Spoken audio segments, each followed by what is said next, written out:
in Wellington. Oh, I'm starting now, am I? Okay, good. Good morning and welcome to the Bowls New Zealand coverage of the National Intercentre being held in Wellington. You can see there, it looks like a reasonable day here, and we are broadcasting live, of course, from the Naenae Bowling Club, and the weather, like I just said, is better than it was last time we were broadcasting from the Naenae Bowling Club when we had not only the heavens open but also the wind blow. My name is Alex Reid. I'm joined in commentary today by Peter Thornton. Before we get started, Peter, I'll just explain what we're watching. So watching section play of the Women's Intercentre, and we're going to see this first game between Canterbury and Bay of Plenty. And it's a singles game that we'll be watching. So the Bay of Plenty is the red stickers, Canterbury is the blue stickers. It's Taylor Bruce as the world champion against Sue Hodges. What do you think it's going to be like, Peter? Well, we've got the current world singles player up against Sue. Sue is no... excuse me for a minute, just got to make a point. Sue's been around the traps for many years. She's played in Dunedin. She's won many a title down there as well, and coming up to the Bay of Plenty. So we're going to be seeing a very good drawing game here, I feel. Just been outside and just looked at the conditions, and it's not too windy at the moment. So here we go. It's Taylor Bruce's bowl. We will shortly also have a picture-in-picture at the top right of your screen, which there we are, which is the pairs match that's going on adjacent to this rink.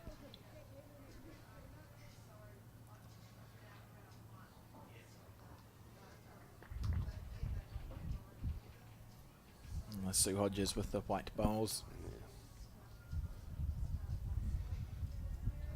I've actually viewed her playing before, and she's a very gritty player. Very determined. You'll see her on the mat. That's Taylor now, of course.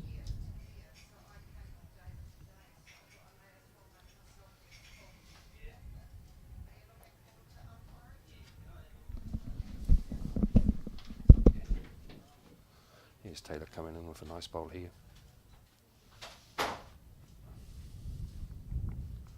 Nice bowl. As you say, Alex, from the last time when you're commentating down here about the weather conditions, we didn't get to see too many bowls like this being played like in the drawing zone. And it was hard to do. It definitely was. I'd say Sue would be looking to sit the bowl if possible and drag the kitty on this shot. Not far away either. Oh, that's unlucky, really. I think that's perfect weight playing that. And she sits it, she's got an opportunity with her last bowl to sit it for a 4 if Taylor doesn't put... Oh, that was her last bowl. So Taylor now on the bit backhand.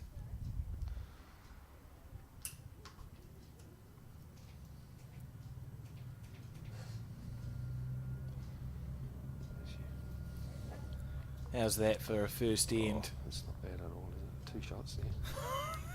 Nice. You can see why she is the current world champion.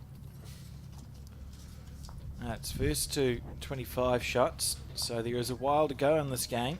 Yes. Talk to us about that. How's it different to first to 21, Peter? Does it feel any different? It's a bit like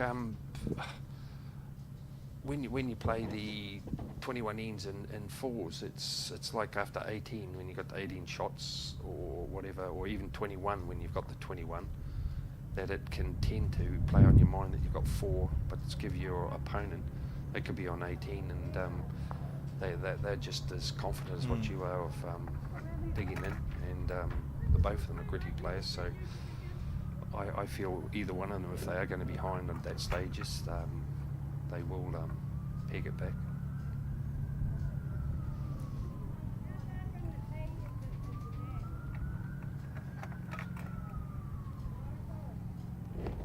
So it was 2 shots scored on that first end. I'll get the score updated shortly. Interesting there. So Sue's playing the backhand with her first bowl. Taylor playing the forehand. Yeah, she's got good weight with that. As we say, it's just the second end. I know ends don't necessarily count, but you just try and find what's a hand that you favour, and as you'll see on this length here, it's more of a 3/4 length than the previous one of a longer length. Here's a marker. It's not usually the problem we have, is it? It's not No. usually the markers who stand in the way. No. Jane just needs to take a little bit more green and she'll be right on this. Nice delivery. Very determined. She's steering it down. Yeah, looking out there on the green before we started. Alex looks very well manicured, the green at the moment. Yeah, there are three lovely greens here at the just about to say the Burnside Bowling Club because Taylor's in front of me. Yeah. The Naenae Bowling Club, and it is nice. I'm pleased the weather's good because the greens are so good that you can bowls like this happen, don't they, Peter? Well, they draw. You feel comfortable drawing than playing against the elements.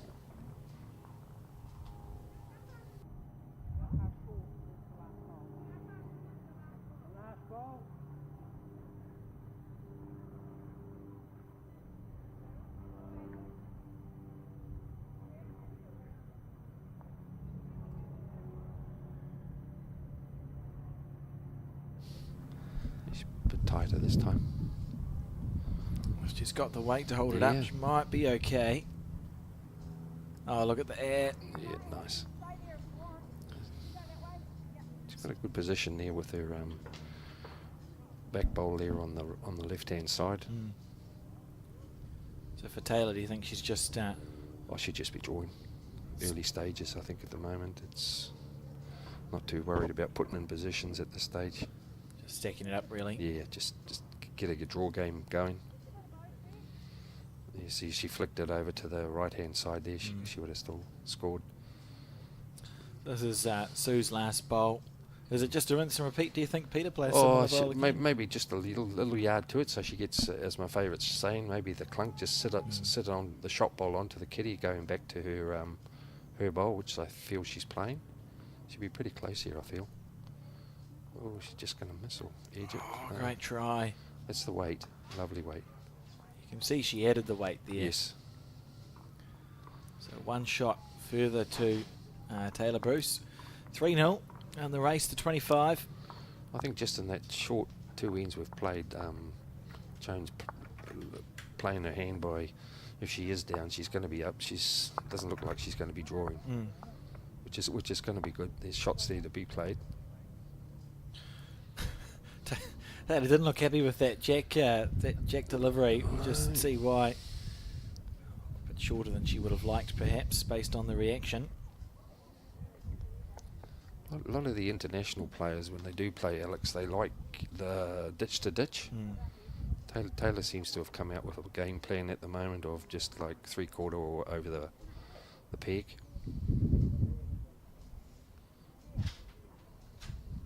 When you've got nice drawing green like this, you can play either length you want. You get into a rhythm. Yeah, so you can see Yeah. there that Jack is quite short. We'll adjust the camera. It doesn't matter though to Taylor No. Bruce, does it? Look at that. How good. Yeah. That's what I mean. It'll be interesting if she follows her down. Yeah, it's funny. We're on N3. It's already had some intriguing moments in this match, Peter. Often in singles, you usually see the player that leads you follow their hand, don't you? Yes. Well, I always see on a nice screen like this the way it's playing just at the moment. If she is a bit tight and she can sit that bowl off Taylor's, and she can adjust with this weight now with her next shot, Sue. It's always best to be over than short, of course. Yeah. So you can see Sue's first bowl is probably about right, to be fair. If she plays that same shot again. Yeah. You sort of like don't want to be poking too much, otherwise that's when you go down a bit there, Alex. Well, it could be easy to blink here and suddenly you drop a 3 or a 4. Well, her class, yes. But Sue's pretty gritty. She's pretty calm. I think she knows what she's up against playing Taylor. Yeah, we've seen her quite a lot on the yes. See, here we come now. Broadcast ring. Look at this. See, this is what I meant. So that's an awesome bowl. That's literally as good as you possibly could have played that. Of course. Unbelievable. I think when Taylor has a little think of that, she'll be saying, I'm playing a classy player here. And looking like she's going to switch to the forehand. You can see there. Yeah. You can see just around that that Right. short bowl of Yes. Taylor's. Well, if she is, she might get a little slide off it and play onto it, you know. Yeah, here we go. Let's just skip over beans. It will be a top bowl here. Close. Oh, a little bit unlucky. I should just have to play the same shot here.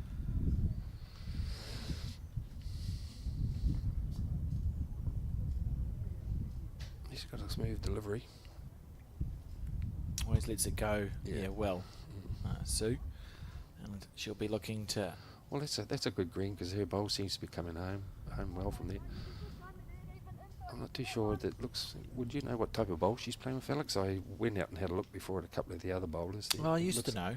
Is that a Dreamline XL or just the way it pulled home? Probably, yeah. We'll keep an eye on that. See if we can get a close up later on in the match. I just see the different greens that she's taking compared to Taylor. So Taylor now, remember she switched to the forehand with her third bowl. Back to the back end now with her last one. What's she trying to do here, Peter? Well, she'll play to her left bowl there, coming right through. She'll be very unlucky to get a squeeze and go down two. Yeah. Just see her bowls. Here it comes. She's very close here. Yeah, there it is. She was nearly very unlucky then, Peter. I thought she was going to get the wrong part of the jack and pop it back at 6 o'clock. For the two, I was saying. She'll might have to change her hand here and just sit those two bowls. But she's played three down there. Yeah. So the marker indicating that she's holding one shot. Yeah, see, there she goes. She'll play and try and sit those two bowls of Taylor's. Yeah. Chuck it out, it'll always come home. It's a safe way to miss there, isn't it, from Sue? Yes. Well, that was a very interesting head. A lot of bowls were all... Be one shot to Sue Hodges, 1-3 in the race to 25. That's funny. Sue just went to pick the mat up. I saw Taylor throw the mat onto the ditch at the back, so they have a mat at each end. Yeah. They're just having that conversation. Some of the bowlers do like using one mat. It's quite quick. They keep the concentration and keep the movement of the game going. Yeah, and you sort of get into the habit of it, don't you? Like, yeah, it was just habit there from Masuya, so she's like, oh, yeah, I'll take the mat. Yeah, I think Taylor, a lot of the international players, they pick it up and walk down. And I know some bowlers get a little bit aggro if you don't pick it up. They say where the etiquette of it is that you should be picking the mat up. Half the guys down the green before, or the ladies down the green before it's noted that the mat's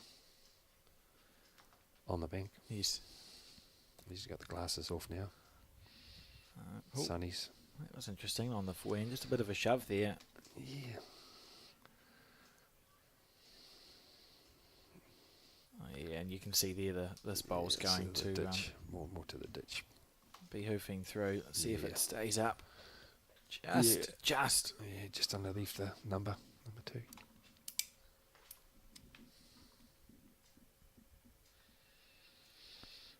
She's got that look in her eye. Must be good. There you go.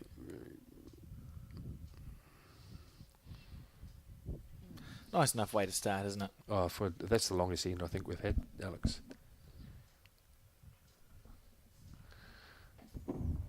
So Sue's, it looks like she's decided to chuck the long ends instead of Taylor.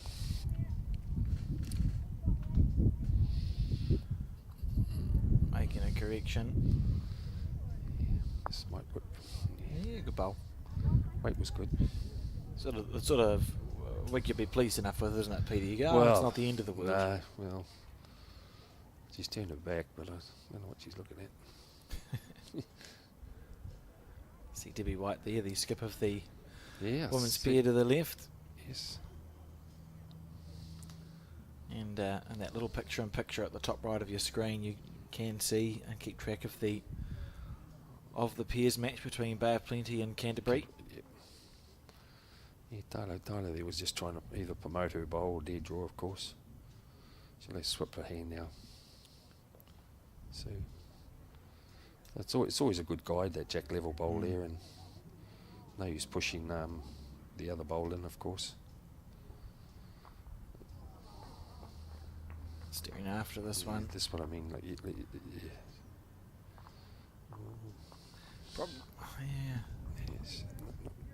one of the.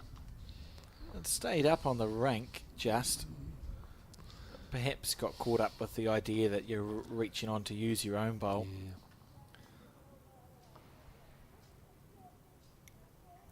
Taylor on the forehand, just to the left of the screen.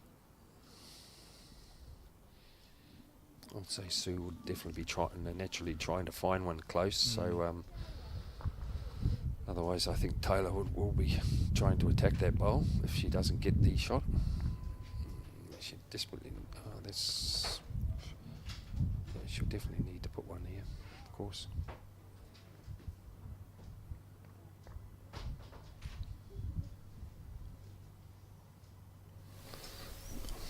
It's a little bit tight, I think. Oh no, she's hanging up. If the weight's good, she'll hang around for another shot.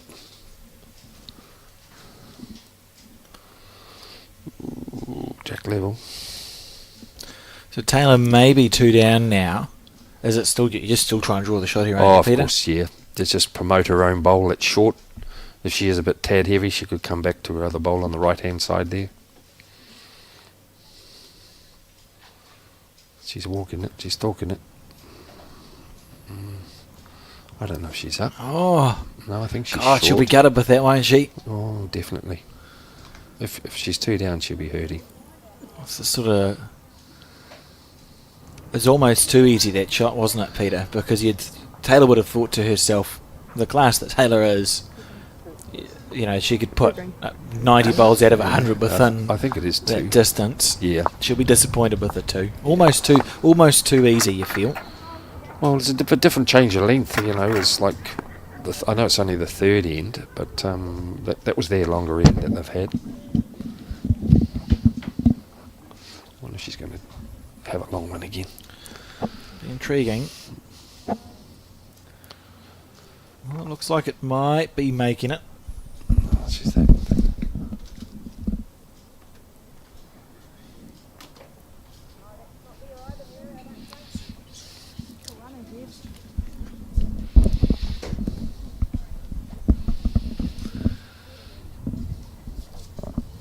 So 3 apiece is the score. So 25 shots has been the system for singles for a while in the Intercentre. Peter, when you cast your mind back, and you've been involved in a few bowls for a little while and a few national Intercentres, has it always been 25 or has it fluctuated? Well, it just seems to be, I feel maybe over in the last maybe 10 years or so, I think it's gone to the 25. I can't honestly say the reasoning, but it gives everyone a fair go at it, especially when you're playing as teams events, like you're trying to win 2-1. It keeps that singles player out there longer, and with the pairs, in particular in the 4s, you'd be saying, well, if your singles player comes off early, it's giving you a good boost. And then with the 18 ends and the pairs, it's the same. But for 25 shots, you can be 10 behind and get up and still win it. Yeah, some very tightly contested games. It'll be interesting to see, as we will obviously switch to the pairs if the singles finishes before the pairs, you switch to the pairs and watch the pairs play. Yes. But it'll be interesting to see with first to 25. I just have a feeling we might have some games that go for quite a while. 50 shots could technically be scored. That's a lot of ends that could be played out. I feel you're 100% right there. You know, and all you need is one particular end there, and if it's killed when you're maybe a couple down, then that's another end, and then you have to replay that. So Sue on the back end. And mainly with the women, and it's no disrespect to them here, is women tend to play it at a different game to how the males play. They tend to draw quite a bit. With the men, they don't like things building up too much, and they play a lot of runners or drives. Yes. The women do play a lovely draw shot. They're both playing the same hand now at the moment, which is she doesn't want to leave an open game here. I think sometimes Taylor could have played the other hand and promoting her own bowls with weight, but Steph drawing to that back bowl there, so that's all she's got to do, beat that. She's 3 down. Yeah, sort of a little bit of pressure. Yes. I think this the thing of being it's an ugly length. I always call it those little 3/4 ones where things drift, and it's challenging, isn't it? yes. You know, particularly after you've just picked up Yes. you've levelled the game at 3 apiece. And this is what. Willing it to stop, needs it to pull up. That's a classy ball under pressure, isn't it? Oh, dead right. I think that will cut a few out.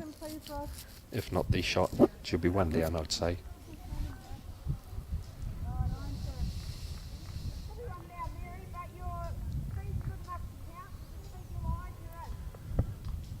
Oh, so what's Taylor's call here? If you look at the head, Peter. Well, the whole story. She'd have to draw it, of course. But secondly, is just play maybe a metre to that shot bowl. Turn it for 4. Just got to be careful that she wouldn't be too narrow. But she's on a lovely track here.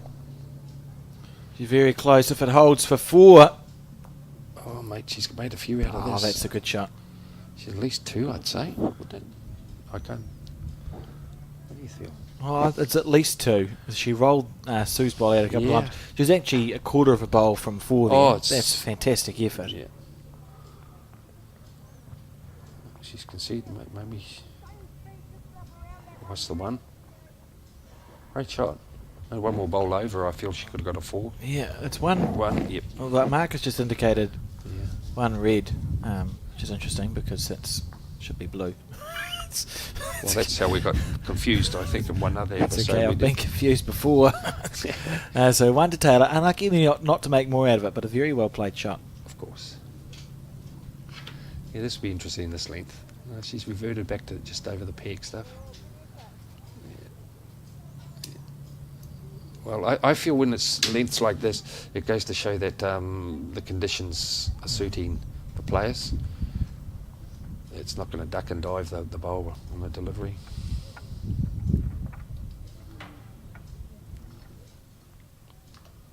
So another shorter end here. Haven't really seen a consistent length yet from either of these players.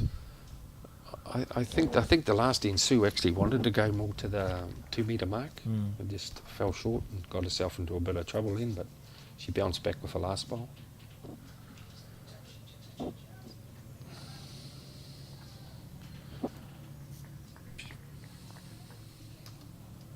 She's following Tyler down now. This is not far away. Oh, going to just run through. Yeah, a little bit of pace. Something to work backwards from, I suppose. Yes. So the rest of the Canterbury team is Chris Kibblewhite and Rebecca Jelson, the pairs. Excuse me.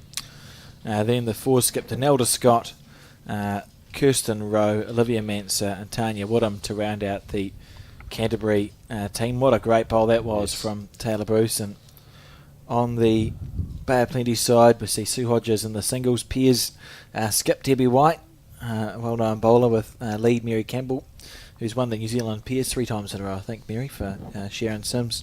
And then Gail Melrose, Wendy Green, Minna Paul and Let McIntosh. And the 4s with Ruth Lynch as a reserve. And what a reserve Ruth would make, Peter. She's a very experienced bowler herself. Yes.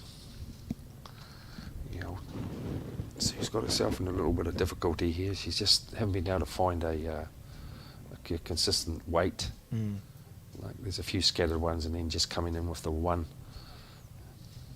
It's going to drift by. You usually find you can survive a few ends like that, but eventually it comes unstuck, doesn't it? It'll catch up on you. You know.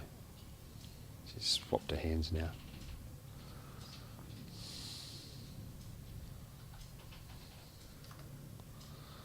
She's going for a promotion with a kitty here.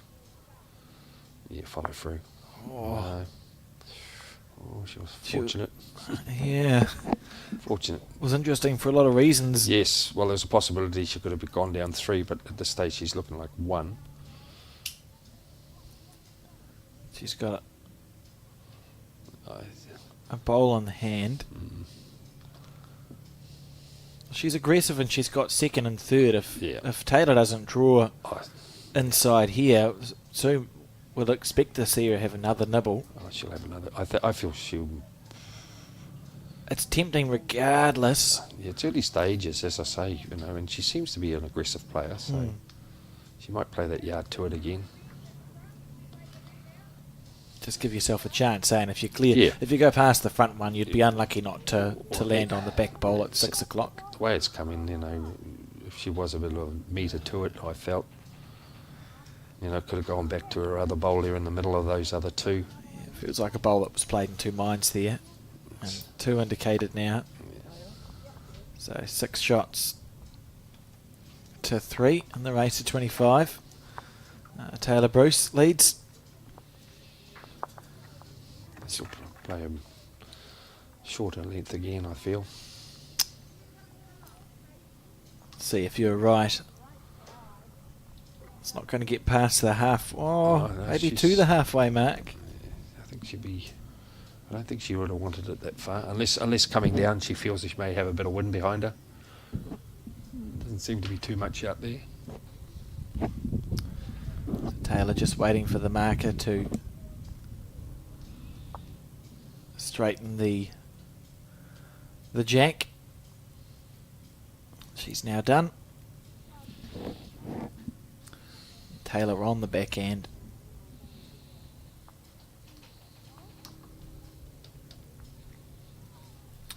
So the way the Intercentre works, Peter, is that every centre or district selects a singles player, a pairs team and a fours team. Correct. And we spend 2 days of section play. So you're drawn in, I think there's 4 sections of men and 4 sections of women.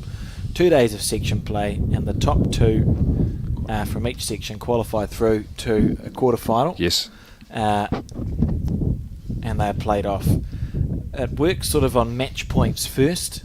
So the easiest way to conceptualise it is like sides. So there's a match up now that we're watching between Bay of Plenty and Canterbury. Yes. So if Bay of Plenty wins, they win the match. So that's what we count back on first.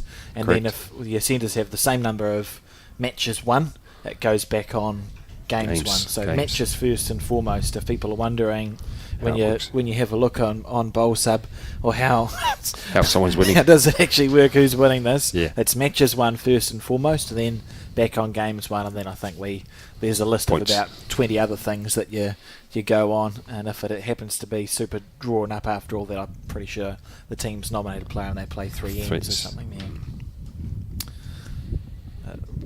Multiple, there's been different ways. It's all covered. It's all covered. Very much covered. Essentially, it's hard to explain, but the Intercentre is pretty special, I suppose, because you're representing your district, Peter. Yes, definitely. And some of the players, this is their pinnacle of the season, what they're doing. I maintain, like with the women and the men, but we're on the women at the moment, but we've got club players, then you've got centre players, then you've got your national players, and this is a step up for them. And they're the best in this centre, and it's only 7, and now they've brought in the travelling reserve, where the reserve player can actually come in the event if someone's not basically performing or gets ill. That's right. So the field's covered there, but a lot of these centres now, they actually do build-ups with the coaching, and they have a lot of pre-match games leading up to this event, which is on the calendar for all centres.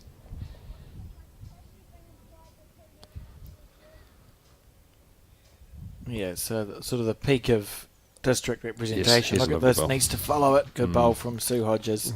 So it means a lot to these players, and you find the centres get parochial in watching, and behind your centre, there's always a lot of interest in the Intercentre event. I think that just goes to show, even now at the moment, with some of the comments that were on the Bowls New Zealand page there, where there was a lot of bowlers there that were not concerned, were happy with the commentary and what's going to be happening, how the game is going forward now, and it's mainly because of the players being able to play the bowls, which is at a high standard, and everybody wants to be there, or even be on the YouTube or the telly. Aggression here. She could get both. She might get off wick She off could this get bowl. off the outside one. Yeah. Look at this. Oh, oh gosh. Well, at least we caught it when she let it go, but it's not Yeah. what she was aiming for, was it? She was a bit off target. I think she could be 2 down. I think you just have to smile at that. Like you'd play for it if you couldn't get directly to the bowl, but if you get directly to the bowl, why would you play off a wing bowl?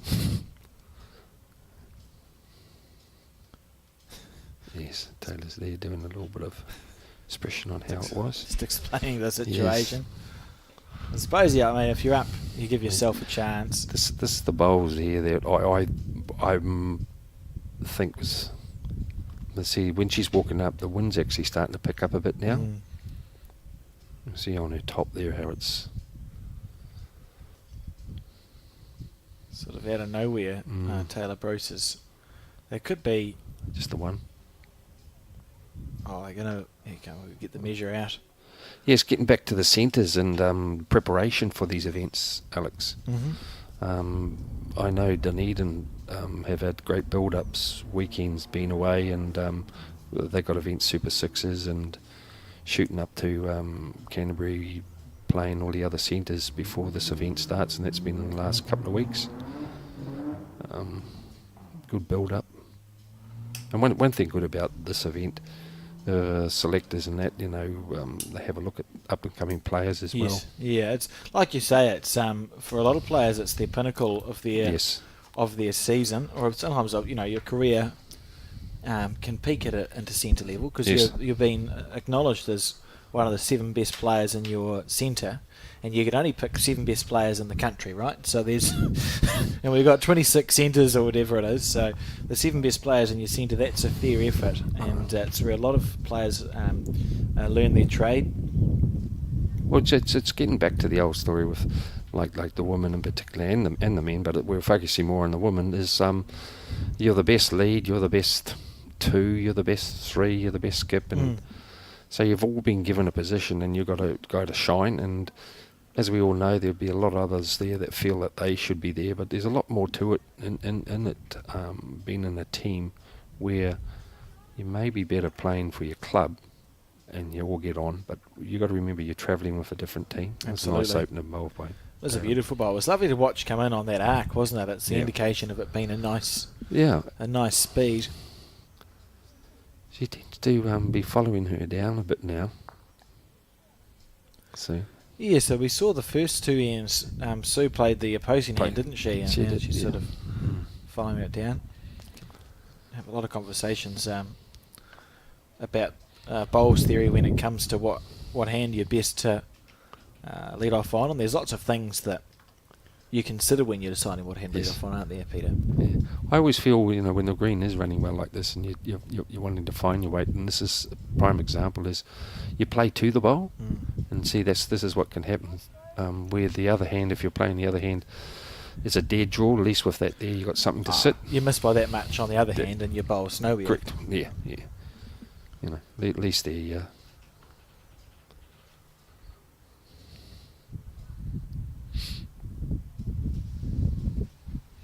Great way to chop for what you wanted. Lovely bowl. He's building up here, good for Taylor.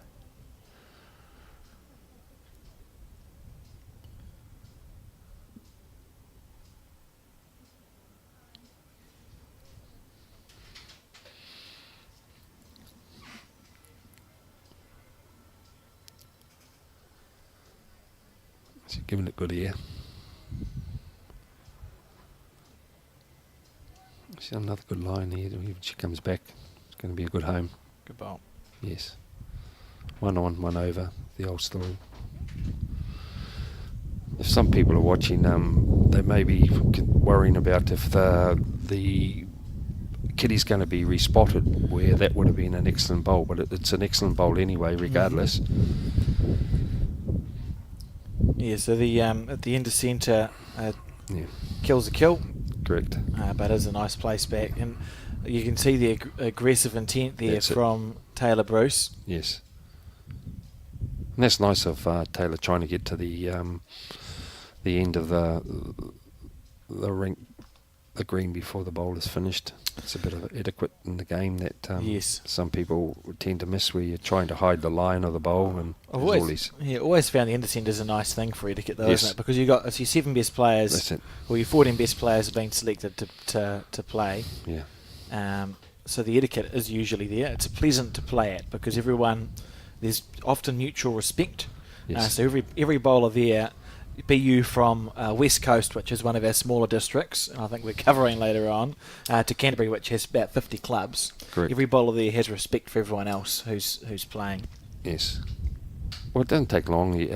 I always say in the game of bowls is one game, one end, one bowl can ruin your reputation, you know, just by doing something stupid. So this will be interesting. So we saw aggression with the third bowl. Should be just, I reckon, more 2 yards over the head on this particular one. Yeah. Because she flicks the kitty over. You could go 3 down with too much weight, but like that last end where she sat it, was she a bit tighter this time? Felt like a good weight to play the fourth bowl course. with, though. You know, you find to be. We talk singles theory about the third bowl is the aggressive bowl. Because your chance either to salvage it, That's correct. or to have 2 goes if required. Yeah. She's got a nice green again.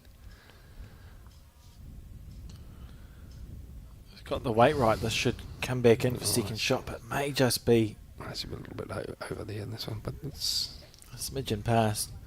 So 4-8 the score on the race to 25, and Taylor's bringing the mat up. So maybe they've decided to carry the mat. to carry the mat now. I just noticed there from maybe the viewers and that maybe looking at Sue putting the mat just down there. I just feel early stages, you know, it's only 8-4. Maybe she could have pulled the mat up quite a bit more and then playing to that length. Women tend to just put the mat down where you could be using it a bit more and play a longer length. There's been no consistency on a 2 metre jack at the moment. It's been interesting to see the jack length hasn't been sort of... we spoke about a game plan early on, but I'm not super convinced that either player. I think they're just playing to their natural length, right? You just deliver the jack and go. That's what feels nice to me at the moment. It is really nice. I'm happy to report that there is very little wind. Yes. Touch wood at the Naenae Bowling Club, so it's nice to see, and the players will be enjoying themselves out there. I can just see by the moss. I think it's the moss down there with the flag floating. That's just a little light breeze.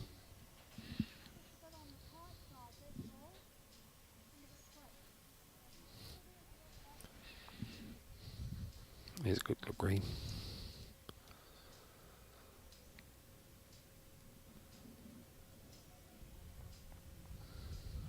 Onto the forehand.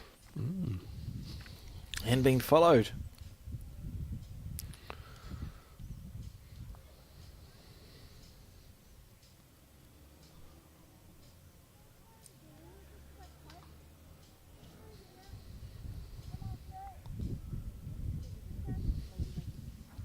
Good weight.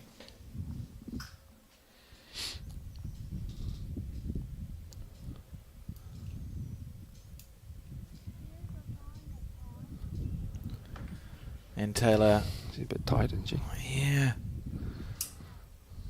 We know the backhand, which is to the right on the screen as we see it, has had a massive swing. And with a little wind and a nice speed on the green, there's no reason the forehand wouldn't turn a bit there. So you see... all jack level bowl, basically. Just been...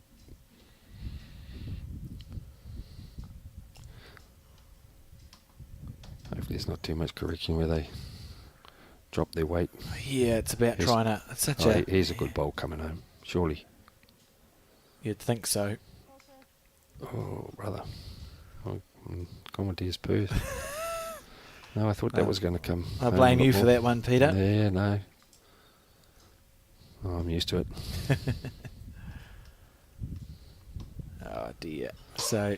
It's a bit wider, isn't it? Taylor on the backhand now.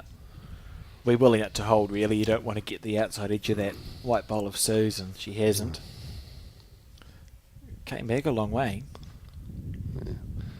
There's a couple of shots here that she might just play, turn her own bowl through the head. Here she goes. Yeah, two or three chances. Yeah. All erring on the slightly wider side, isn't it? Is the Yeah. underneath head's not so good. Just that little bit of weight just hung it a bit, eh? Yeah, it was a fair effort. Yes, it was. Feel. Perfect weight. And now we talk about the bonus bowls, don't we, Peter? Yes, it's quite important.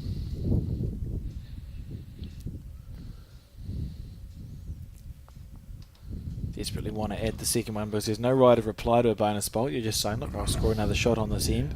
I think she'll be right here. Well, still going. yeah. Be disappointed with that. She would have backed herself to Yes. to draw a second shot. So I think 1 to Taylor Bruce, 9 shots to 4, and the Piers game 6-5 to Bay of Plenty on the 7th end.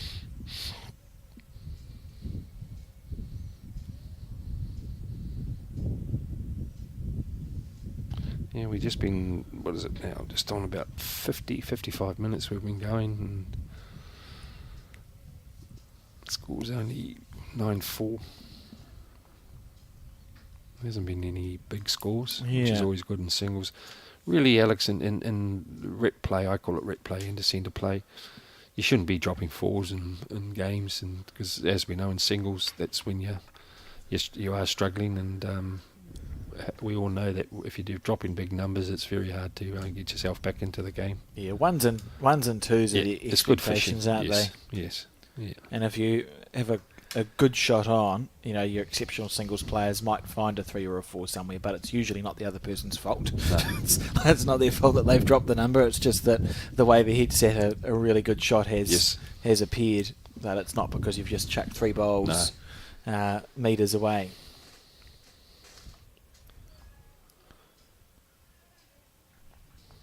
So Taylor, I think, has actually made the decision to switch to the right hand of the screen, the side where the Naenae bowling club is. She's played her forehand going down and backhand going back up. Maybe just felt that she wasn't quite picking the other side of the ring as well as she would have liked, Peter. And that's where it comes a lot down to the bowl as well, you know. So like she's fighting that there again, and it's a bit tighter. They're drifting across. I think she probably expects it. I mean, we know the forehand, which is to the left of our screen, is such a big swing. You probably think to yourself, oh, the other hand won't turn as much. No, I was just looking at that flag at the mosque I'm seeing, and you see it there dangling in the wood, something I spotted then, and I just think that it has come up a bit, and I think with Taylor's bowl, she may feel that she'll be able to hold it a bit more. Yes. And I'm just saying, I think the Dreamline's coming home a bit more. See, here it comes home here. Oh, that's a lovely bowl from Sue. And may force it. Oh no, she's going to pull up short. I thought for a second she was going to block the easy shot on the backhand, but not to be. So Taylor knows she's got good weight. Just needs to correct that line. Give it more air, and she's good enough to correct. Yeah, that looks a better line. All depends on her weight now. Oh no, she's drifted out. See, this is what I was meaning about that little bit of wind, Alex. So that's she would not be happy with that at all. Well, I wouldn't be either. She's participating. She's not trying to block the shot, so she's giving Taylor the opportunity to draw it here.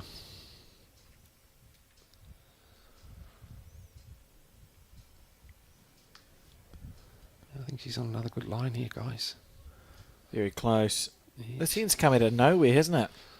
With the wind? Well, or the bowl. Either. Yes. But just, you know, the way the game's been going, I wouldn't expect to have been told. We were just talking about not dropping 3s and 4s, Peter, and Taylor finds herself now an easy 3 down. Yes. And it's very difficult to put a bowl here in a place where Sue can't rip it out. And she's not going to. This is going to go through. She might sit. You know, she's pretty good here, mate. Oh, sorry. Yeah. That's right. No, you're right. That was actually brilliant. And it's been hidden by Sue. Oh, no, She'll play that. You've got to go it. Yeah, she has to. She could play onto a front bowl or nothing to lose here. Beautiful shot. This feels like a big Yes. moment in the match here, It's Peter. a bit of a turning, not a turning point, but something to get her back right up into the game. Like Sue saying, I'm still here Yeah. to play bowls. You know what? She's not badly paid for the kitty here. Needs it to hold. Oh, she don't want to flick it for 3 down. Oh, can you imagine? That was beautiful eight. Like she Got to get the edge. she got that bowl square and followed through. That would have been a shot worth 4, Yes. but a little bit narrow. And Taylor Bruce has got away with that one, I think, and finds herself now on 10 shots to 4 in the race to 25. Well, she corrected, which was good when she, that was the class of the girl. Now, where's this kitty going to go? I just see the mat placement again is, she's quite happy. Those little 3/4.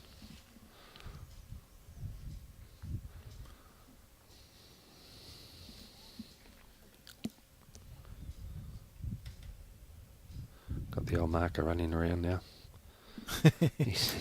It's got to get your steps up, eh? I just feel sometimes he's got the card. Get down there, let the players keep moving. He's doing the board as well, which is hard. Maybe we should have another. Not saying anything bad here, but maybe someone just doing the scoreboard. Often you say, as a marker, I'll update your scoreboard every second end. every Yeah, second correct. end. Yeah, and the top players have got a fair idea in their head who's holding what ends and if they're in front or whatever. Long as the scorecard is kept up to date. Yes.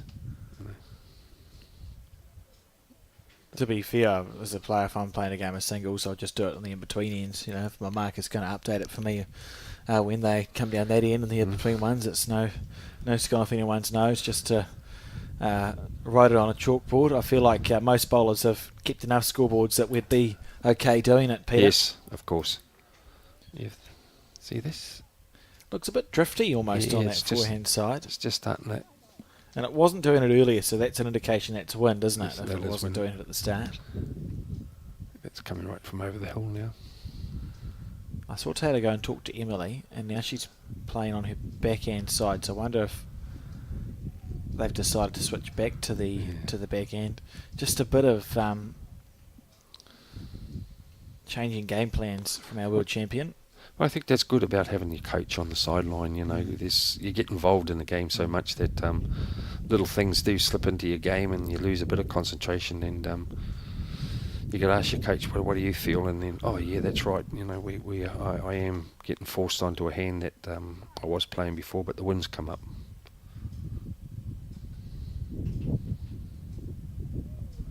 Very smooth. Yes.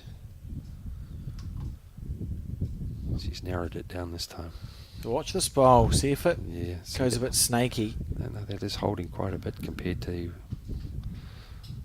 Just at the end of the track, right? Yeah. I think it still will be another shot. Interesting. Taylor Bruce, of course, was part of the New Zealand team that played here a number of weeks ago for the Trans-Tasman clash between Australia and New Zealand, and it's fair to say that the weather could have been better I reckon over that test match. I'd say she would have gone home with nightmares. They were literally... I was talking to Terry Blackburn, who played the Parabowls for the Blackjacks at the Trans-Tasman, and she said That's the shot. they're watching, and a bowl that was on an angle, there was a gust of wind and it just rolled 3 times. Oh, Which is like, no one touched it. It's just what happened. I'm not sure how I'd feel about that.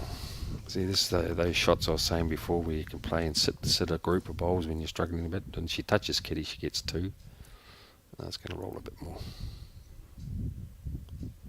Just a smidgen. What's that look like? It's pretty close then.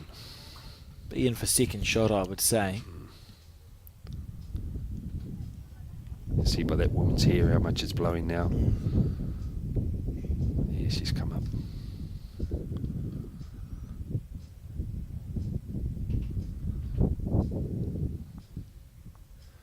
Watch this ball come back into shot. Oh yeah, that's definitely the shot now. She may go there. No, play 2 yards to it. She could come off the other bowl and take it out as well. She's asking just to see who's holding what. 1.5. So this is when you'd come and have a look at the head, right? Oh. If it's last bowl and the marker's not sure if it's one or more. It's- Well, it must just be the one, and I think we'll see an aggressive bowl here from Sue. They'll have to play right up to it. Yeah, well, the wind's just hanging it. I don't know, she's trying to draw it, I think, mate. Oh, if you're good enough, fair enough. And this weight is very close. She's on a perfect line. Oh, that's Agonisingly short there. That's a perfect track, but just short of a gallop, and she'll be shooting herself if she's 2 down. yeah, be disappointed. Yes. She's just slowly chipping away. So what's the way back? Oh, What's the way back? Well, maybe it's time for the Bay of Plenty manager to walk up and see Sue and just say, hey, well, do you think you should be pulling Matt and maybe longer lengths? See, this is one of the longer ones Taylor's done for a while. Look at this right down there coming down. And that's when she got that one, and when it was all playing a little bit different, and she drew that one. So this is where it gives it more of an opportunity with the way the green's running. This is the longest length we've had, and how many ends now? It's about 10 ends, 8 ends? Yeah, 10 ends or so 10 gone. ends, yeah. So this is going to be a good tester for our length. Taylor's first bowl. So we know this will require a bit of green on the forehand.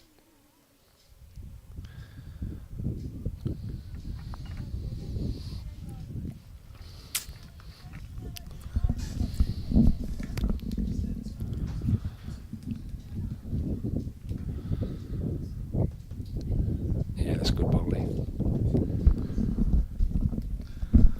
Lovely shot.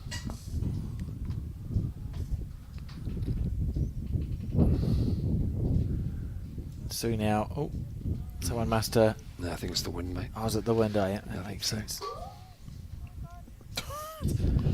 Just an unusual noise in the commentary booth, but no need to panic. Blame Sarah for that one. Gosh. So just watch the top of your screen, which is where this bowl is going to come from. Yeah, just Right on the 2 metre mark is the jack. That's Yeah. a good first Good bowl opener. from Sue. Both of them are great openers. Good. When you think that's our longest in we've had so far, Alex? Oh, it doesn't look happy with that one. She's a bit tight. That's why it's underneath the line. Mm-hmm.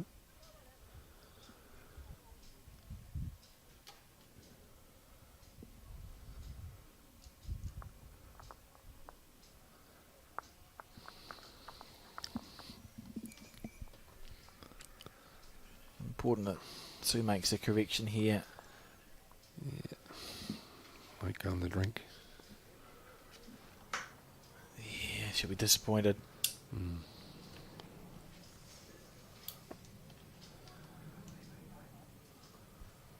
Well, I think it's better being over than short. You know, when someone is sitting on the kitty, but you know she will be able to adjust from there. Just wait for this bowl coming into the top of your screen. You see it emerge from the scoreboard, Yeah. and half a chance for Sue Hodges. I think really at 4:11. I mean, there's still first to 25. There's so much time, but it is just about scoring, isn't it, Peter? And then you can once you score, that's when you can action Control. any game plan. Yeah. That's when she'd have to change. She doesn't like that. We'll Yeah. see. We'll see why in a second. Well, it's not horrendous. It's still No, she might get an edge. No. second and third shot.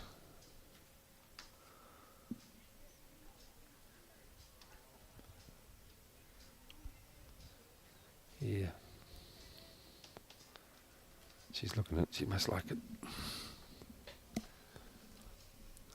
This is very. A bit pacey herself.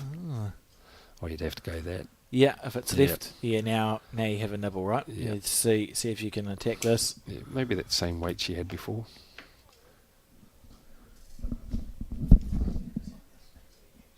She's going to play it across the head. Yeah.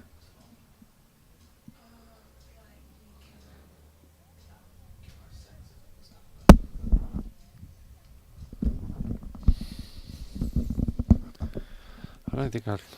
Was that on the backhand? Yes, I didn't like That's that intriguing. shot. Yeah, with that weight, she could have taken her own bowls out. I would have liked to have... Mind you, the old story is Sue's playing the game, so...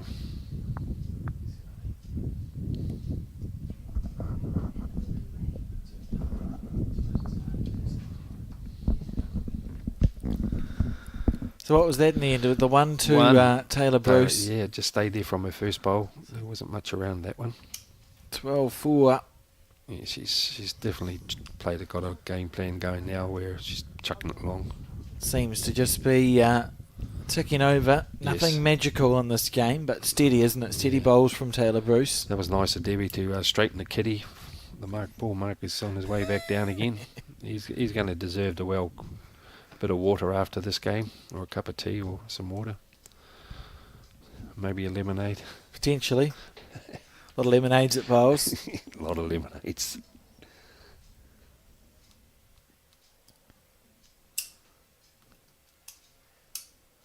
So Taylor on the back end. So she flirted right with the other hand for about 3 ends, 4 ends, and then thought, no, no, I'll switch back to this more turning side of the rink. Yeah. Funny, often the game of singles is almost against yourself, isn't it? Yes.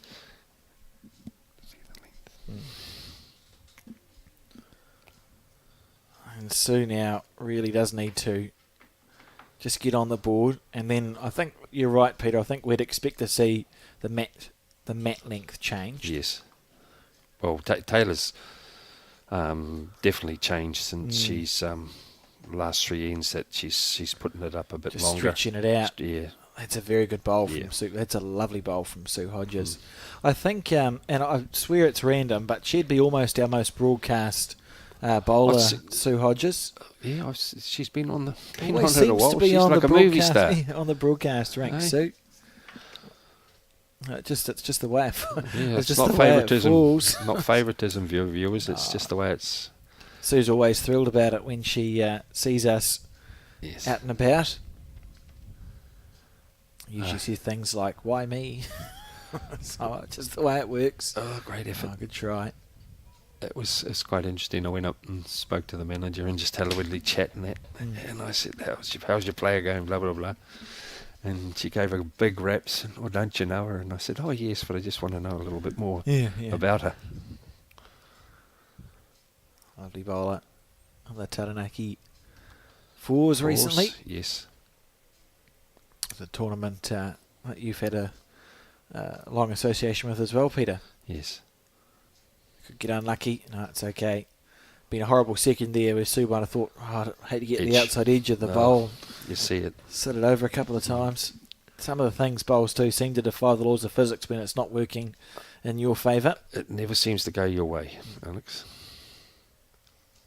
You find gaps that are smaller than bowls. And then when you do play a great bowl and you think you're getting yourself back into the game, your opponent just whacks one right in on you and you think... Well, you start thinking, I need a gun and a shovel to beat them, you know. That's why I'm now a commentator. It's much less frustrating. Well, I'm sitting in the seat. I'm starting to find it that way myself. So Sue on the back end, holding the shot, which is what she desperately needs to hold on to. You just want to... Was looking to draw another one and she just let that go a bit underneath the line. So again, it's Taylor's prerogative here to try and rest the shot back. Otherwise, it's going to drop a couple. What would you play here? Well, I think I'd just play down to sit the bowl, and if you know the front bowl coming up, you can get, if you are a bit tight. I'm only saying that you could flick it over to your wing bowl. There's a lot of options. You've got 2 or 3 shots on here for yourself. But so you sort of use the front bowl as a target. Yes, and then see like coming through here, and it's very close. You know this. Oh shit! They're playing a little bit tentative on those shots. Yeah, would have been envisaging a metre or two more than that. Yes, but that's, as I say, the way we don't know. We all know that sometimes we think it's left our hand a lot more than what it has. It's a golden opportunity here to get off the 4 from Sue. I'd be very interested to see now what she's going to be doing with it. So fully expect to see the mat walked up to at least the halfway mark here. Oh, you've got to train so gameplay. After this is a beautiful bonus here from Sue Hodges. That's a lovely shot. So 2 there to narrow the gap, 6 shots to 12, and I think we'll see. No. Interesting. It's up a little bit, but not quite as dramatic as I was expecting. So now the question is, where will the jack be delivered to, Peter? Well, I mucked the first one away the mat. So we'll just watch the jack go up from our screen from the right to the left. That's where they're going. They're going to play each other's game now. I like it when the first up, when the green's running really good, is get your draw game in with those shorter greens, and then relate back to what's happening now with a longer length where you got some control.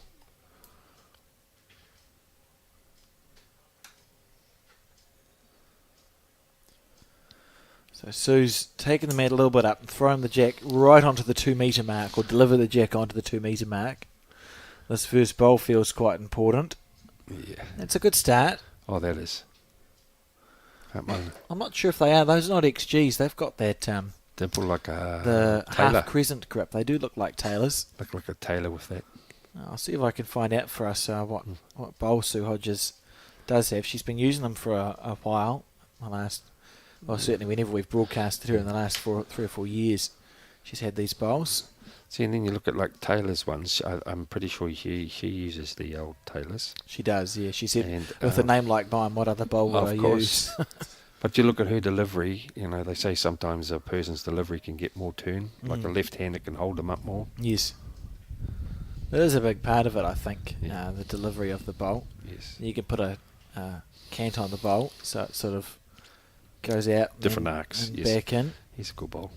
Seems to be a bit of more of a lost art now that bowls require less manipulation, Peter, because we have those tighter lined bowls now. I'm not sure if you're right. So many bowlers learn it. Some guys say it's the green, but if you look at it, people walk up the middle of the green and or just on the side. Well, that's where your point of delivery is up there. And it's not like when we use the old 5-inch standards, you are going outside the rink because you're not walking on that, so naturally they're going to turn. See that last bowler, Taylor's in, just not working.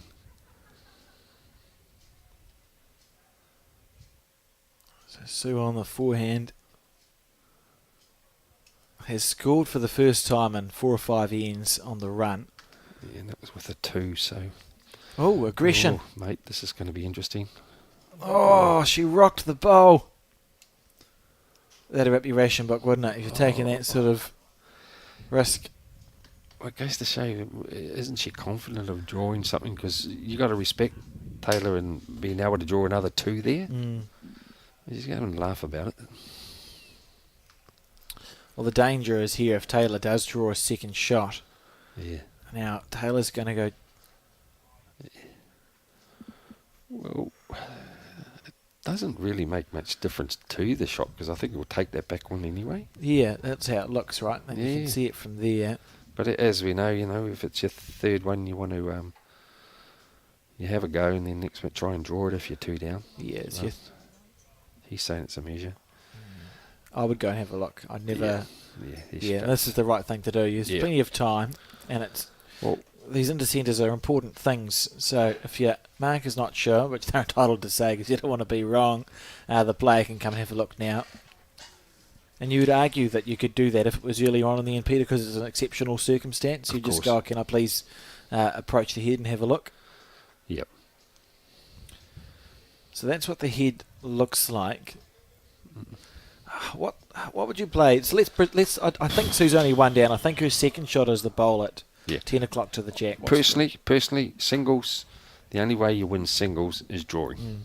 You don't win many games of singles driving and running. So I tend to. It's that far away. It's 13-6. You're only 7 behind. I know. Well, I must say she's looking very aggressive on the mat. Well, don't want to chip your own bowl out. She sees a guide, I suppose. Or so here's this bowl. She's more. Yeah, that's a lovely shot. She just looked aggressive. Here we go. See, this the difference in the bowl I was talking about. Ooh. That's actually desperately unlucky not to have drawn the shot there. I Yeah. think that Sue will find herself one down. It was a really well played bowl. Yeah, Mark is going to have to little look here again. Yeah, well, that was the shot. Just draw it. Wait to sit it.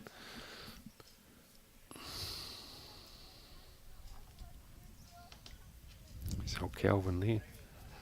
Yeah, part of the Canterbury team this season. He's been very good. He gets around and watches a few bowls as well, doesn't he? Yes, he does. Yeah, one of our best bowlers in the country. Yeah.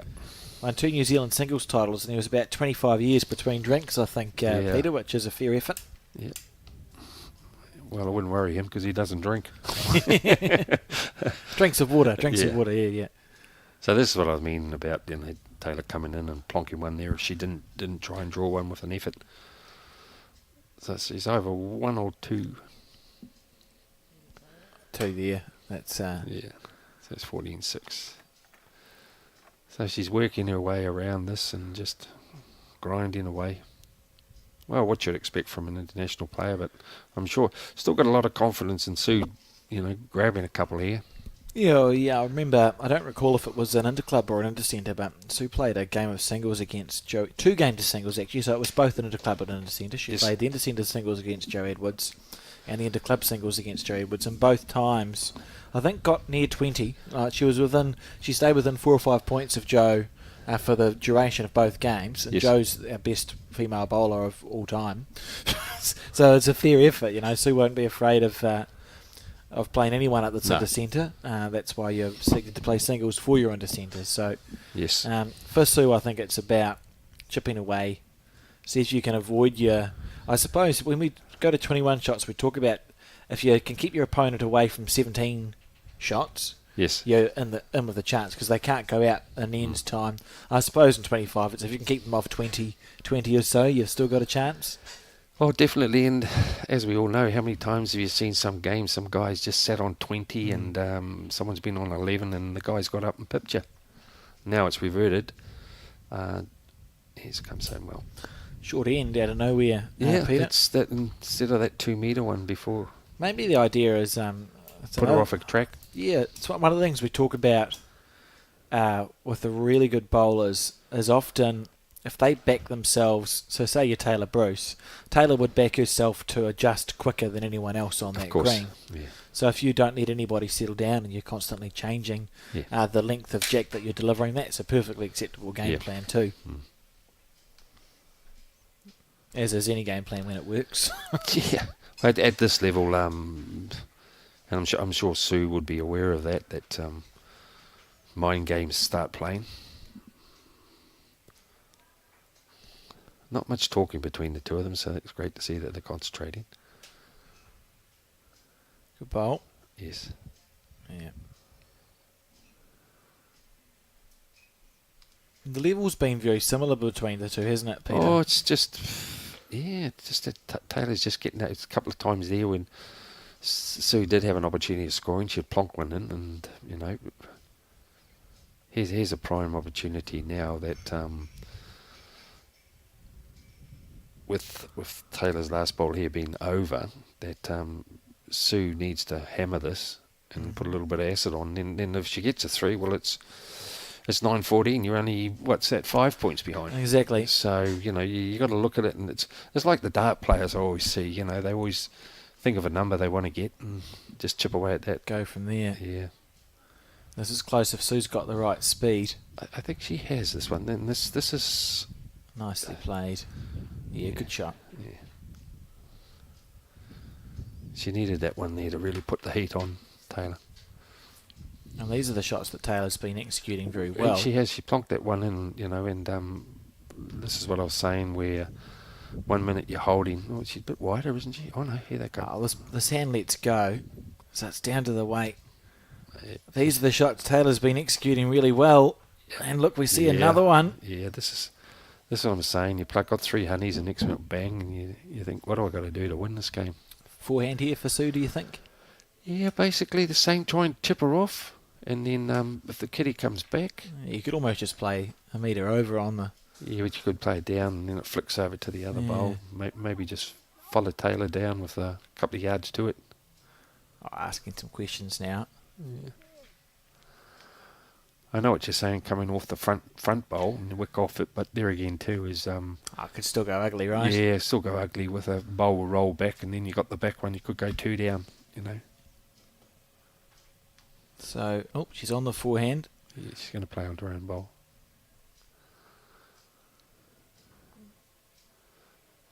Oh, well, it's good. She's got an opportunity. See, where I see that is you're pumping the other bowl up, the front bowl up to the head, where the other way you haven't. You could come off it and then to it. That was my concern, is punching the front bowl up and going 2 down. Yeah, she would have almost wanted to miss wide off that. Yes, correct. We saw Taylor use a wing bowl. Yeah. Very early on in the game to rip out one of Sue's. Perhaps that's and then get that flick. The way to miss. Miss wide. So 1 shot to Taylor Bruce. The very well played 3rd and 4th bowl in this game, Taylor, and 15 shots to 6 up. You can see conversely though, in the thumbnail, it's 11 shots to 6 in favour of Bay of Plenty. Yes. And remember, it's not about the individual wins or the overall games won in section play. It's about matches won, and this is a match between Bay of Plenty and Canterbury that we're watching this morning. Yes. With the 4s on the other green. Yeah. Yeah. I'm just saying here, viewers, if Taylor does win and the pairs lose, it's going to be all up to the 4s. That's right. Yeah. You know, so that just gives the viewers a bit of an odd. What's actually how it's worked. It's not just because Taylor wins. You're playing as a team, so it's out of 3. So you basically want to win 2-1 most of the times. If you win 2-1, normally you'll qualify for your post-section play. That's right. And then if it is tight stuff, you just got to remember that you just don't want to be thumped there because of the points differentials and all that come into it. Yeah, and it's such a particularly usually the qualifier at the top of the section gets through okay. Yes. But when it comes down to your second place and you have centres beating centres, so everyone will have lost a match, it can get quite tight on the count back. So the games are very important. I actually like it how it's done this year in particular. Over the years, it used to be like with the men and the women was you had your singles playing. I'm just saying they were all at the hut, and then there was your 4s team was somewhere next minute. You're ringing around to see who's done what, and that actually happened up in Auckland. There's smoke signals to see how your team's going. Yeah.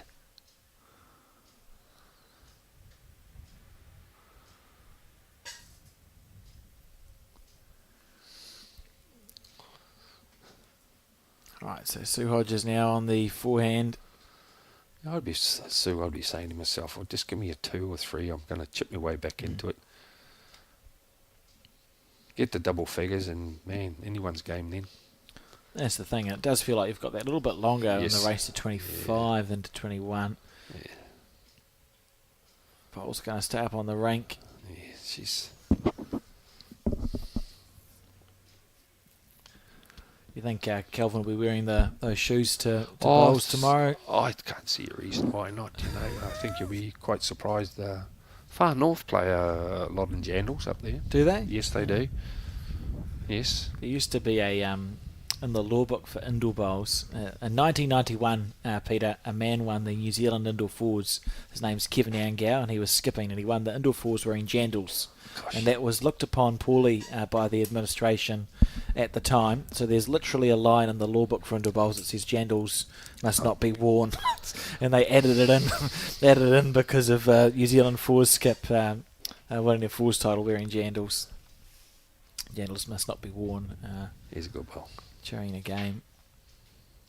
That's a lovely bowl from Sue. Beautiful shot. And sit down, so the jack is directly behind. Right. Any weight either hand on this one.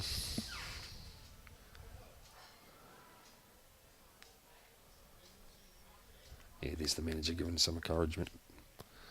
Oh. So, let's see. The 4th bowl's been so good from Taylor Bruce, and she's finally missed one.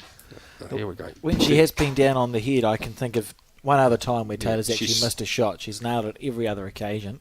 Yeah. Her percentage shots have actually paid off quite well. Yeah.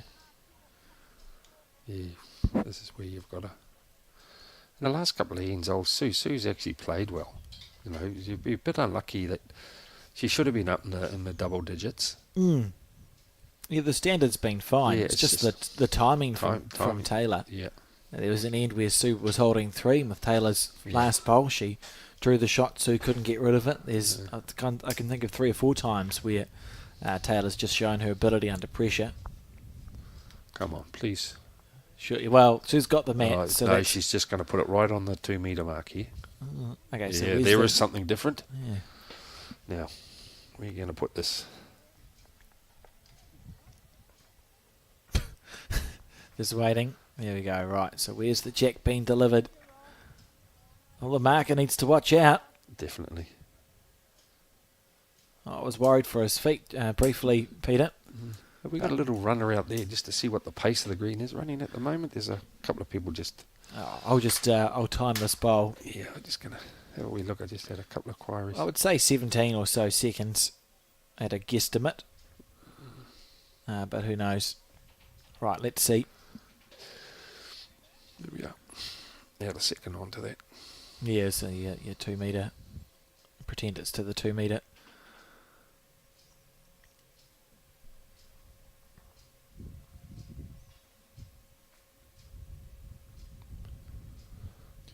So that went for very near 18 seconds, and it wasn't to the 2 metre mark. So we're talking 18 seconds at least. That's a good pace, because a lot of the bowlers at the moment that are playing in the event normally play on 15 to 16.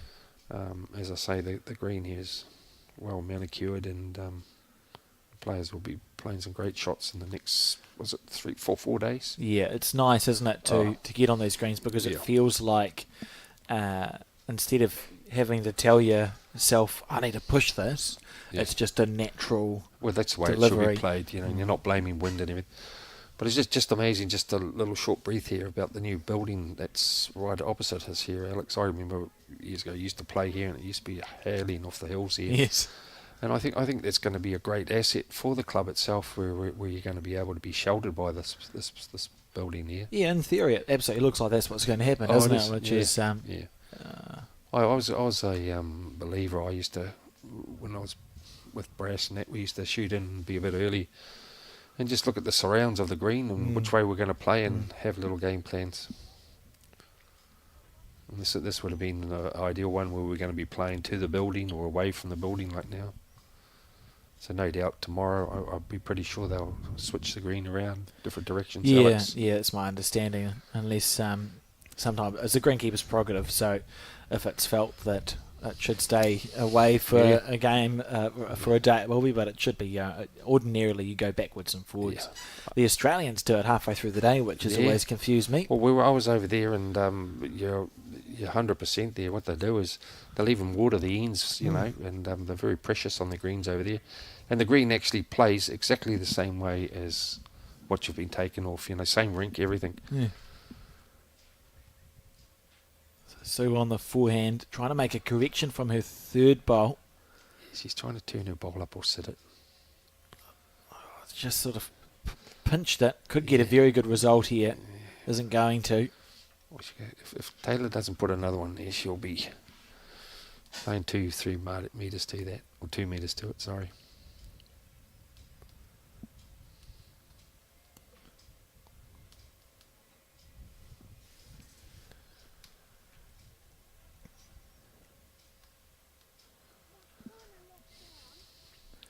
Oh, doesn't look happy.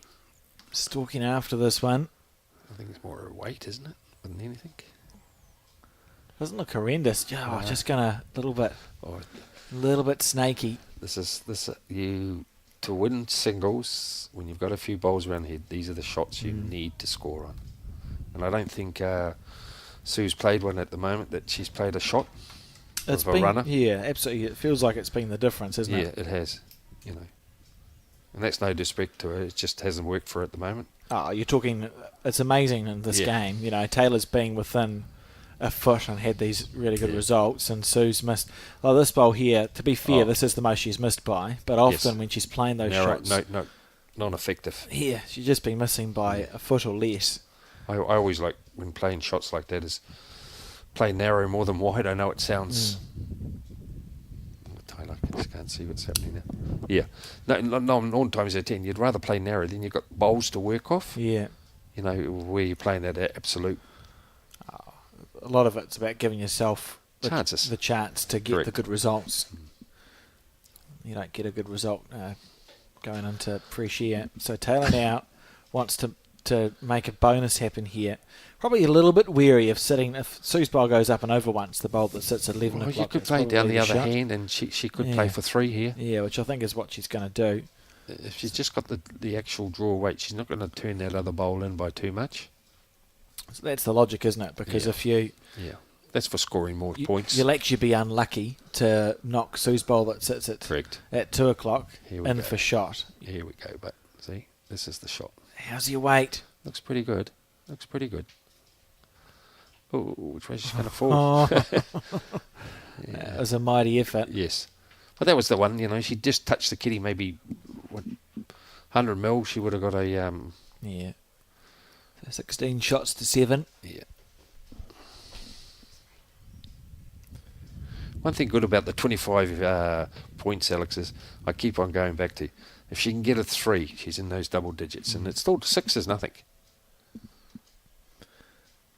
Yeah, absolutely. It's a little, those are the little goals you set yourself to, isn't it, in singles? What we talk about, you just try and get your little milestones. Yeah. Reach a figure. 10 shots, and then I'll get to whatever. There's no point in worrying about your opposition. No. She's chucked the kitty up a bit longer here, which is good. You know, I just seen in the other, the other rink there, they've had a little short one there, and the wind's just blowing the bowls around a bit more.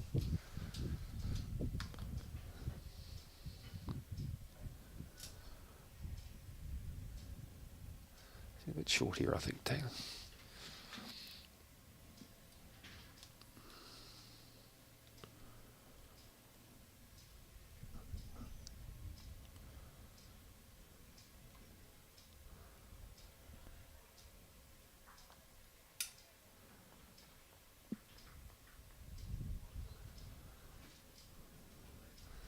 See, I look at her green compared to Taylor's. Oh, wait. Right back on that 2 metre mark. Yeah, please.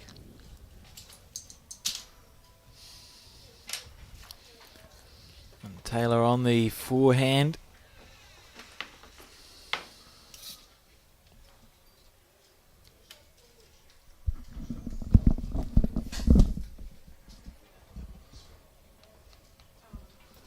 Yeah, good correction here.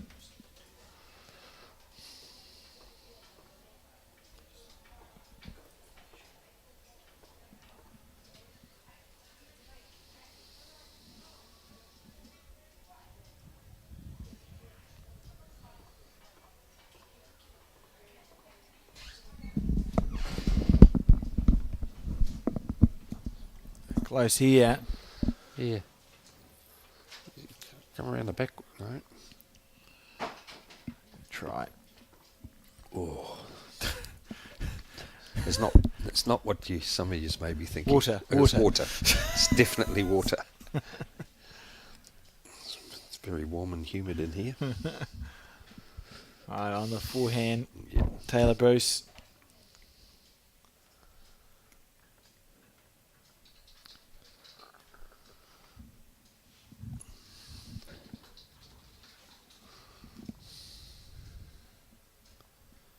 And now, so 7-16 down, sorry. How's your weight? See? How's your weight? How's your weight? Your weight's absolutely perfect. Yep. That's a top-notch bowl.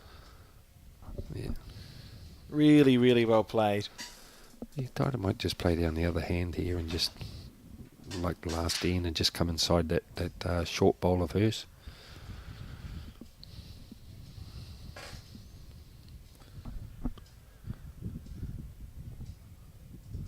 I can't see. Here it comes. See, this is the one. There was a good guide here. This is the difference of the shots we were talking about that Oh, she's going to be unlucky. But Oh. the last couple of ends where Sue's been trying to play those, she hasn't been able to convert, where Taylor has. It was always good to have a back bowl, as we all know.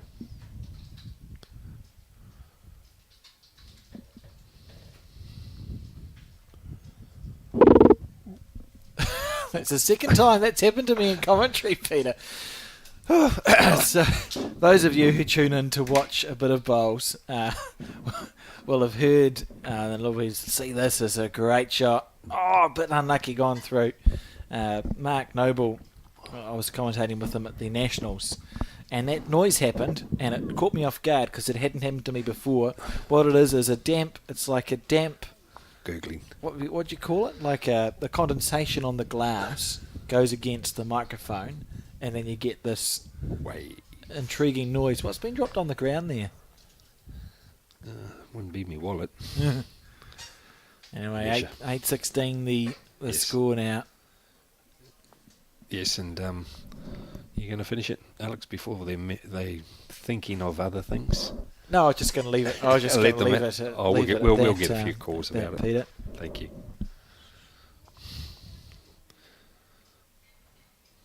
Yeah,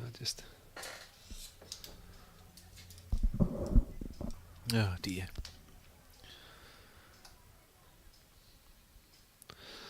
I'd say a few people are at home watching this will be thinking the same about the different lengths that are being played by Sue about in the mat.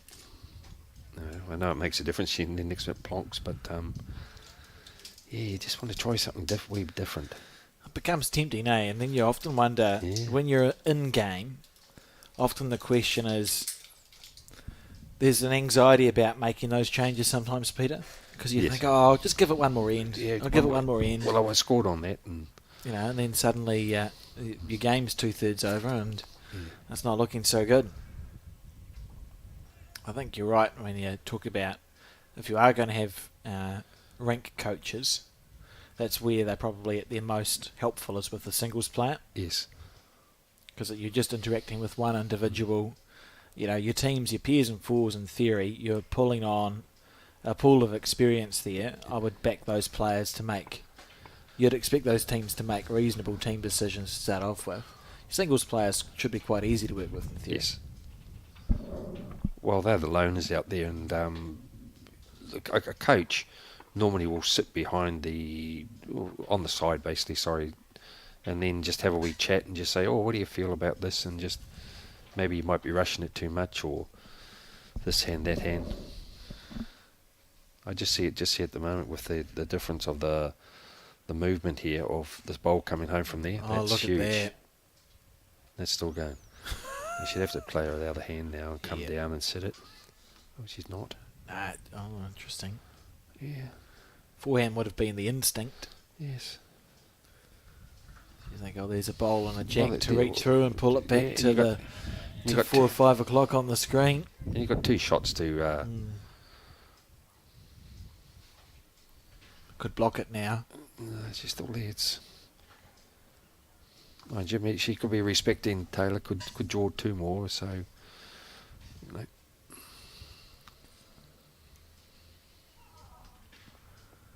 Yeah, that's where they come home from last one, wasn't it, Alex? How's their weight? Very close. A little bit short. Oh, gosh. Come on, you need to play the other hand, lady. Do you want to say it there? No. No. Very hard to dare draw that.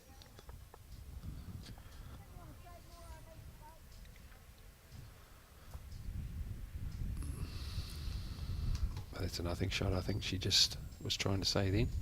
But that's the green where they were coming, but how's her weight? No. Oh, maybe. I could be wrong. No, I was right the first time. Yeah, that's Can't have too many of those moments in a game against a world champion when you're trailing 16 shots to 8. well, there's a great opportunity the other hand there is sit the bowl, trail a kitty, so you had 2 shots on to play then. You don't want to go down without a fight.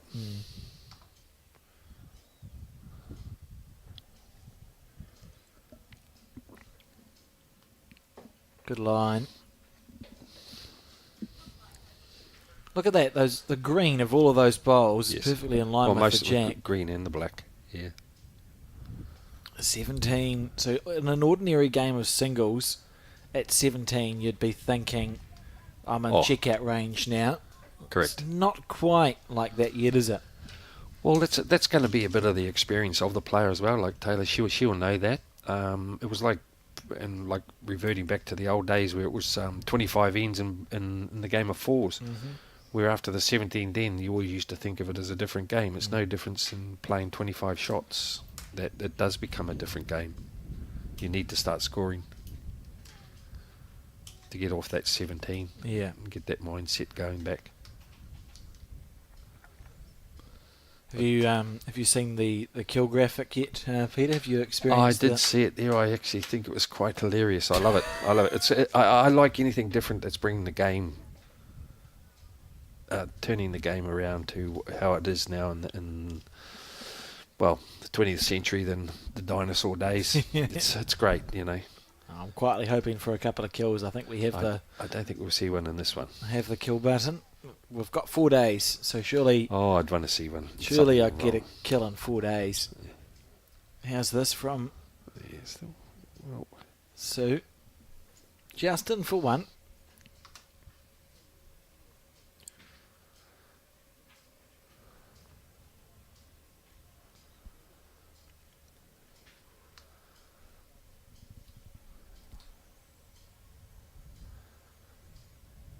Look at this.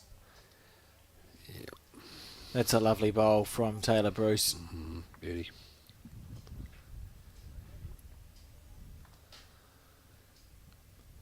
I was just thinking then, Alex, about how we say now 25 shots.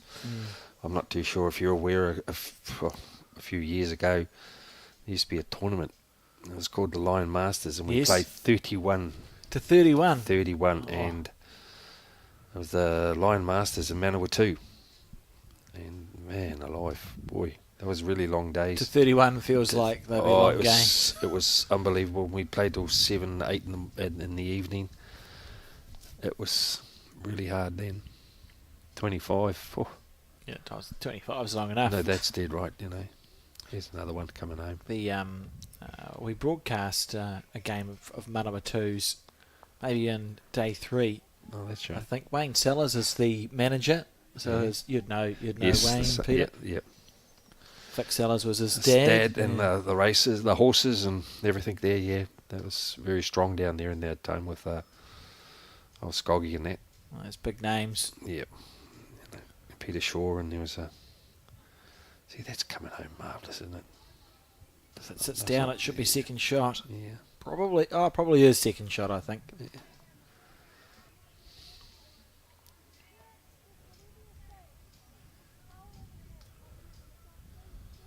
Such a nice delivery, Taylor Bruce. Yeah,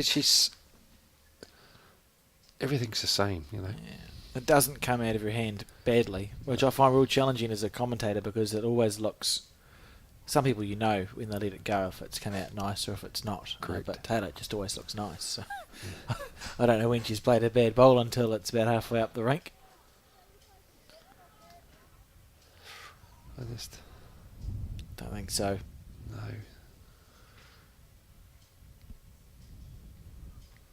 Some of her shot play at the moment isn't converting for her. Yeah, that feels to me the difference in this game is that Taylor's third and fourth bowl have been even she played really the other hand and flicked it over to her own, and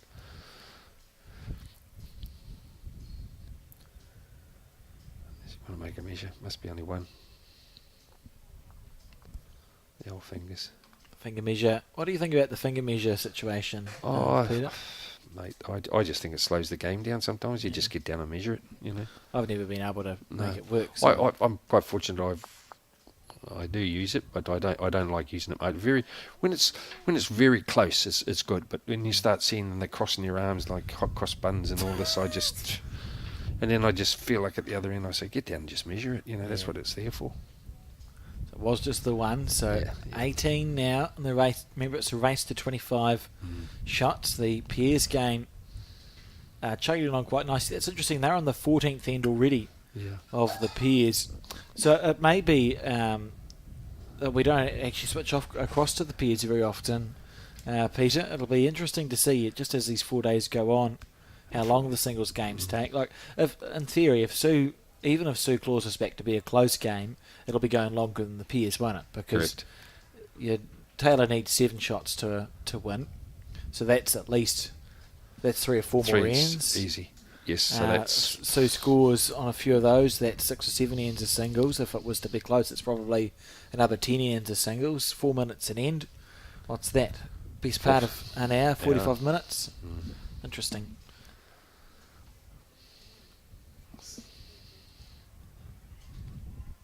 Yeah. Well, when we played that way, the bowl's been coming home well there. Good bowl. Yes. Joe, she's played some really nice bowls, but Taylor's just come into that one when the head's looking like it's going to build up, and I'm back into it. She's on a nice track here. She might take the kitty or...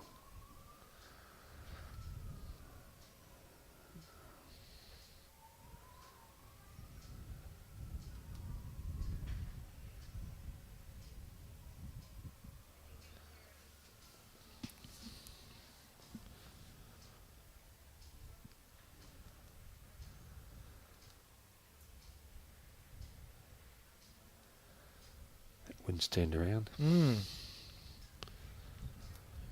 we go. Agonising short, that one. Yeah, good line. So, making herself to stay on the backhand and thread the needle.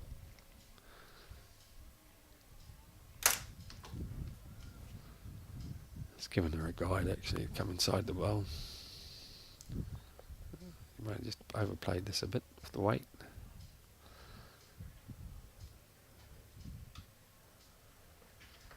Yeah. Good opportunity here. Be the last bowl and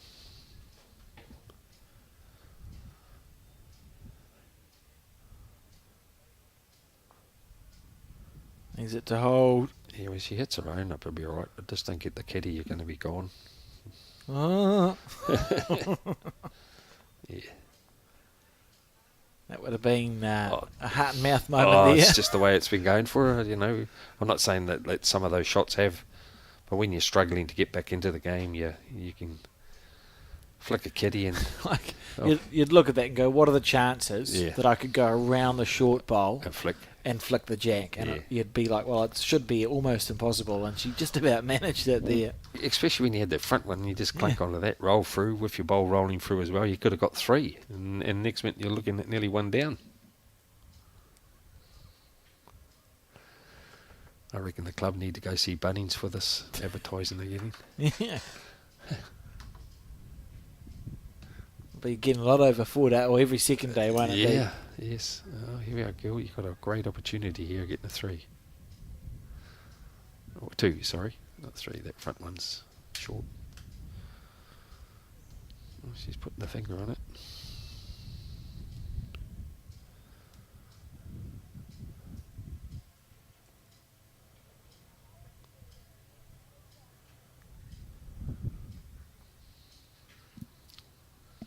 So we need to have one of those circles where we can do a lot of judging on who's the closest. And I'm getting better at it after a little bit. So I think the bowl of Taylor's at the left is level with the jack. It seems the jack level one. So that should be second shot.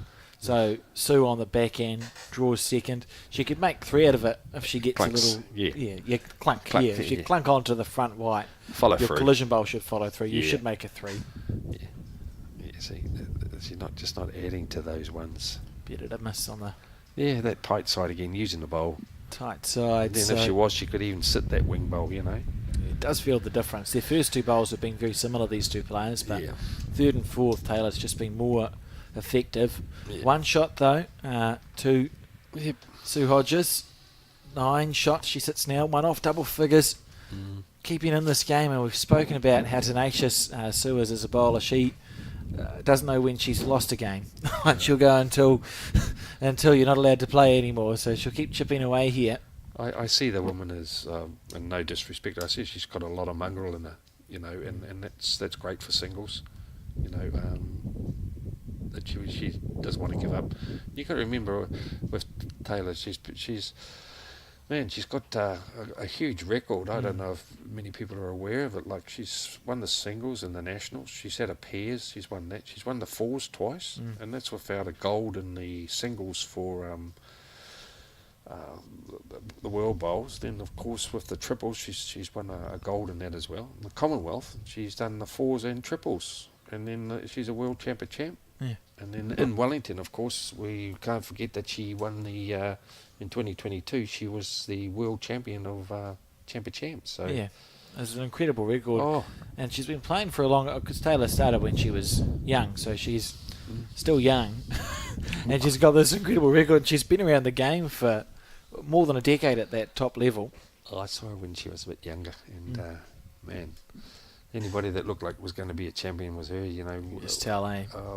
Played down there in the nationals, and she used to jump out on the green and just have roll-ups after the guys are finished, you know. And the ladies, you know, she's followed around.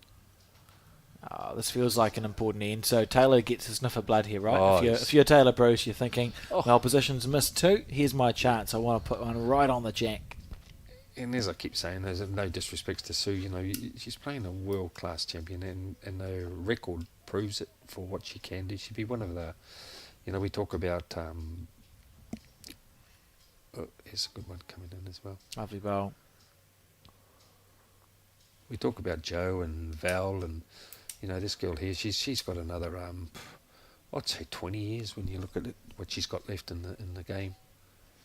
Easy, and we are lucky to have that the the depth youth coming through, right? Yeah. It's I think the women in particular, you know, I know a little bit off the track here, but, you know, you've got Selena, you've got some of the other younger girls coming through there, so it's great for the women's game. we've arguably got the strongest, if not one of the top two strongest women's New Zealand teams in the world at the moment. Yes. They've proven that with their performance at both the Commonwealth Games and the World Championships. Yeah.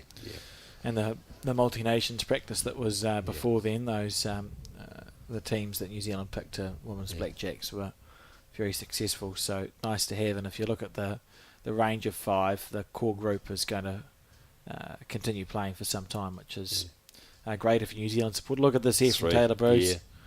Now this is where Taylor was doing the opposite. She would come in and draw that shot. These are the shots. She's not watching the game at the moment. These shots Taylor's been nailing. Yes. She's been under pressure because Sue has had her under pressure, but she just hasn't. Taylor hasn't missed. Let's see if Sue can. Yeah, this is huge bowl here. That's the 21. If Taylor draws another one, that's 22, of course. He's on a good track. How's her weight? She'd dearly love to draw the shot here. How's her weight, mate? This is very close. Well, I take that is a lovely lawn bowl. Absolutely beautiful. That's good. Bowl or jack target. Have to. You know, you play that down. And would you quicker rather than soft, or do you not? Oh like no, the range? I wouldn't be too fancy to that. I'd just play two-way back bowl. Just looking to replace the bowl, or then your collision bowl sticks with the jack. Yeah, follow it through. Yeah. And not only that, it's like, what do you say? Play the board. Yeah, precisely. 18-9 up. One down is... She's playing hard. She's told us all what she's got to do. See, this one. Look at this here. This one I was a bit afraid of. Bang. Oh, see, she could have taken the other one. Yeah. And she could have come down and played the back bowl. I like the intent there from Taylor Of Bruce. course. You know. It should be one shot to Sue Hodges. So into double figures now, Sue. It's only 8. 10 shots to 18. Like, you just keep chipping away. Taylor needs to score 7. Correct. So he needs to score 15 shots in that time. If it goes to that, I don't think we'll get the game over with. No, we won't. We won't. We've got the... If Sue keeps plugging away, I don't think we'll get the game over with. We've been going now nearly hour 55, so we've got another hour left. Yeah, it'll be interesting. It's something you'll keep an eye, or people keep an eye on. The players usually have you write the the time on the scoreboard or just keep it on your watch. It's good to see the mat up now. Yes, yeah. So making that change. Yes. It's interesting, the some of the history of the Intercentre, Peter. I was doing some research. So the women's Intercentre started in 1982, 83 it was. So it was thought about in 1982, following the theory of the men's Intercentre. And the men's Intercentre only started in 1970. In my head, they were older events than that. I was surprised. I know 1970s, 64 years ago, so I suppose that's still been going for a while. That only feels like yesterday. But I was surprised that they took that time to get started. It was from a suggestion, I think, from Rothmans, which is why it's colloquially, I think, still just about, you could just about talk about the Rothmans and people go, oh, it's the National Intercentre. And a lot of people then too would get confused. It was called like the John Flett. There was a John Flett one as well, Yes. the Intercentre. So, and as we know, with the sponsorship with cigarettes and that, but Rothmans in those times had done a great contribution to the game, them and Lion. So it's just not a plug for them, but it's just how a sport actually got these massive tournaments going, without their support, and now we've got the Somerset and all that happening. It's interesting looking back through, and there's been a variety of different ways that this event has been played. We had, just a variety. We were talking about, was it the Super 8 Peter, which was sort of an offshoot of the Intercentre theory as well. I actually forgot about it, and I think I had to get hold of you to even see what the team was. But Yes. that was quite strange. Just a little bit of history on that. But we'll let a player bowl here. Because of the international players and our rep players, they had to play in the positions that they were selected for the New Zealand team. So Rowan Brassey was actually led. He actually led, and I think Peter Bellis, he played in as well. So he had to play in his nominated position, which was singles. But any of the other players that were in it, like Skog, and there was like some of the other international players, like they had played 2 and 3. Yeah. So it was quite interesting that it wasn't feel like it was stacked like now. We've got Gary coming in and skipping the fours and So on and things so like that. forth. Yes, yeah. Same with the women, getting back like to the women's situation. There was with the youth and that. We still got that the development of the women. You've got Bronwyn, you've got Blinken, Sarah Scott. You've got another good little youth like biting at the heels. A lot of depth coming Yes. through. Well, we've been Yeah, this talking. heads. Look what's happening here, Peter. We stopped talking about the bowls for 1 minute. I've actually watched, and I didn't want to comment too much how far they were away with holding 4 shots here. Oh, this is unbelievable. And this is what I'm saying about, if she gets a 4 here, that's 14-18. So how a game can change. Look, Under pressure. take deep breaths. This is how the champion performs. But On the back end, brother, she's been nailing these bowls she's all game long. she's going to sit this bowl. She's dead. Jordan, what a great little bowl. No. But it's still great save. Cut it right down, though. What Cut a it down great to save. 1. She took a moment back and took a breath. Just say that the struggle in the draw weights because Taylor had her first full-blooded drive on the last bowl of the previous end, Peter? Do you think that? No, had an I impact actually or- think because the mat was pulled The up. mat was charred. That's a better reason, actually. I'm not saying you're right, So- I'm right, but I just... Therefore, we should see the mat moved. No.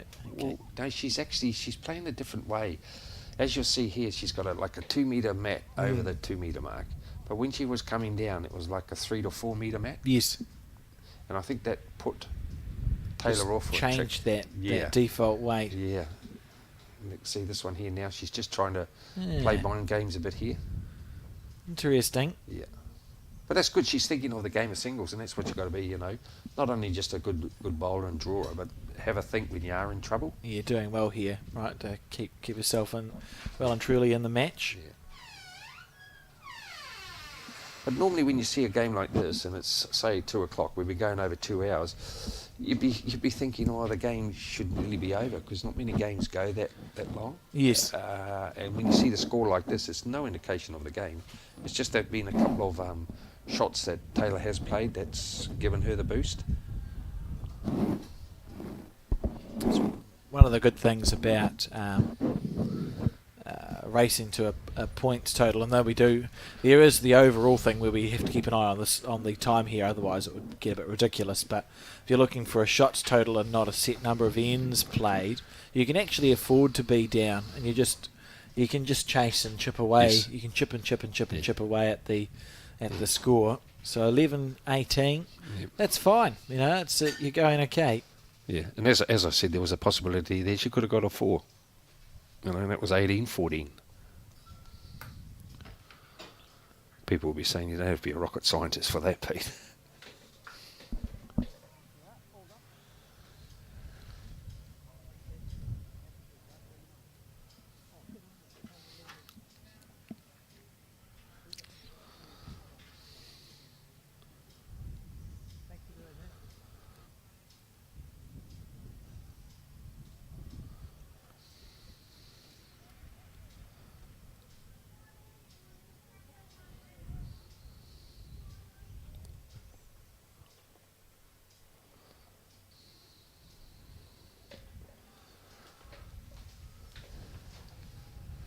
Yeah, just that little bit of mat variation and lengths is just put Taylor off just a tad for the last 6 bowls. This is where you really want to hammer it. Interesting. Yeah, she's got good green here. How's her weight this time?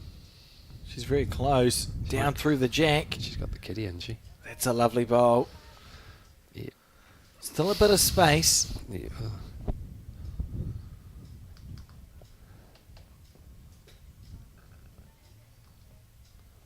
A little bit of chalk on the bowl there. Yeah. Oh, I like that spray now, Alex.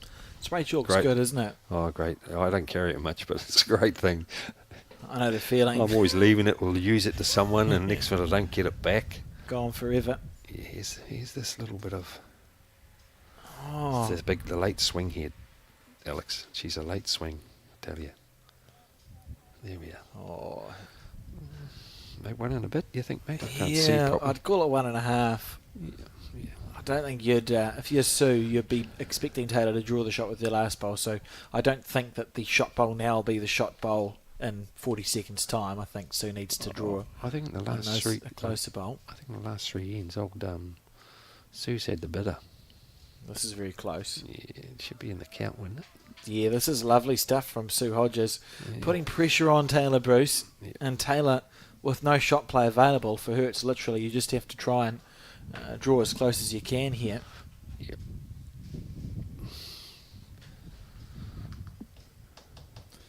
Well, she's got the right line, Peter, but I'm not sure what the weight's like. She's been nailing these bowls.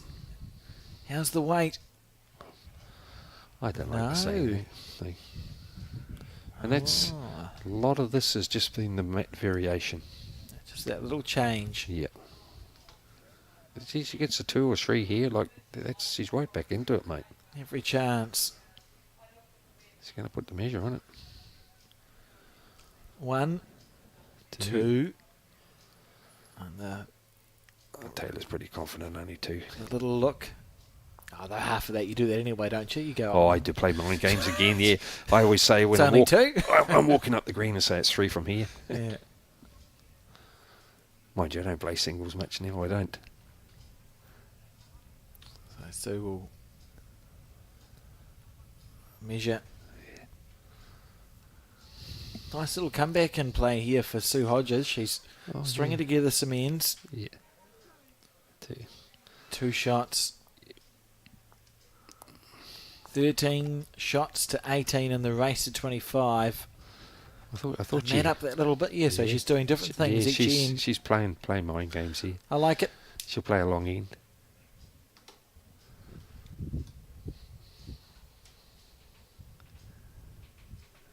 Yeah, here's the long end.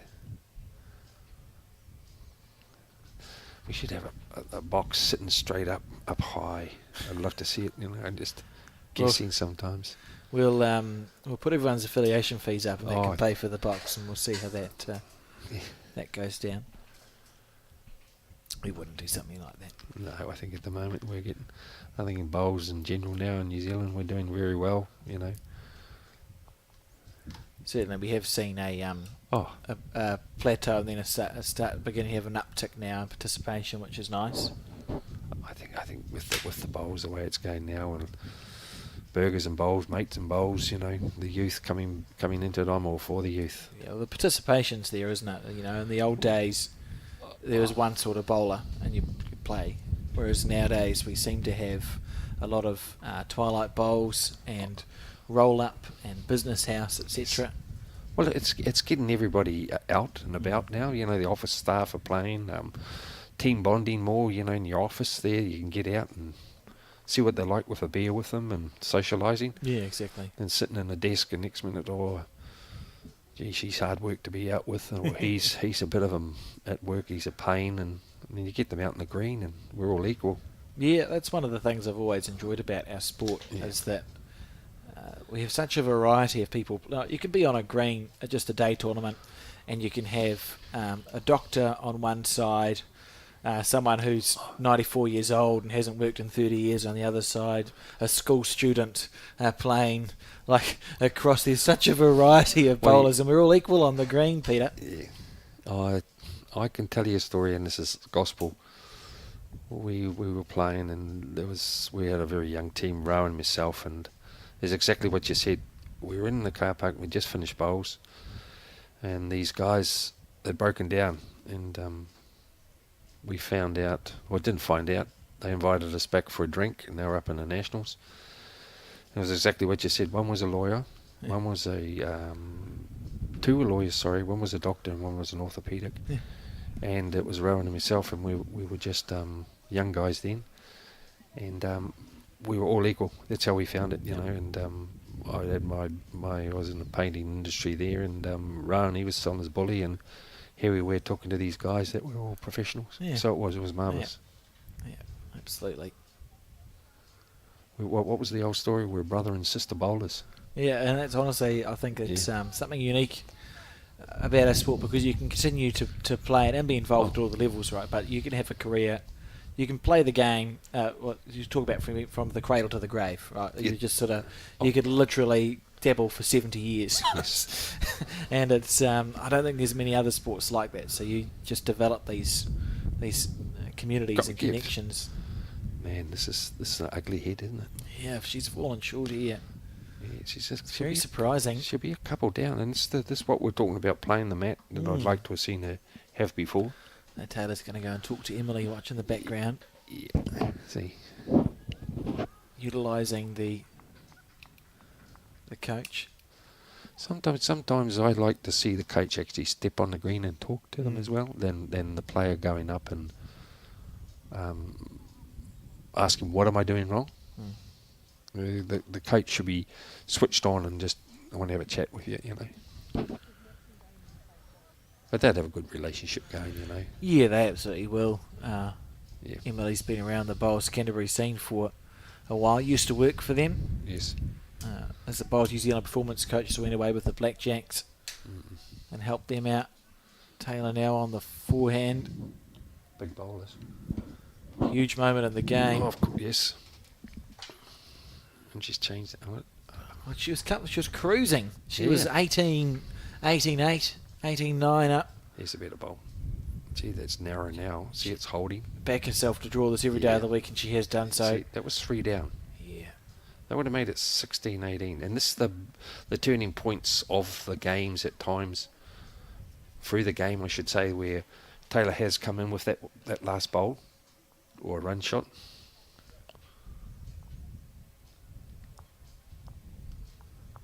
I think the last game, Alex is on the 18th end for the pairs. Yes, 16-11 the score there.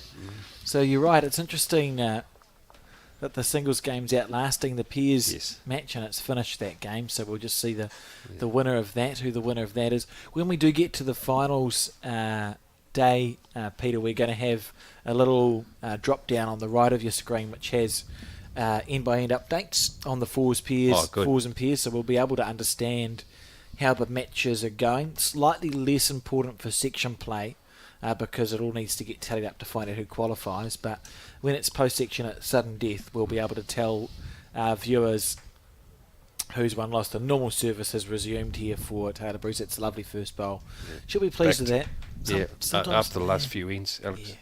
You do just have an end off sometimes, or a couple of ends off. And that was good with her going up, speaking to the coach and settling down for a tick. It's a bit tight, this one, I think. The wind, see, look at their clothing. I just looked at the clothing from outside here with Pierce. Sort of, playing around. So Taylor on the forehand.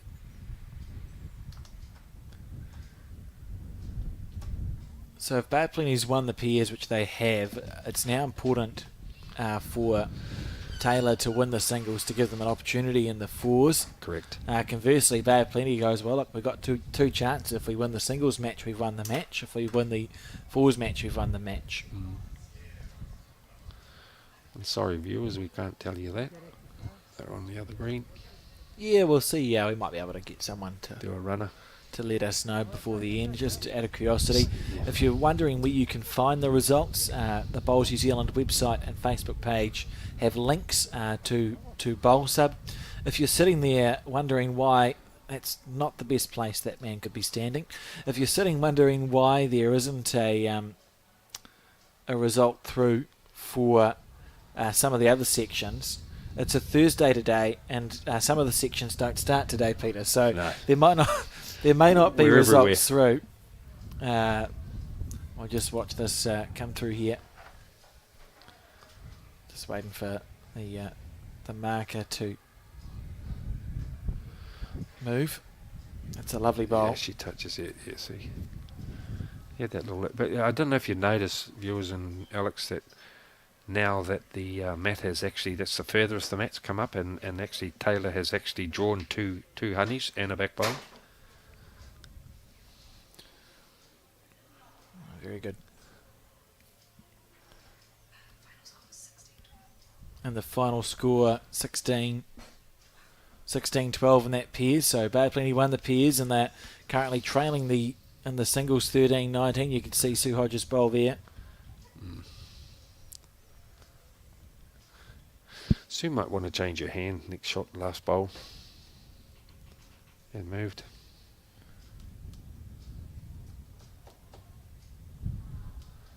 Yeah, that's a good bowl too. Look at that. That's.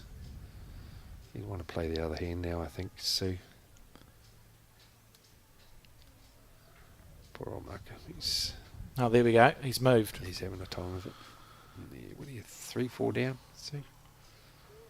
4, yeah. You want to play down to sit it. You'll be smelling the chocolates if you play this one, right?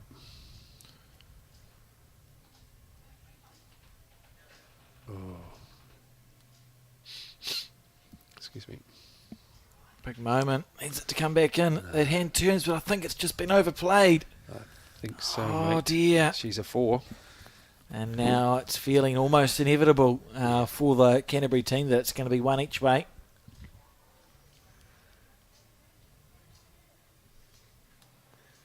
Yeah, that's 23. And that was basically the first end after Sue lost the end that the game's changed, and Taylor again has pulled the mat up again. So she had that little bit of a patch, and I'm pretty sure that when she reviews it and talks to the coach, that being the first game, that's something to work on.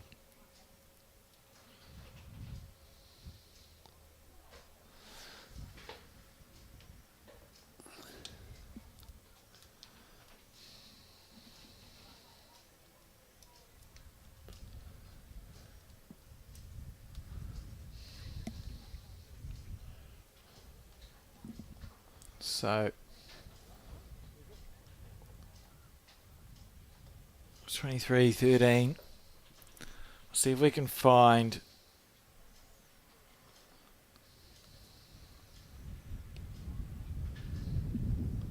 Good opener. the score on the fours, Peter, because it'd be interesting to know.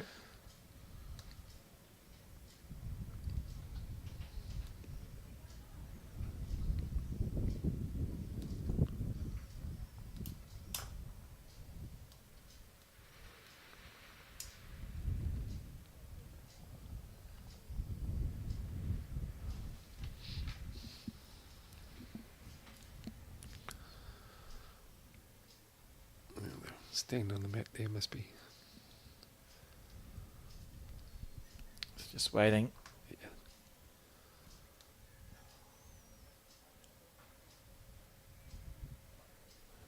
So it's do or die at the moment for Sue Hodges, isn't it? yes, You know, Taylor needs 2 shots to win the game.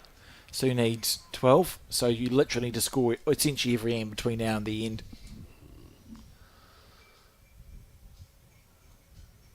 And the way it's going, I think the time may beat her.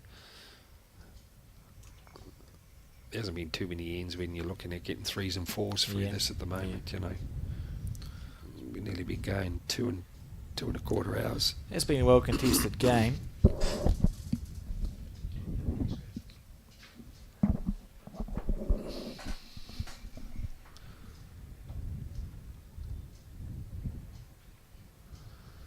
Good green.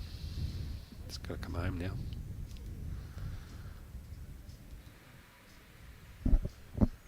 Yeah, great bowl. Something to work off anyway.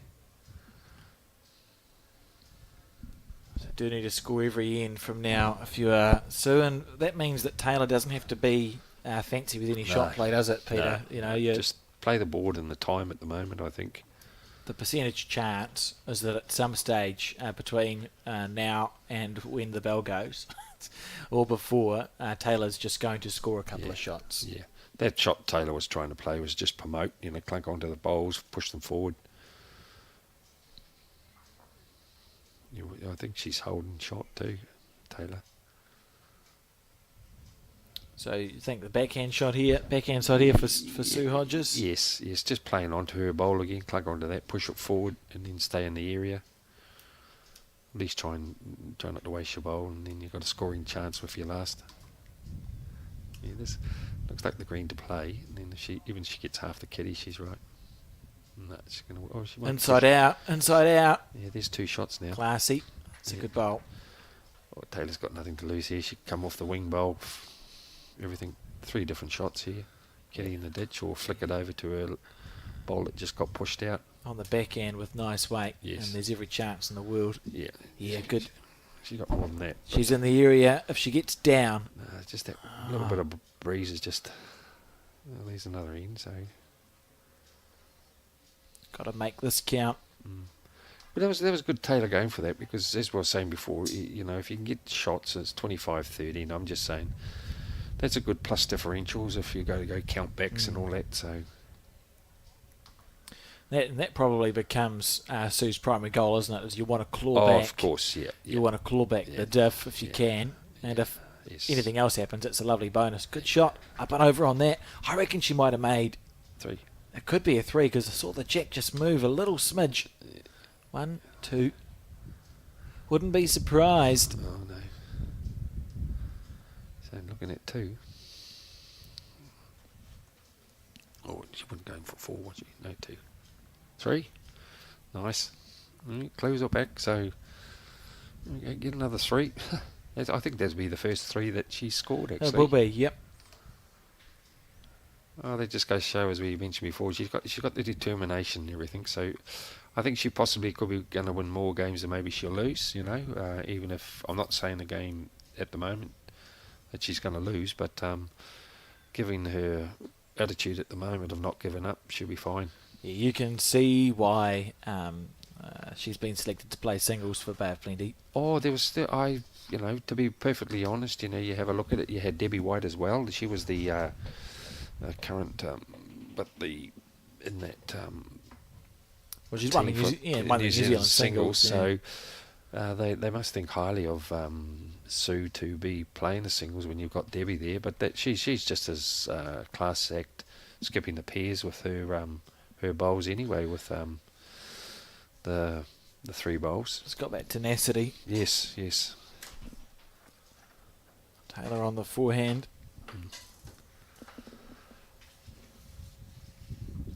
I just, you know, that's where Taylor was winning it on these lengths. Yeah.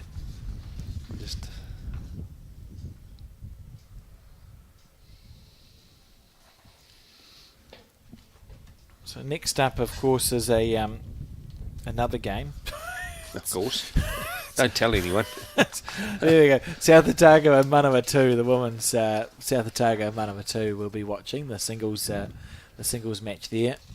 And one of the one of the things about this Intercentre is that every round you can actually change the team combination. Yes. So we receive in the commentary booth the team combination about 15 minutes before the match is to be played. So if you're Canterbury or whoever, you can actually change Taylor. This might be Taylor's one singles game. It won't be, but it could be in theory because you can change it every game.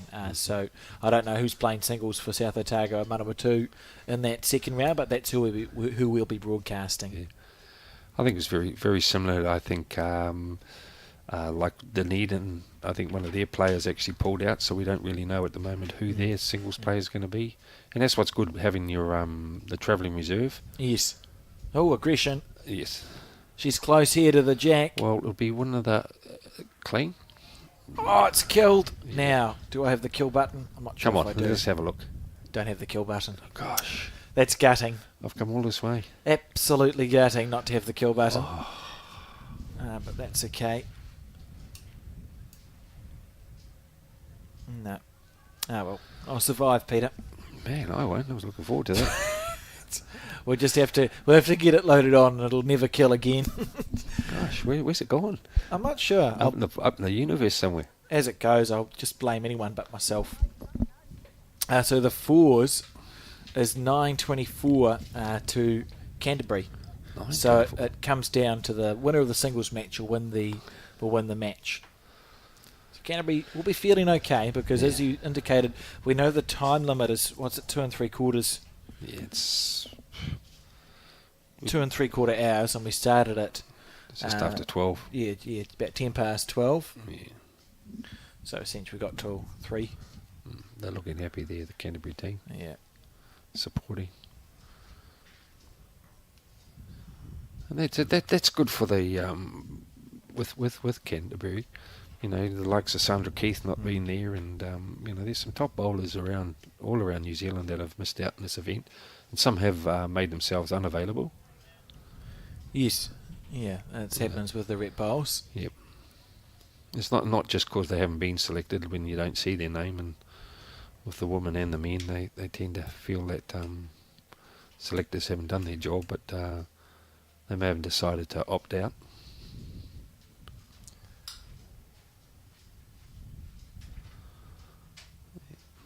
I've always thought it'd be nice. I know it doesn't happen. It'd be nice to see who is available for any representative team because it removes so much of the conjecture. Because bowlers love to talk, Peter, but you go, why wasn't so-and-so in the team? And often it's literally because they've gone, I'm not available for selection this season.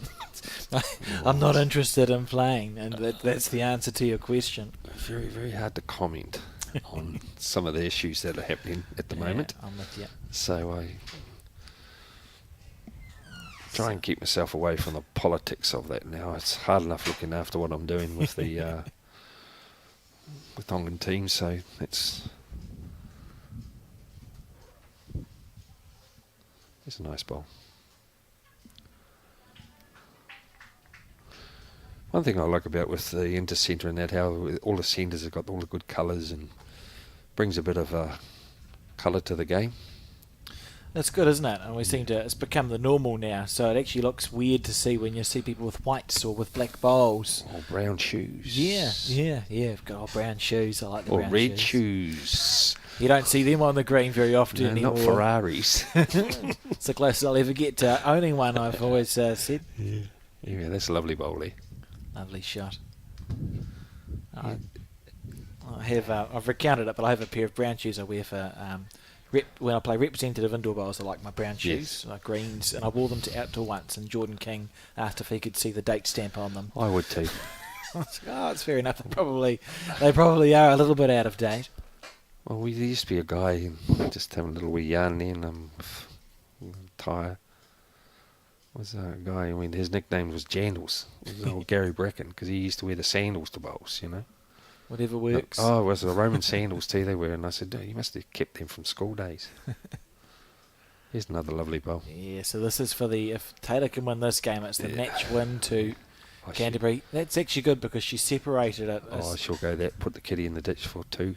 Oh, Yeah. she's taken off her. Yeah. Otherwise, it's game over. So this is to save the match. Yeah. Trailing 16-23. Yes.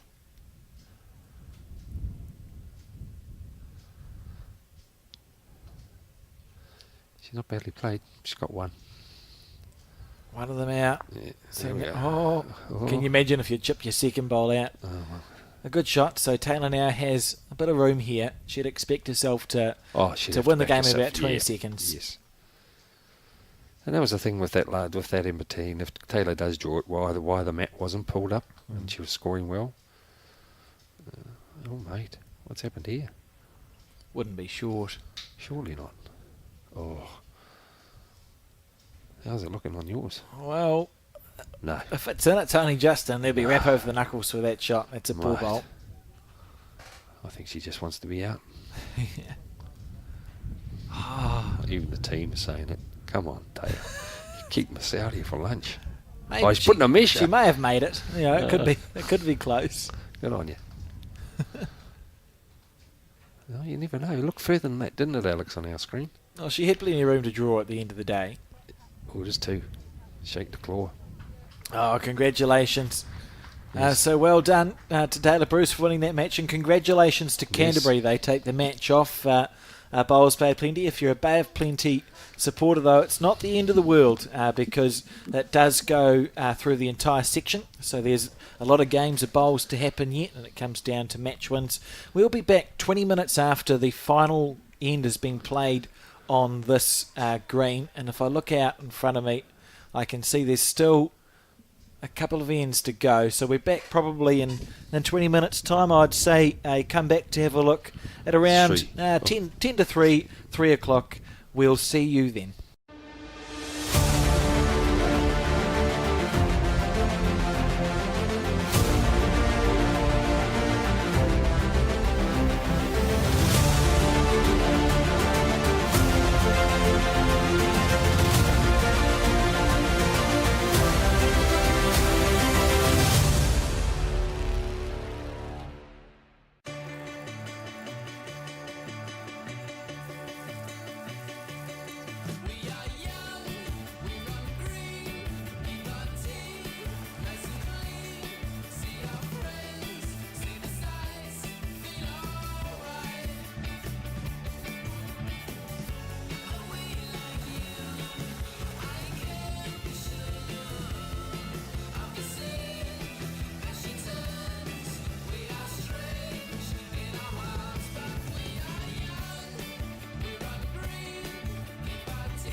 Think age is just a number.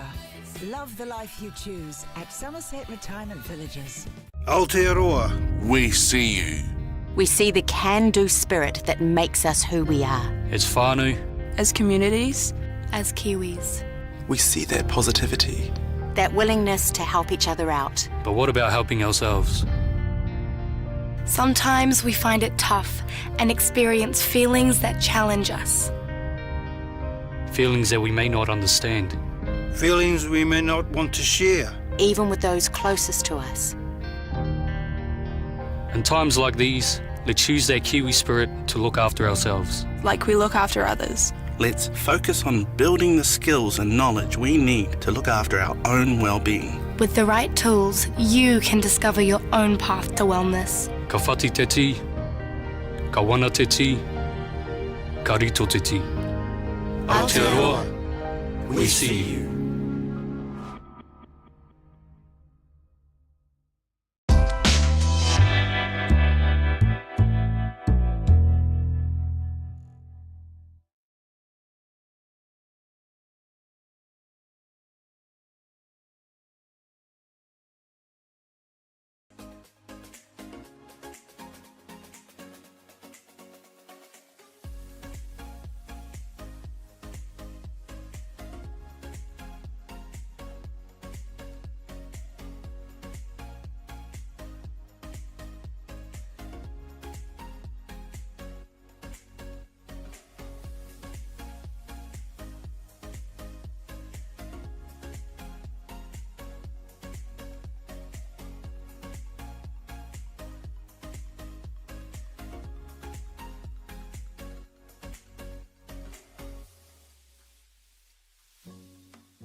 Good afternoon and welcome back to the Bowls New Zealand coverage of the 2024 National Intercentre.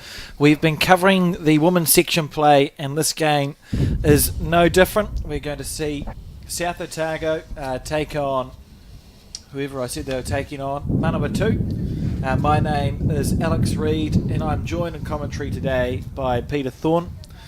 Peter, we saw a good singles game before, and what we're going to see now is a singles match between Manawatu and South Otago, which of course is Bronwyn Cowie and Naenae Fryer. Based on what we saw in the first game, what do you think we're going to see in this one? Well, they've had the first game, they've had a little bit of a warm-up. They're knowing the conditions that are out there. Secondly, they're the best players in the centre playing the singles. So that will give an indication of their capabilities. I feel at the first five ends or maybe shots that we'll start to get to know what their style of play is going to be, if they're going to be aggressive or draw bowlers to the game, and if the weather changes and the winds. So if it's anything like the last game, we're going to be heading in for a good one.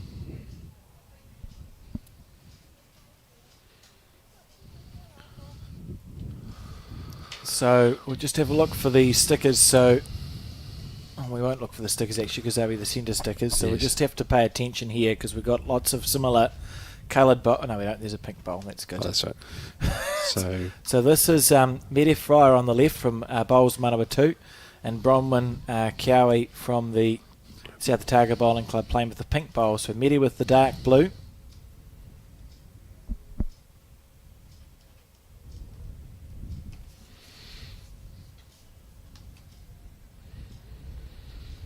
Good ball coming home.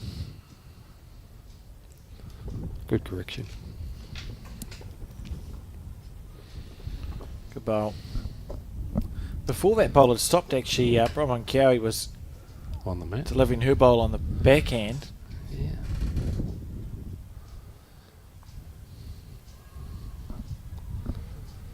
Well, it's totally different from the first game where they started off and it was like just over the peg and mat back. This time we're playing ditch to ditch. You can see there. Well, I would point out the clouds aren't moving too quickly at the top of your screen, so the wind's still not excessive here at Naenae.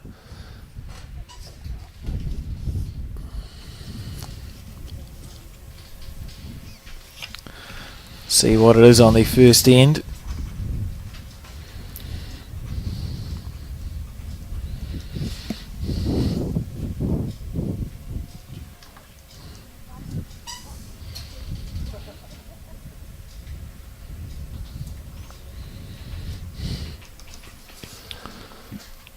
Right, so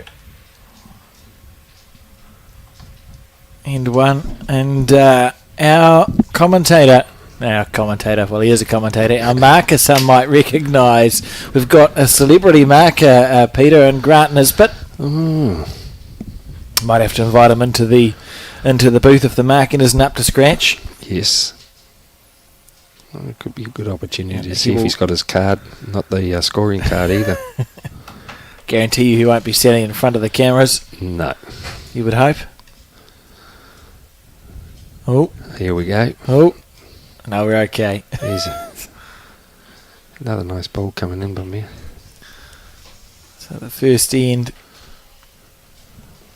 just confirm that was a 1 to single. Yes. Naenae Fryer.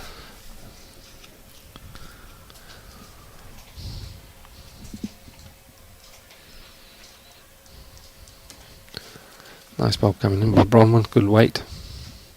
Bit more green.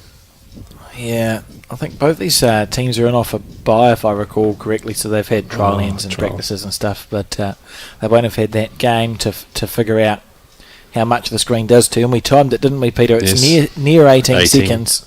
Correct. She's taking it off well. Good adjustment. Both starting off on the same hand by the looks of it.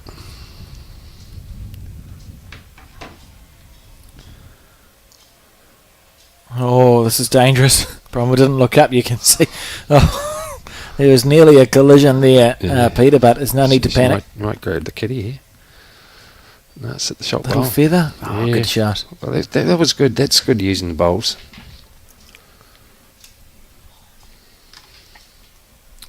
Little centres like your South Otago often have very keen competition, don't they? Oh, they seem to play day and night. The expression is, they've always got something happening down there.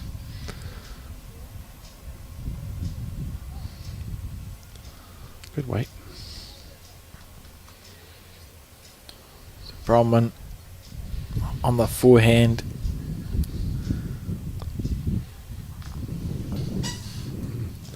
So another good line.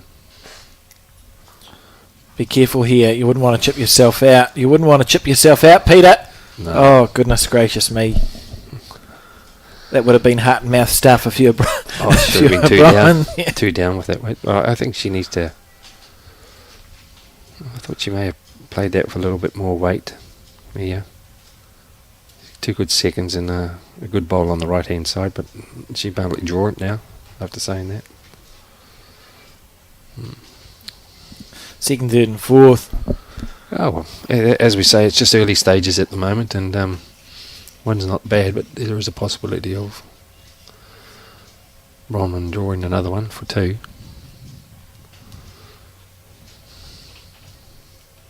Inside out. This is interesting here.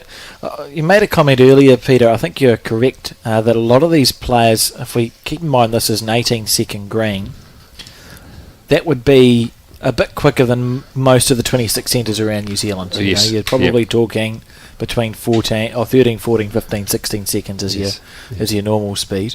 And I think too, Alex, is and this is no disrespect to the greenkeepers, that it's a lot of voluntary help in some of the other centres, and the greens aren't as up to standard with the likes of here, and this is why they are using here as headquarters, and you want to be playing on the best.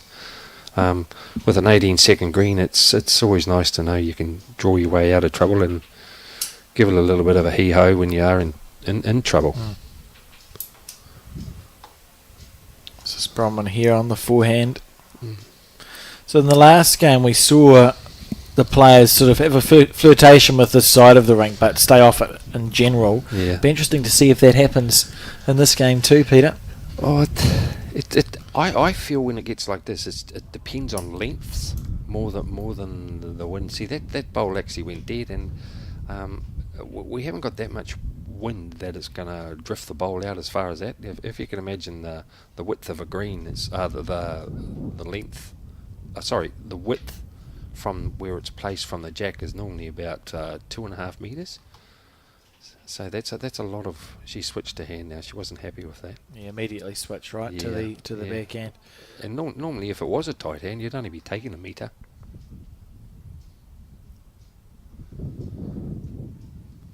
So she corrected very well actually after a bowl that went dead. But how often do you see that? It's like someone plays a wrong bias, the next minute, bang, they whack one right on it.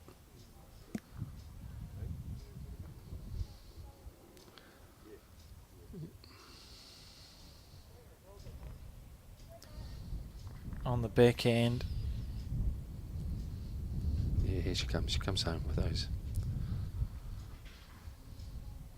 Oh.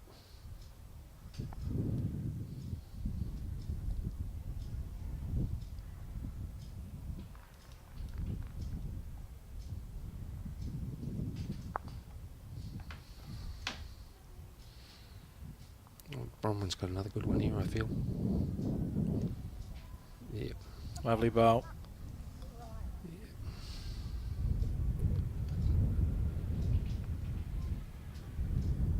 Just feeling each other out at the moment, just drawing away.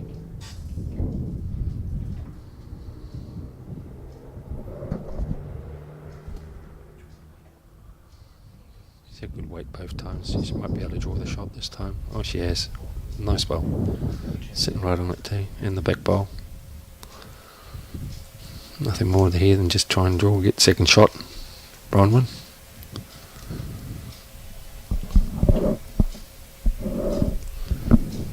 This is the type of one where even if you are, you just to make sure you're over, and then you can play a little bit yard to it, and then Yeah, exactly. I think she's going to fall short, which is a bit of a no-no. So she's only got that same shot on again as drawing, where before if she was a metre over to that back blue bowl, she could be a bit more positive in playing shots.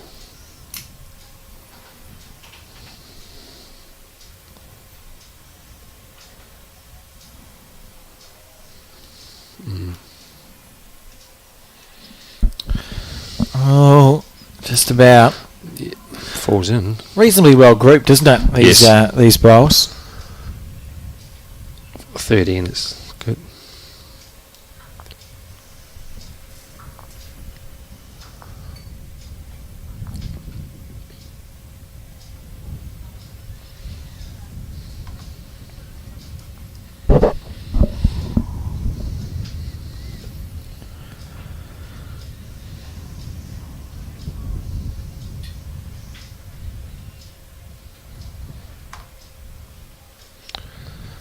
Oh, Mia's certainly been around the traps.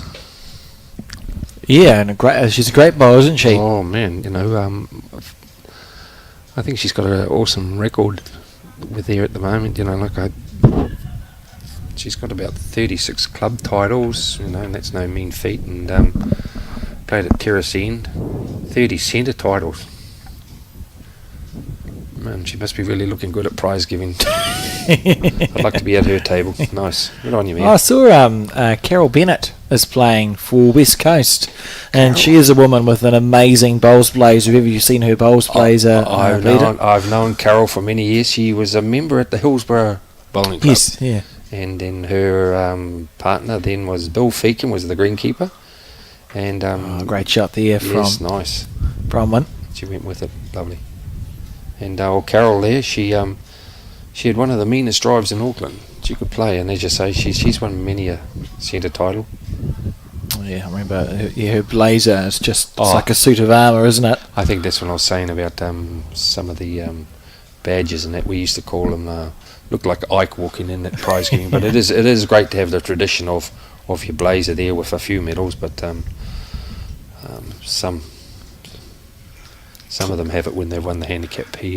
Way down when they walk in. Yeah, she'll be a little bit disappointed in that shot. Yeah.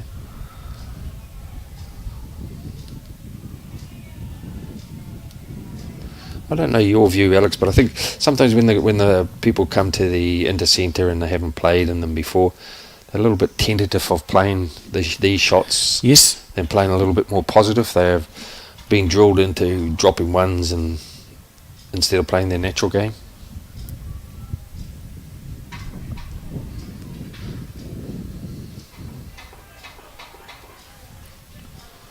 Yeah, this is the one, mate. Play up.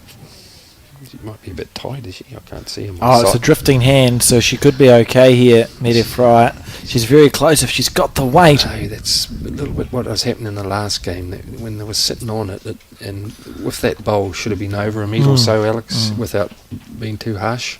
Now, going back to your point before, Peter, we spoke about it, but for a lot of bowlers, the Intercentre is the pinnacle of your bowling career. And if it's the first time you've been selected to play, you expect it to be a higher level, which I mean, and to be fair, it is because you're playing more consistently good bowlers. But it's easy when you expect it to be at a high level to, as you say, go, everyone I'm playing's amazing, and then you become quite tentative in your bowls. You become negative. It's a good point. Yeah, see, that's it's drifting.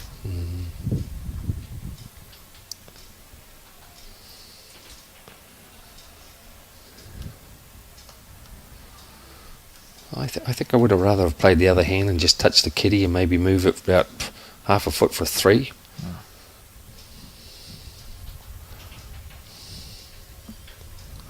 It's a lovely little bonus bowl if Bronwyn can get it to pull up, which it has done.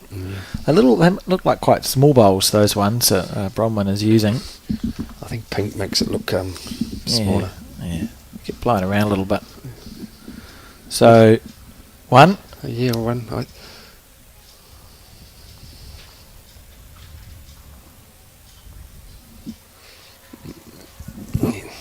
And Media scored on the previous end, didn't she? So it's 2-1. Yeah. Just waiting for this. Yeah. Mia seems quite confident she's going to get a measure.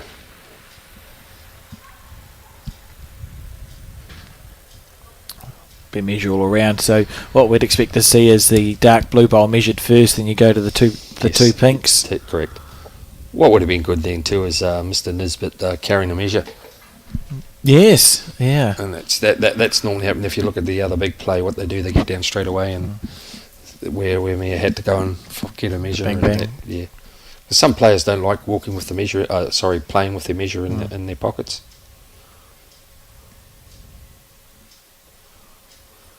Oh, It's this one over here. That's the bit of teamwork. yeah. 2. I think it was 2. Yeah. So 3-2 the score now. Your last bob come in. So there seem to be a bit more of draw bowling at this stage. No one's showing their hand of you put one on it, I'm going to give it a little bit of a tickle up.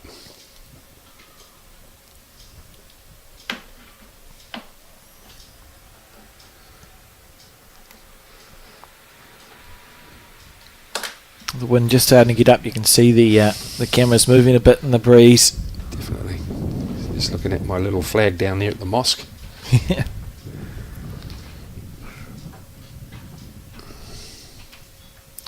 Bronwyn delivering the jack.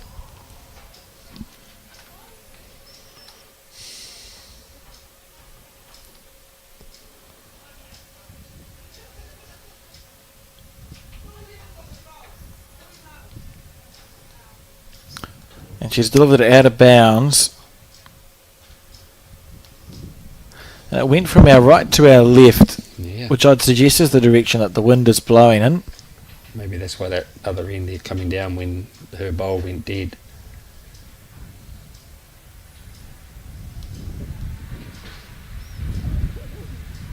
Yeah, gust of wind.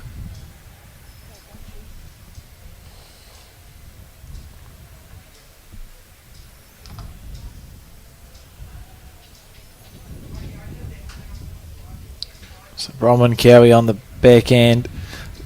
One of the questions that we ask Peter, if you're in the wind, so we've got in this situation, there's a wind blowing from the right of our screen to the left of our screen.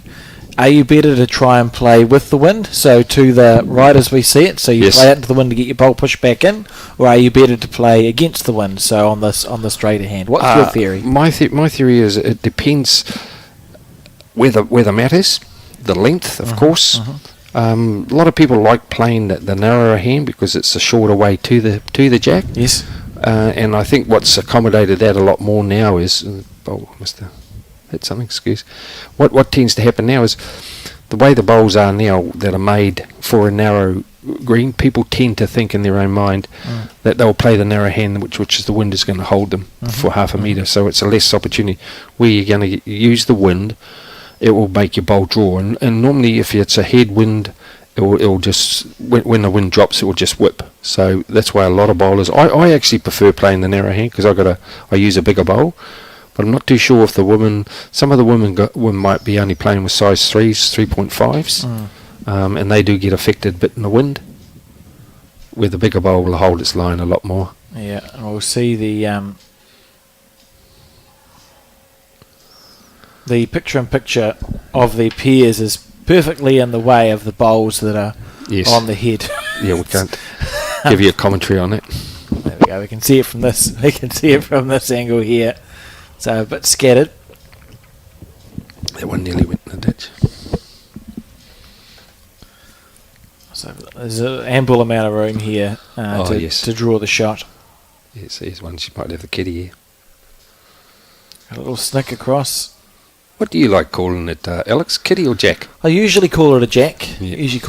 I know the further down south you go, the more variety, the wider variety of names there are. They call it the cat and Southland. Yes. Some people call it other words, depending on how your bowl's gone. You seem to, is kitty the word you use, Peter? Well, I've got another expression, but I wouldn't like to say it on there. Yeah, that's fair. But mainly the jack or the kitty, you know, the English call it all sorts of names. Yeah, well, they're still stuck by it. They still call bowls woods, don't they? Woods, yeah, you've got a good wood here. Yeah. So we haven't had wood as bowls for 80 years. No.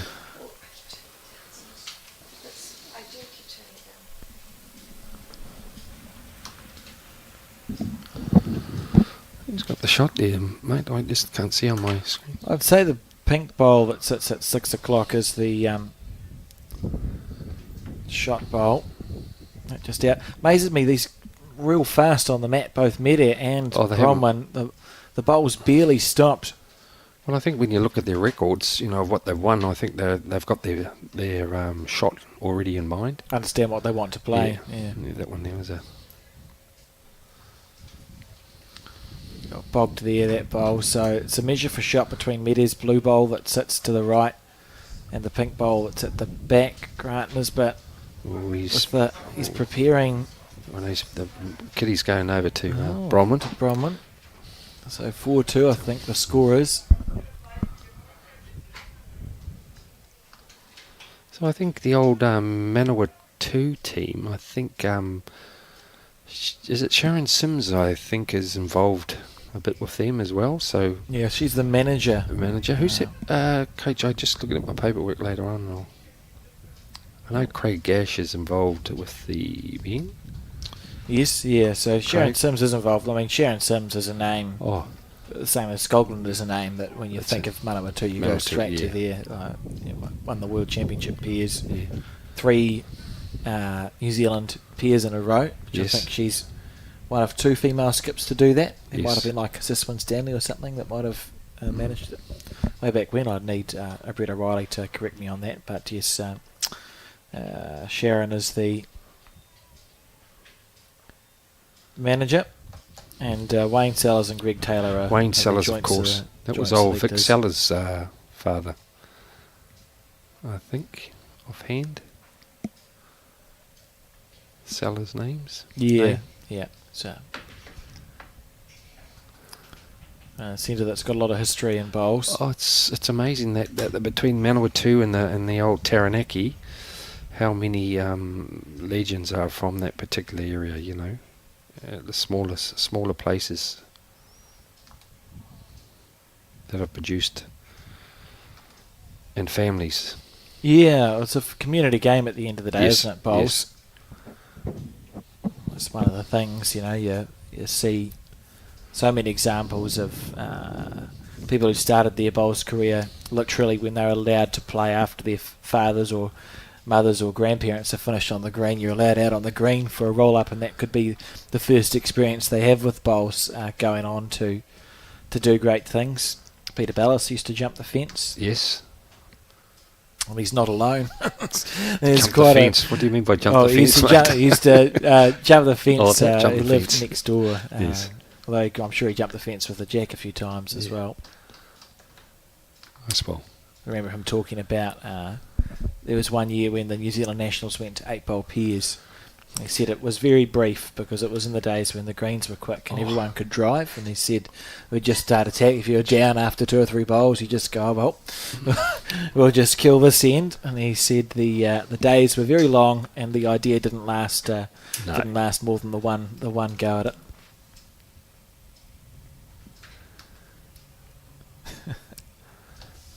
Yes, there's a few families that have come through in the bowls fraternity, especially in the women's. You had the Khan sisters there with Millie and that, Jan and Medi with a chance to sit with a couple here. I think we broadcast one of her matches at the Nationals, maybe the New Zealand. All right. She might have played the fours. She played very well, good bowls.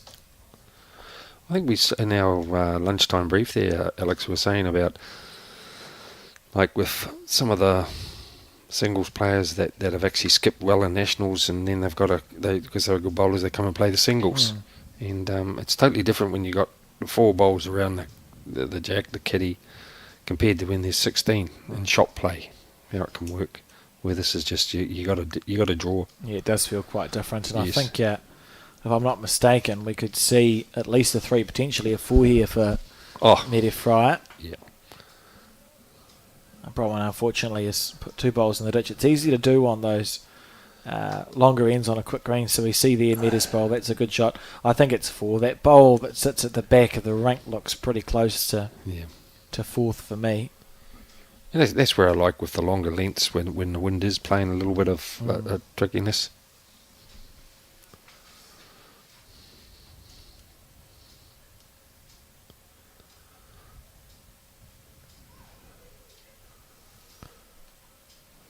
So delivering the jack. It was a big point in that previous game, wasn't it? It was the jack lengths that we saw. Of course, yeah.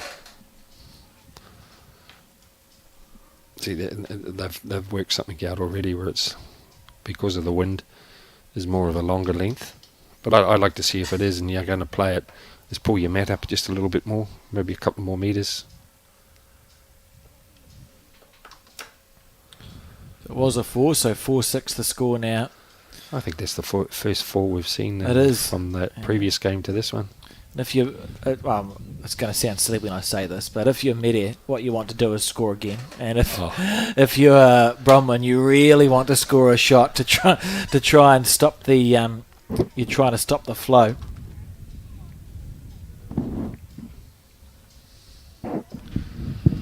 Yeah, as we say, 25 is a totally different game, you know.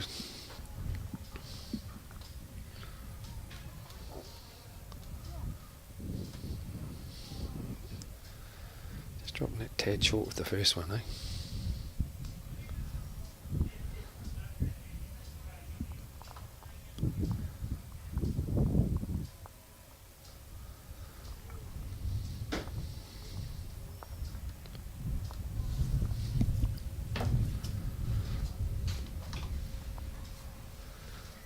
So the first bowl was actually wide from Mede Fry. You can't see it on your screen. We'll look at it from this angle. You see there to the left, so it's just about out of bounds.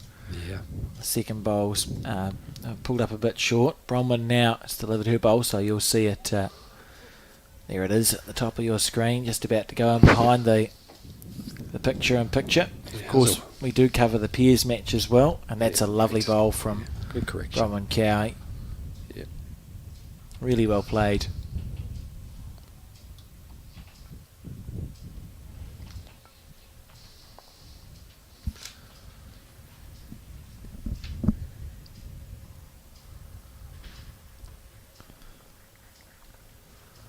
Looks like a bit of line.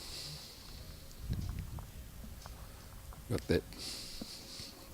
Oh, here it comes. There it is, underneath there. Yeah, here it comes. Just to hold us in suspense for a little bit. Be Little close bit to of the shot there. She's nearly jack level. A little bit of a pause, Wiggy. Yeah, very quick. Right, so it's gonna Oh, she should be better this time. The other time we couldn't see it. Now it's just coming home. underneath here. That means she's Yeah. taking less green. Yeah, just the weight now. No, Needs here it we to go. hold. No, she's a wee short.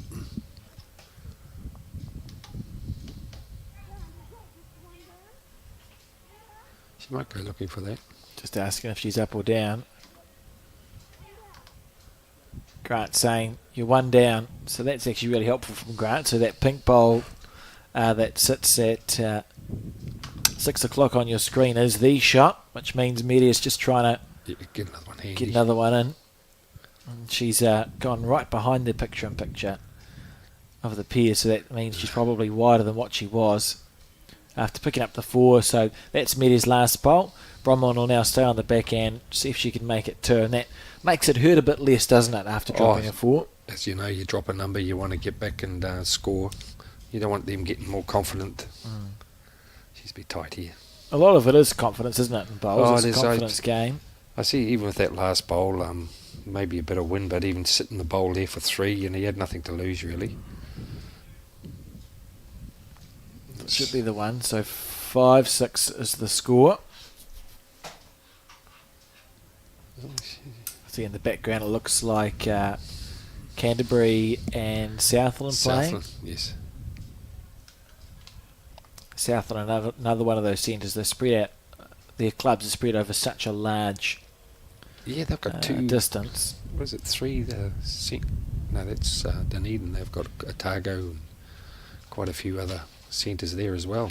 Yeah, or the in Southland there's lots of sub-centres. Yes. The South Island centres seem to have sub-centres, whereas up our way it seems to be just the one. Less nowadays. Yeah. You have things like the Western Suburbs Association, but it's not so much sub-centre. And I suppose that's because the distance isn't there, Peter. Whereas well, we've shrunk it a lot by bringing North Harbour and counties into the zoning. Yes, yeah. And the Western districts mainly started off because there was a lot of the newer clubs starting, like Glenhead and Te Atatū, Hobsonville, and all that up home. So they tried to form.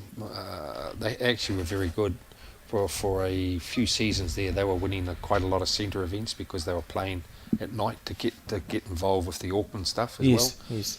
So it was all good for their for competitive play all the time. They were playing it continuously. Oh, that's interesting. Short end. Yeah.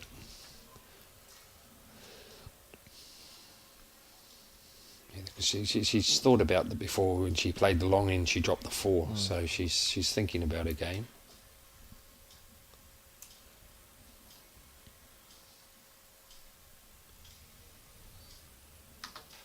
Steering this one down. It's a little bit wide, I think. Yeah, I suppose it's an okay bowl to start with, isn't it? Something you can pull back. Yeah. I'm pretty sure they'll be working themselves, saying they can play better than what's happening. But that's just Intercentre play. A lot of extra pressure on them. The whole team, they're thinking more for the team than themselves.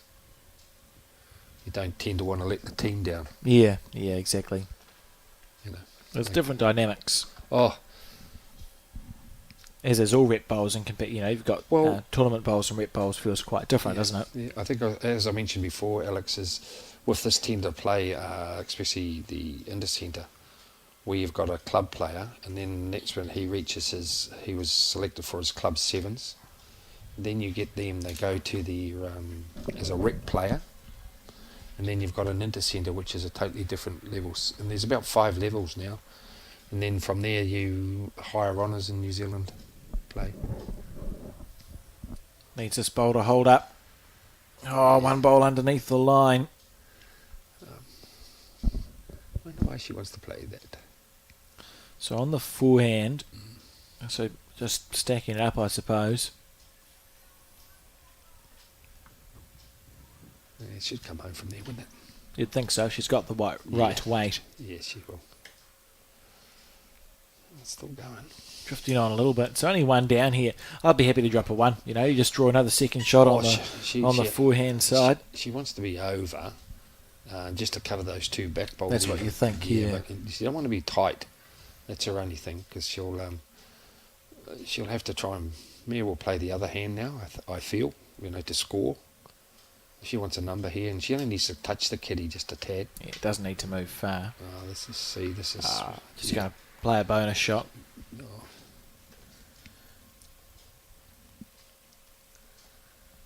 Would have been a massive temptation to switch to the backhand. Of course, and she may possibly will draw another one. But what I say then is she could have sat on the 2 pinkies. Yeah, good bowl. Nice bowl.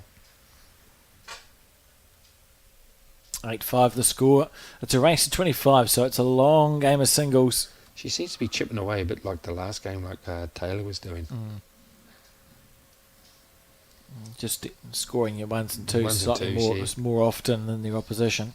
Well, and Mia got that 4, which is half the score, which... So it's going to be I was going to say a short jack, but it's maybe... slightly shy of halfway. The mat's not too far up. And on the forehand, so this is the straighter hand because the wind's blown from right to left. Yeah, I'm never sure. I think I decided.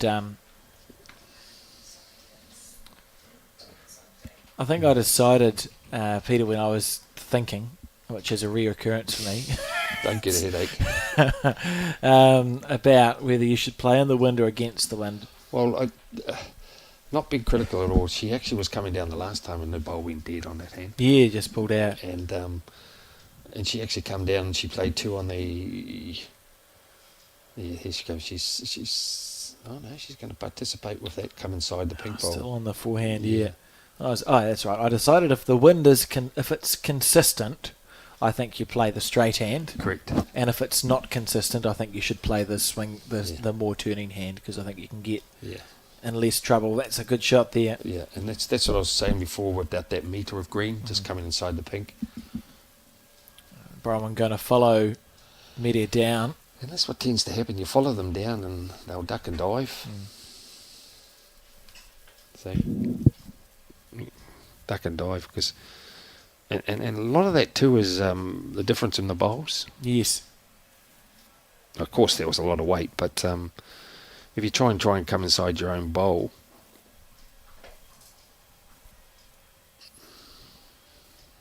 So, Meady's just going to stay on the forehand, having played that very good bowl. Oh, she knows what she wants to play. She wants to play the tight hand now, so she's scoring on it. If that, it should. Yeah, so we'll see her just go up and down on that hand. She now. will. Yeah, she's found the hand. The weight's pretty good at the moment. That's a lovely shot. Yeah. Yeah, well played. Intriguing. Well, this is when you get sucked in sometimes. It just because it looks easy, and see, it needs a gust of wind, Peter. This is what I was. Yeah, you can drop another 3 or 4 here. Yeah, look, the weight's perfect. Yes. Yeah, and then she'll correct and maybe hit the pink one. So huge, and you can see the little shake of the head there from. And I don't know why she didn't just continue on her hand that she likes to draw and see. She's found that gap, just that she knows to come inside that pink bowl. 3 lovely weighted bowls. That's 3 beautiful bowls from Meta, and huge pressure now on Bronwyn Cowie, who has already dropped a 4 on this match now, staring down the barrel of 3 light. Yeah. Can't really afford to do that. She might follow through here. She may get a good result. It's going to find a gap. Yeah, let's see what happens. Found about 3 different gaps there, Peter, but at the end of the day... Yeah, and that's where I say, if the other hand, if she come down and sat on those other 2 wing bowls, it gives her something to play to. 3 shots, 11-5 the score now, and Bronwyn probably needs to you wouldn't want to drop many more numbers like that, is what I'm trying to say, in this race to 25, because you're just giving away. Well, she dropped a 4 and a 3, and that's 7 in top play. And it's always hard. I know, with a little bit of breeze, but in this level you can't drop 4s and 3s and expect to win. Yeah, well, it's sort of the time. Not without being nasty, but if you think the time it's going to take for Bronwyn to score those 7 shots back, that's probably 4 or 5 ends worth of work. Yeah, well, that's hard yakka, and Mia's got a tail up now. She's playing the hand, and it's different. She's coming down now and using the wind to bring her home. Yeah, see, that's nice. She's thought it out well with the mat back and then to the 2 metre mark. She's getting now. See, the last end she was trying to follow her down all the time, and now she's playing back to her original. Yeah, and she's fishing at the moment, so she'll find it. She'll get a slide or a sit something. Oh, this is poor. So the only scary thing, I suppose it's slightly less frightening than the race of 25, but when you are playing these good bowlers, you can't afford to take too much time to figure stuff out, Peter. Well, because you can, while you're busy figuring out how the green plays, you might find yourself in an unretrievable situation. To be cruel, to be kind, you've got to knuckle down now. Have a wee word to your coach, even just. Can you see what I'm doing wrong? Am I just getting sucked into playing her hand? Why? It's a nicer delivery on this bowl. Still going to need a helping hand. It's underneath the line. Yeah, it's going everywhere. See. To me, Peter, it looks like the bowls of someone who hasn't played a lot on the 18-second greens. Well, that's some of the things where. That's why you see the top guys. They'll come train on a green or train on something fast. It's like when international players, they go play on croaky greens just for the slowness. So it's on the slower greens you can afford to miss with that raking weight, and you're still going to bog for 2nd or 3rd shot. But correct. On a quicker green, you miss. Oh, the line. You miss in that way, and it's not good. Well, what do you say? You can look very ordinary or like a first-year player. Yeah. Now she's on the other hand. And if she's got, let's see, that's going to duck as well. Duck across. Yeah, so it's very. Just the green. That's the problem for Bronwyn at the moment. The weight's actually not horrific. Big pressure. It just feels like Meta's going to run out to an early lead here. Yeah. But if you look at what Mia's doing, her bowlers hold in a lot more, and you'll see with Bronwyn's bowl, that whip like anything. See, this will still count for another shot. It looks, and sometimes the easier the bowl it looks, it's actually the hardest. Yeah, I agree. I'll be. See, that's your duck too. Under the line. Yeah. She'll be lucky to get second shot here if it holds up. She might get a slide, mate. Yeah, she's very fortunate. Hung around for, I think it's probably just third shot even. Yeah, it's 2 from here. Yeah. How's that back one? I think it's 2. Yeah. So she was looking down to 4. Hurry up with the lollipops in this, but There he is. Well, we'll call that a success. He was in shot. He's dropped it. He's dropped the ball on us. As long as he has his yellow card. Yeah. So 13 shots to 5 now. Amelia Fry's got off to an absolute belter of a start. She surely is. Playing very consistently.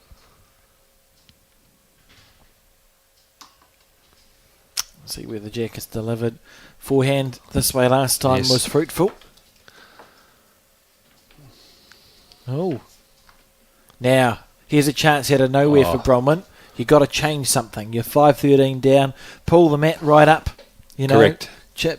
Change. It doesn't matter what you change, as long as something has changed here. It's very similar to the last game. There just seemed to be no thinking at times. You know, I don't know. Right. So you've been given the mat.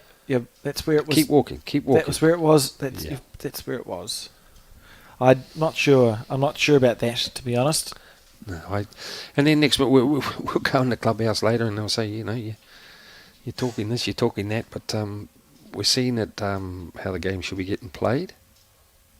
It can be easy, and she's thrown a short jack, to be fair to Brian, but it can be easy just to get caught up in the game sometimes, and you just go through the motions. Yeah. I lost a game. It was a learning for me. I lost a game once. Well, I've lost a game more than once, to be fair, but there was a game I lost, Peter, and the end was killed.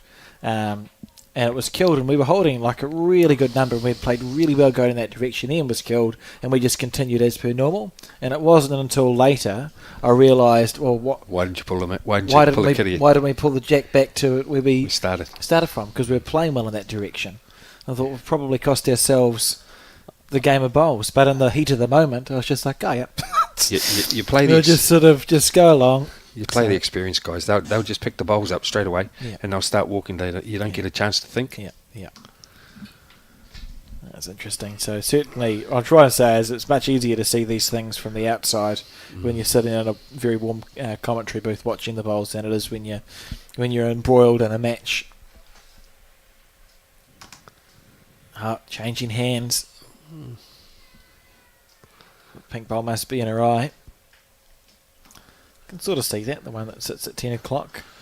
She's on a good line here. Oh, is she going to come inside? She's inside it, she'll get a good bowl. Yeah, well played. Well, especially playing that hand. She hasn't played that hand coming down. She'll be happy with that switch. So now Bronwyn playing the tight hand.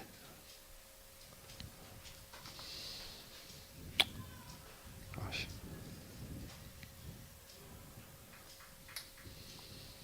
Good weight again, Bronwyn, but... Look at this, that bowl's barely come to rest and Mede's playing.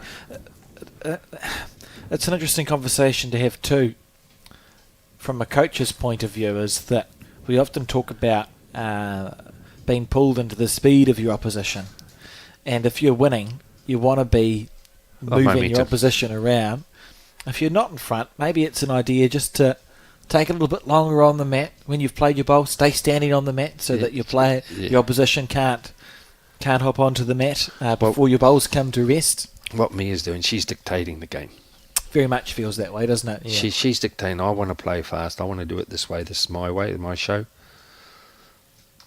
Holding one on the head is Mede Fryer. And got that bowl to come, well, just near. You just go near that pink bowl that sits at 2 o'clock. You'd be unlucky to hit it square. She shouldn't. No, she'll come home here. Nailed it. Yeah. That's a really, really classy bowl there. I like the way she uses. She guides. She uses inside bowls. It's clever because you're not afraid to hit them, so No. you go nice and close and get that nice true arc. The idea is basically when you are playing something tricky, is like Bronwyn's bowl there. That's the pink one. Use that as the kitty, so that you don't have to go as wide. You know, so you're playing inside, and that's a non-effective bowl, even if it was reaching and trying to sit that coming through. Another 2 to Medi Fryer, making hay while the sun shines in a big way here. Yeah, that's thank you, Grant. Doing a very good job of the marking as Grant Hasn't he? Nisbet. He needs a bit of a smile on his dial, I think would be nice. You don't have to smile when you're commentating, Peter, because it's very rarely is there a camera on us. No. It's hard enough in this room, isn't it? A bit claustrophobic at times. Oh, it's 4 o'clock. I found some very small Mallow Puffs in a bag at the supermarket. They're quite nice. They're melted. They don't usually last long enough for them to get melted when they're around. Yes. Jack thrown to the 2 metre mark, and we think we'll see Medi on the forehand. Yes. There we go. 15-5 ahead, and so 10 shots to score to win. Yeah. I should be feeling pretty good about things at the moment.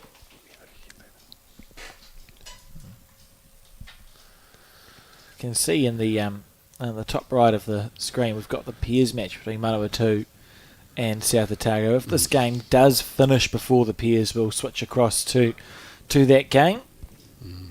It's half a chance. Yes. The other one they finished before Taylor and Sue. Just the green's the big issue here. You know, just not giving the bowl that chance to come back in.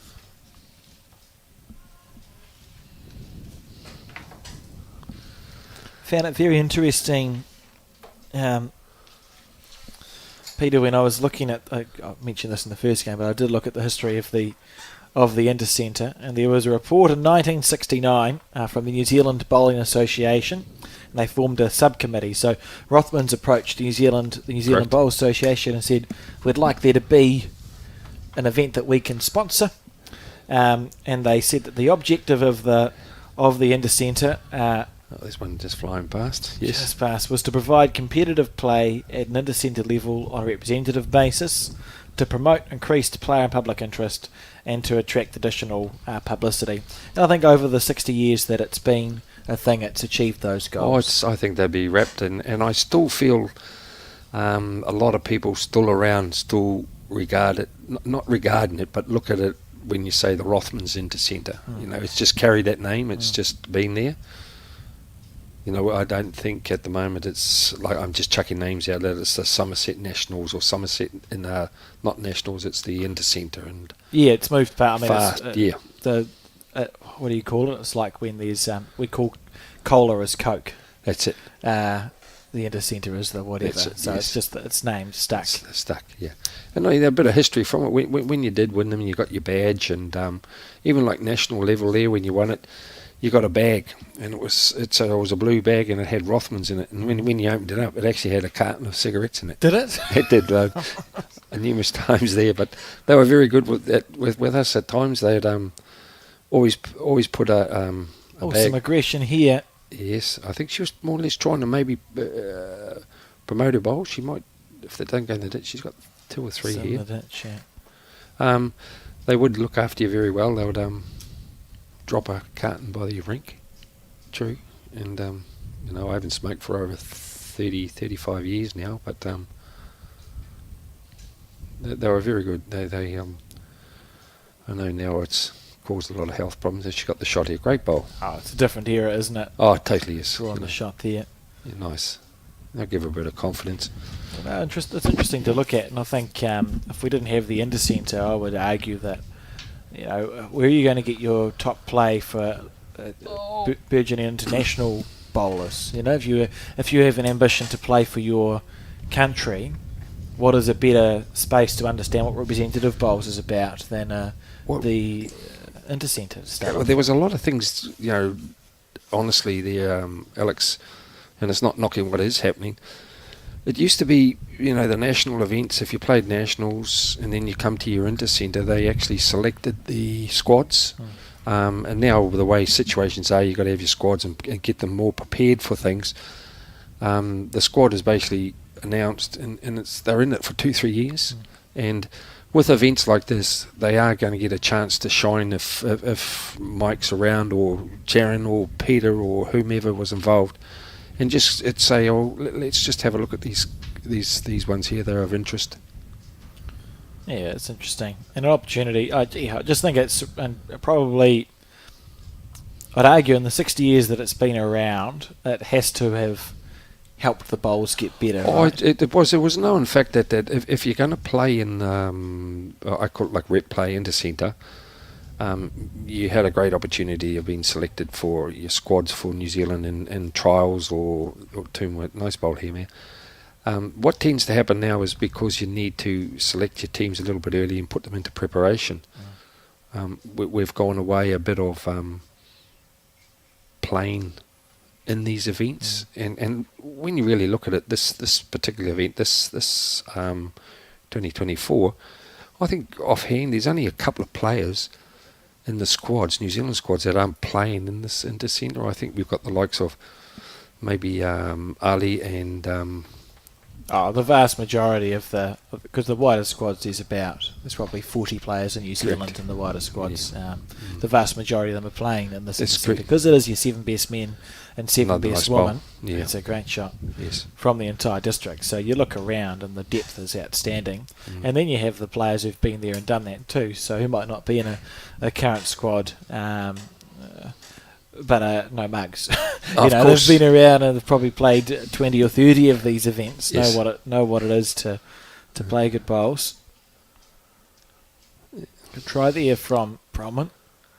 Just out of the count. Settling down a bit though more. That's more consistent greening, isn't it, those 3 bowls? Well, she's correcting more. Mia's just been a bit steady there and playing the one hand and with 4 bowls, then swapping and changing. Just that consistent play. Yeah.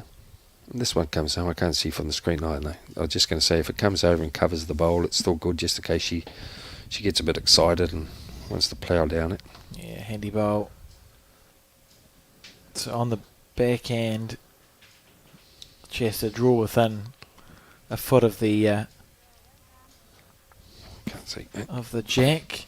She's close here if she's got the right weight. Yeah, well, that's the corner that. No, she's a bit short, I think. It's a lovely effort. Yeah. She's correcting. Signs there. Bronwyn's about as far down as she'd like to be, the 6. She's going to be 17-6 or 18-6 down. You don't really want the gap to be any bigger than that because you have to claw it back before your opposition gets to 25. So, I like the idea too of the coach manager behind her at the rink. I think it's good confidence boosting for her, and if something doesn't go right for her, that he's there to comfort her and say the next one's going to be a beauty. So realistically, as we see what Nisbet indicates, I think it's one there. 1. So 17-6 is the score. I think realistically, Bronwyn probably has to score 2 ends to 2-1 or 3-1. Easy. 3 out of every 4 ends until the end of this game. So something's going to need to change, or it's going to be a win to Media Fryer. The picture-in-picture pairs at the top right, 8-6 to Manawa 2 on the 8th end. And if you're looking for a result, there's actually very few sections in play today on this Thursday. Most of it's Saturday, Friday stuff. So if there's no results, that's probably the reason. Yeah. But if you are looking for results, they're available on the Bowls New Zealand website and Facebook page. Just go have a look at Bowls Hub to see how your centres of interest are getting on.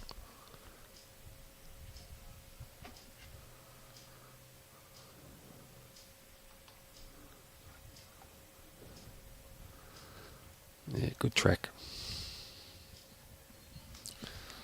Get a little bit. Good bowl. That's a beautiful bowl. Yeah. She's finding that hand well coming down, isn't she? Yeah. Been some really classy stuff. Yeah, she hasn't sort of like let Bronwyn into it as much as she'd like. When Bronwyn has been playing the shot and she is down, it's more or less sitting right on it. Interesting that the backhand is the call. Suppose you could play the backhand then. Oh, you bowl a jack maybe. Yeah, she's playing more weight to it. That's what she's going for. Yeah, she's got a little bit aggressive this time. She's close here. Oh, beautiful shot. Nice. I take back my incredulity, if that's a word. That's a big word. It sounds like wheelbarrow. Which, as we all know, is a surprisingly long word. It wheelbarrow. is. Vegemite. Got more letters in it than you'd think. Yes. That's good. She's on another lovely track here, and it's good she's playing weight 2 bowls. Yeah, that's good. Nice bowl. Not hasn't wasted it.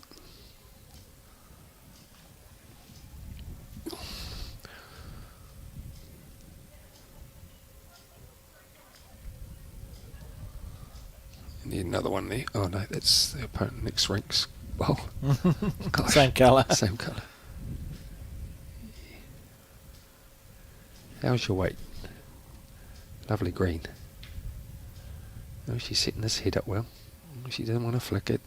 Gosh, you don't want to flick it, girl. Oh. All that hard work. Isn't bowls a ridiculous game, right?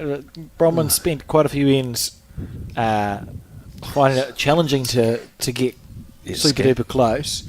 Has just played through a bowl and then drawn a toucher. Yeah. It's just bizarre sometimes. You just think, what's going on?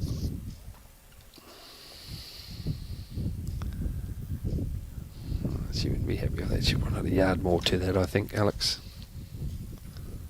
Right, so out of nowhere, there's this chance now for Bronwyn to get off the 6 shots that she's stranded on.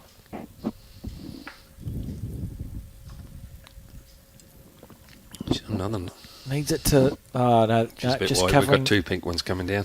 Covering the ditch. Yeah. She don't want to go in it. It may stop. Oh, that's credit to the greenkeeper. Nice to see, isn't it? Yes. That's nice to see. Yeah. One of my little pet hates on a green is when you draw into the ditch and next minute picks up speed. Or it picks up speed or it flops in or it sits on the edge of a bit of rough timber. Who was the greenkeeper down here, Alex? I'm putting you on the spot. It is. I think that's a team effort. Well, that's it. You've very covered your odds here. As a green superintendent as well. I've seen a lot of people work on the greens. Robbie Bird does a lot of work on the greens. I don't know if that's his full time or not. I'll find out before the end of the 4 days. Came down here this morning. There was 3 or 4 people, club members, out working on the greens. Peter. I think to have any tournament of this calibre, you need your club members behind you. Another nice track. Well, this is great. I mean, this is beautiful bowls. This is what Bronwyn knows she can do. Yeah. And you just hope when you're in her position and you go bang, bang, bang, I've put 3 bowls on the jack and a mixture of shots that you could continue that on, Peter. They're the best 3 that she's played for a wee while. Oh, they are. And it's why she would have been, you selected to play That's why. The singles for that reason. Only worth 1 shot in the end, but deserved to be worth, there's 3 good bowls that she's played. So you just think, look, I can do it. I've played 3 good shots. This first bowl here, for the morale, feels like it's pretty important. Yeah. So let's see where the jack goes first.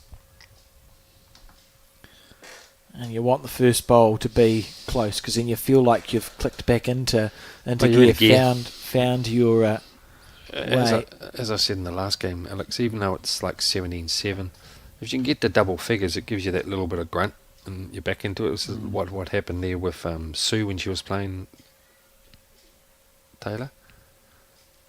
And it was, and she had that chance of a 4. You remember that? And then next minute, Taylor with the last bowl drew it. It could have been just quite a totally different fine game. Lines. Yeah. So that's what's good about the 25 shots. So this is the first bowl, just out of bounds. She'll be disappointed with that because she played 3 good bowls. Yeah.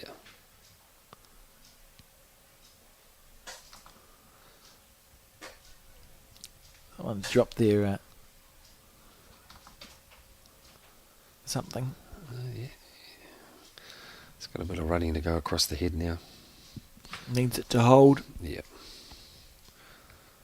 That's a little bit That's not too bad when you think if it's a long end and where the bowlers stand all the time. I think we've talked about this before, Alex. It tends to run on quite a bit more. Yeah, I think that's a really good point, actually, that if you're tuning in and you are a bowler, something to keep in mind is it's just the literal thing, right? We all stand around, we crowd around the head all the time. It's impossible for it not to be more compacted in that space. And that was just going back a little bit in time. It was quite announced that the leads and twos were always supposed to stay on the bank. Yes, and that actually helped the ends a lot. Yeah, and because mainly then why it did help was because the bowls then they were mainly black, and the black held the heat, and that done a lot of burning on the ends with your bowls. Yeah, I can remember. People being shouted at for leaving bowls on the greens, even when I first started. Yeah. So, and now we've got the coloured ones. You'd find it's natural, the pink, not holding the heat as much as that. So, with the coloured in the bowls is quite good, and it's spectacle as well. I always wondered, because we think of artificial and carpet greens as being a new innovation, but they're not. There were arguments in the 50s because they were putting rubber greens in all these bowling clubs who led us to the paper saying we're lawn bowls. That's it. Yeah. You shouldn't be allowed to affiliate if you've got a rubber green. She's found 2 good weighted shots again. Two good shots. Yeah. But there was a green up in Auckland. A lot of guys would know it, and it was called the Mount Eden Combined Services Club, which is actually the Mount Eden Bowling Club now. That had a rubber green there, and you used to play in your whites. Well, when you finished the day's play, you knew you were on black. It was black rubber, and it was like, if you could imagine, she was playing up to those two. Yeah, that's a good shot, what she was trying to do there. And you were playing on it, and it was like 23 degrees. That was in Auckland when it was really hot, and you're playing on a black rubber green. No thanks. You used to have your bowling cloth. You used to keep it wet because you pick your bowl up. It was always hot. Yeah, I can imagine. It was fascinating. It's not as recent an innovation. We've got the artificials and carpets are the best now that they've ever been. But having artificial surfaces isn't new. We've been trying to do that for as long as we've had bowls. I still like that shot Mia wants to play is onto the 2 pink. Just miss more on the wide side, So underneath that pink bowl, we'll see in a second. Correct. So we've got this pink bowl here. Yeah, and then she puts a kitty in the ditch. At 10. Here she comes. She's not far away. Oh, made a bit too. Wouldn't use that.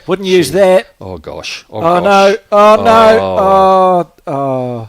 Poor old Grant. He can't believe it himself. Oh, it's far into and it's not. Look, that's virtually impossible. Well, all 4 bowls have been played as well. You look at Grant. He looks like a skip that's just been. Wow. You don't. I mean, what Meta would have done is said, "Sorry, you always take the shots," but that was fortuitous to the extreme. One thing good about the Aussies, and I know we're Kiwis and we're playing our game. The Aussies would put their hand up and acknowledge that it was, it was a floundering shot, and this is what gets me into this type of play. And they haven't got a measure; they've got a poor old umpire here. It's a barrage. Yeah, umpire. 2 here. Oh, here we go. Wasn't it good to have a nice youthful umpire there as well? Yes, he said he subscribed to the Bowls New Zealand YouTube channel, that bloke, and he said, I wonder if I'll be on the coverage. And I said, well, if you're called, you will be on the coverage. Well, I'm going to give him a name, Zizi. It works. Yeah, a very young Zizi. Nice. So we'll just see the measuring done. Nice. Oh, it's good bringing into the game, and he's given up his 2 days. Would he be? It's 4 days of events. Sorry, but his work. Yes, it will be 2 days work. Yeah, Thursday, Friday. Nice, that's good of him, and of all the umpires too, of course. So talking of, I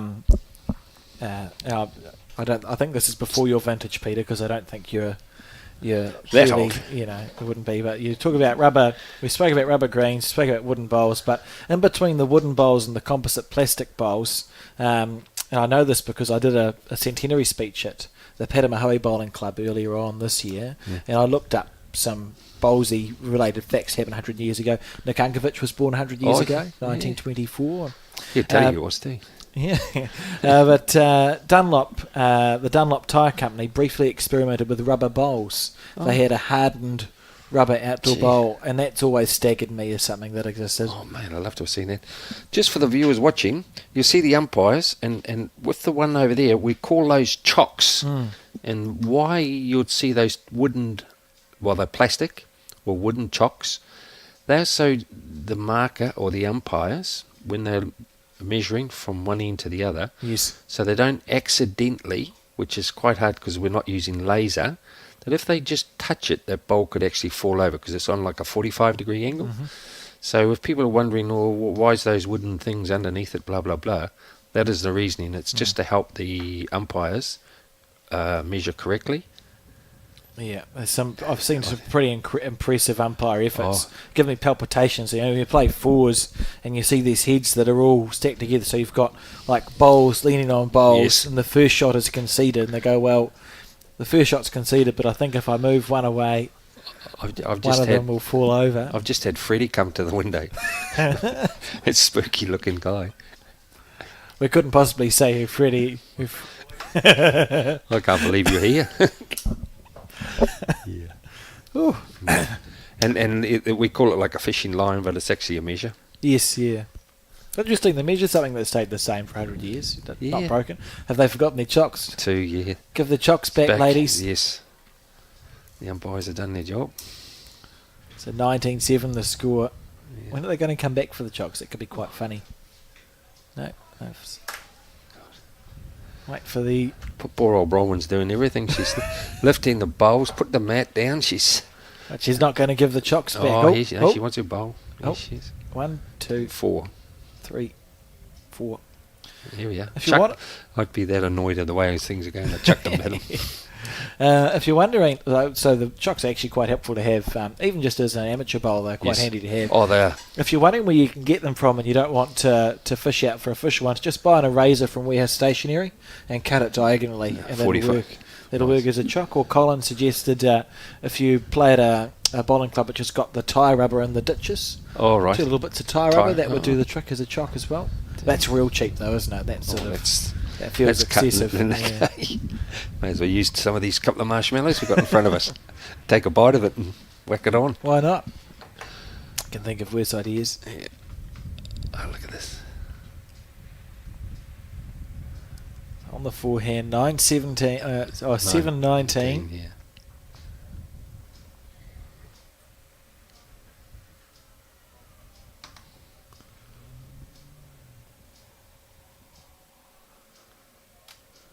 Good bowl. Yes.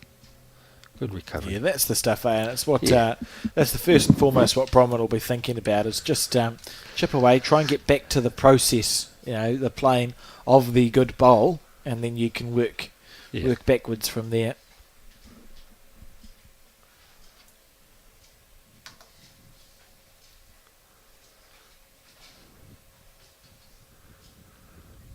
Mia doesn't give her too many opportunities to score big, but it's a bowl away nice and smoothly.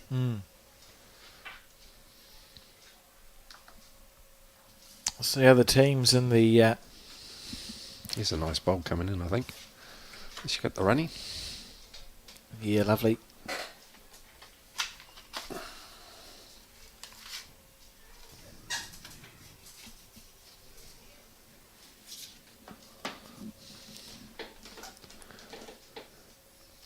Some very interesting the managers. So I'll explain to the viewers the system. So one of the cool things about the Intercentre is there are 8. That's a beautiful bowl from Meta Fry. And that come right around that short bowl, so it's drawable on that hand. There are 8 players selected to play for your centre's side, and the manager must deliver a card with the makeup of your team 15 minutes before the start of the round. So you can literally chop and change your team however you would like every round. Most centres don't, but you can. So if it was going horrendously, or if you felt like you had 4 really strong singles players, there's no reason why you couldn't chop and change. So we get given these cards, Peter, and I thought I'll read out the full names of one of the centres. I won't say which centre, of one of the centre's teams. I've gone to try and read it, and it's not the best penmanship I've ever seen. No. I would say. I had to add to it up the top.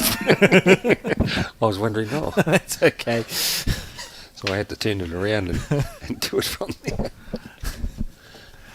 We'll get there. Yes. So Media's got the shot. It sits at 9 o'clock to the jack. It's level. You can see Bronwyn just waiting there for Media to come back down. So for Media, is it just about, what do you do here, Peter? You're holding one, you're 19-7 up. Just. Man, she just drew around the short ping pole. Switching. Or is she going to play the other hand? I can't see. Looks like it on the back end to me. That was the other option, was just to turn it if she is to play that other short one through. And still look at this. Yeah, see, like that there. Square. Follow through. That is a beautiful bowl. Quite impressive. So that's because she had 3 or 4 chances. Yes, that's what I was saying, yeah. On the back end. Could have missed narrow and been okay. And the kitty would have gone the ditch if she wasn't with it. So there's what you can see. So Meda's bowl in the ditch. She's going to pick her own bowl out. Followed through for second. Lovely bowl. It's a nice positive bowl to keep playing, isn't it? Because you're 19-7 up, it'd be easy just to take a step back. Well, it's like got to put your foot on the throat. Just keep going and going. You know, there's not much more she could do here. Is just basically try and draw. Just draw the shot. Well, she's 2 down. Yeah, you'd think to yourself, I get underneath the pink bowl that sits at 10 o'clock to the jack, I'm very likely to draw the shot, and I can miss by. There's 2 options. Is to make sure she's got weight to sit the wing bowl, the last one that come through the head. But she hasn't been playing that hand. She's been more or less playing out the little bit of the tighter one. Spade the forehand. Backhand could work. Oh, yep, she's going to play the backhand. This is a straighter hand of the 2. Yeah, that's the one I'd be playing. And then just you got something to sit on, bowl or kitty. And the bowl to take the jack back to it. At 7 o'clock. Here we go. Well, see, more like than this. Take it back to. I like it when we do something right for each. She's got the wick. She's in the ditch. She's got the shot. She's made it. It's a lovely bowl. Yeah. Oi, wasn't that the toucher? I think she's conceded the shot there. Yeah. Yeah. Mia, what did you do? Grant's giving a bit of tune-up. I'm not sure what just happened. No, I know it's not my game I'm playing, but that did go in the ditch, so it is one. Yeah. But I think Mia was just accepting that it was one. Yeah. Okay, that's fine. Yeah. I think I read it as Media was saying this is toucher. This is Not a toucher. Yeah. Yeah. No, it was a toucher going through. Oh, we're all good. Yeah. It's a bit confusing for a second. Yeah. So 8-19 the score. So for Bronwyn, she's getting near that 10 shot target, which will probably be what she's thinking about getting to. See if you can get to double figures. Yeah. I think that's it. If you are getting a little bit behind, that's what your target is to look for a double. Mia looks like she's a bit concerned about things. A lot of bowlers are concerned about a lot of things. Yes. But there you are, we've got Grant straightening the jack up. And Bronwyn now on the back end. Just thinking about the controllables, isn't it? Like you can control getting to those small achievable targets. 10 shots is achievable. Realistically, 6 shots that Meta needs to score to win in the same time that Bronwyn needs to score quite a lot. 17, 18. She dropped a 4 and a 3. So if she didn't have dropped the 4 and a 3, it could be a good game. And probably would have gone away with dropping one or the other. But to drop both is unhelpful. Yeah. And they weren't good threes. They were ugly ones, but they score.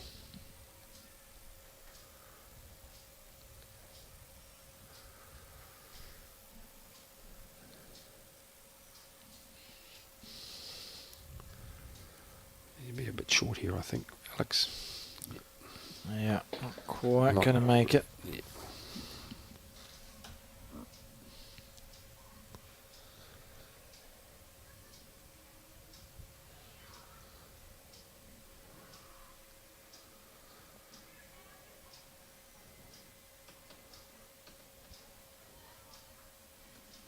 What's that? Coming inside our screen? And then No, a bit back. wideish.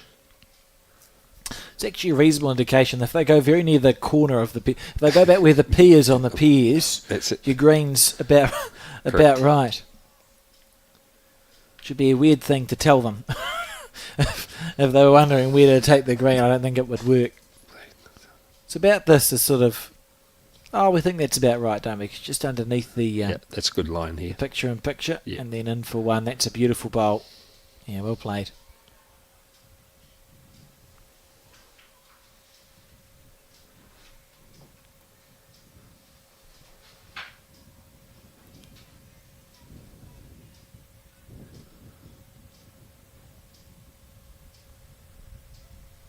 This is a reasonable line as well. I'm not sure on the speed. It should be a bit wideish, I think, on this one.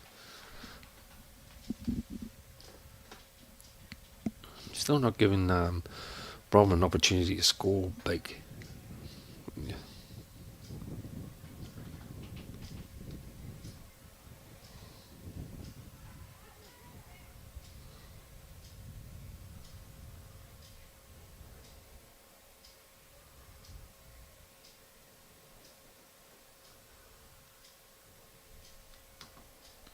On the back end. Yeah, she comes home from there. That's a good weighted bowl here. Oh, It's lovely gonna drift. effort. Yeah.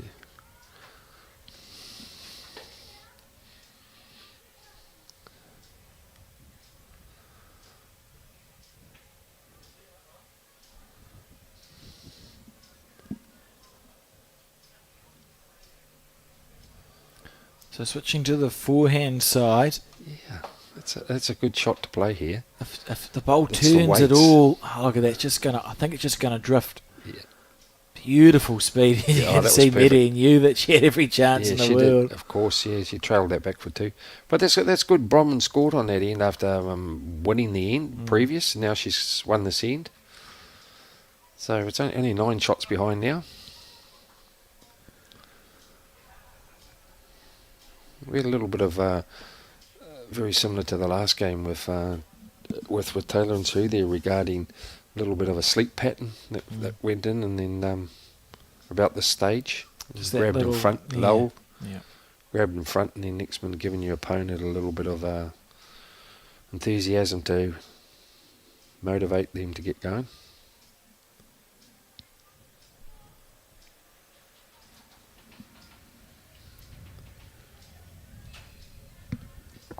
So the jack being delivered to there.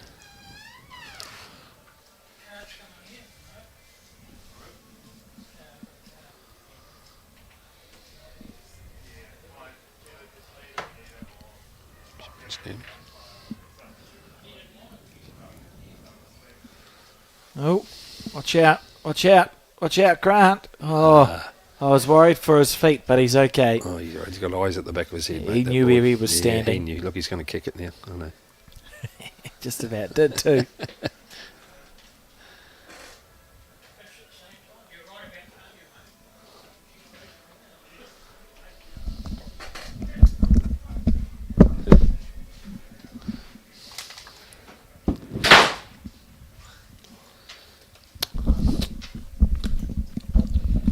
Just had a bit of wind, slammed the door shut there in our commentary booth. The breeze was nice for a while. It was. It just sort of came through. Funny that. Good bit of grass here for her. That's the story, Robin. Keep it up. Oh, lovely effort. Yep. She's playing a little bit more consistent. 1 or 2 bowls handy. It's not. She'll be happier, I think, with how she's. Oh, in the last few ends, she's playing that. That's why she's playing the singles for her province. Oh, you don't think too far ahead if you're in Bronwyn's shoes. It's just about just trying to chip away in 1s and 2s and see how it looks afterwards. Yeah. And you never know. Like, you can't control what your opposition does, but you can just try and chip away, which is what she's doing. Yeah, she might be finding it a bit difficult. She hasn't got sunglasses where Bronwyn has. I see she was looking in the sun. That's a good green as long as she's got the weight. Do you wear sunglasses, Peter, when you play bowls? What I've tend to do now is I've got a little bucket hat that I've used instead, and because the old hair's gone now. Does the trick. I just use that. Fair enough. I've got sunglasses somewhere. That's the problem. I don't know. I used to wear them. It's just, now getting a bit older, and you need your glasses. Here, what's going to happen here? See, there's this little bit of a patch very similar to just the last a little game. lull, isn't it? Yeah. So this is where I know we're talking about last game with Sue and Taylor, where Taylor come in with that last bowl. She's got a great opportunity here of getting a 3. She's got the better green out of the last 2 bowls, so you just got to make sure it comes home. Yeah, she's not badly played, brother. See, that's 3, and it looks easy. Yeah. But it's... Well, there's a bit of pressure on here. Yeah. Mm.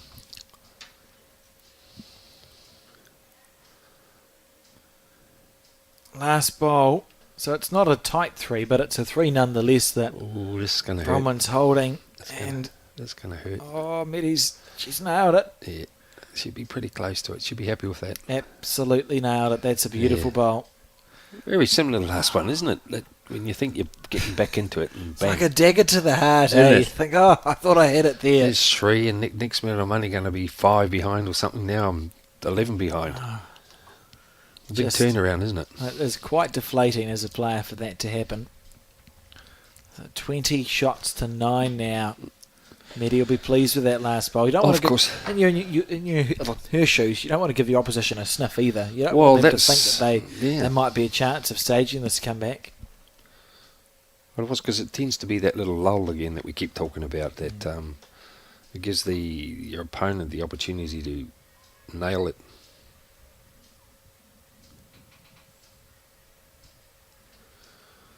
Another couple of games finished there.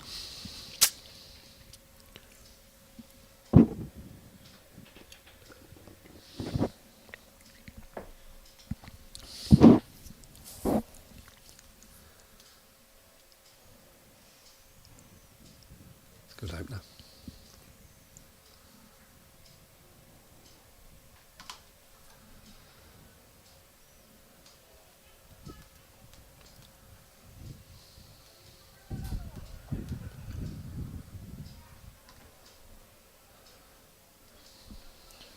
Exit to run. So look at the pairs match. 8 shots to 10 is the score on the 11th end. They will join that coverage if this game is to finish before that one does. I don't know if you noticed, Alex, that both of them now aren't jumping on the mat as quick as what they were before. It seems to have slowed down that little bit of adrenaline going in them. Yeah, she might hit this bowl up here. Yeah, here we go. Well, they always say if you don't take the green, you won't get the shot much. Wise words too.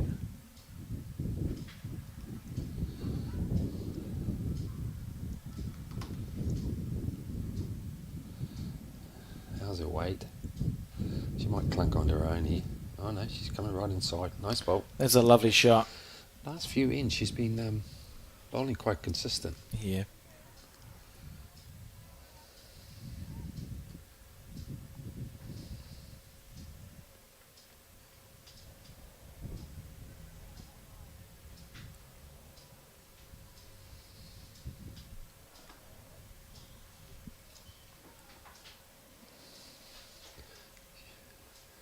Might be a little bit quicker here, I think. Ooh, that slowed her down. Oh, did you get it at the right end? Yeah. She just got to use the bowl as a kiddie and turn her own, or sit the blue bowl. She's on the line for it. How's she looking? I've lost the contact here. Not far away. Yeah, it's a good Not bowl. far away here. That's classy. Yeah, that's good. Yeah, well played. Yeah.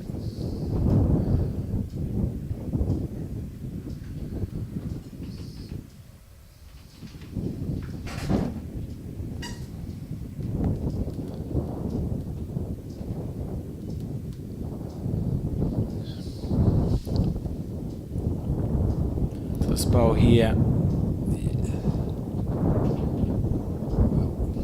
All depends if that wind brings them home. No, it fell. Oh, got bogged. Well, you want to Hit be... the... Just about felt like it hit the picture. There's a bowl underneath it. I'd be looking at turning my bowls through the head or sit in this bowl for 4. You got nothing to lose. Yeah, absolutely. There she comes too, look. Needs it to run.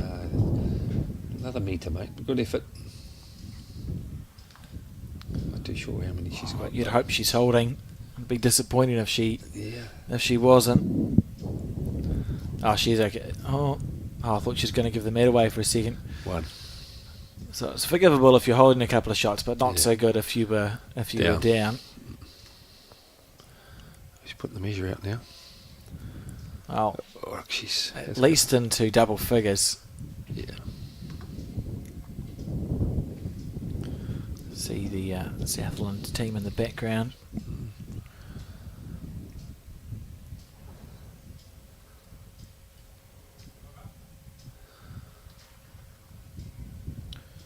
Just to wait this result. It's the one, eh?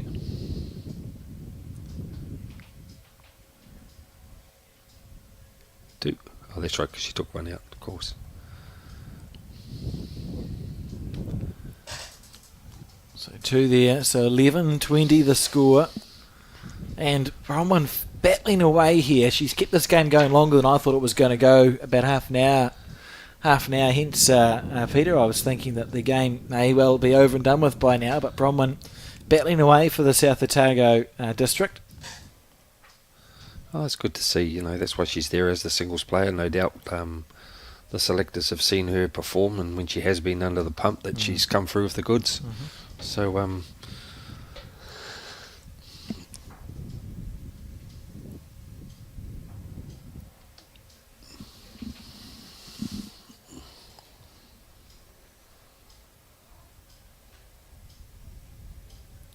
still would like to see the mat up a bit more and more to the 2 metre mark, quite a bit up. Tends to be a dead drawing. If you're not on it, you're gone. Just as we've spoken about, it has to be by definition a more compressed part of the rink. See, this is what's happening on this particular length, where Mia will come down and you'll find that she'll use where the other dot where the markers are supposed to stand. Yes. Her green's half.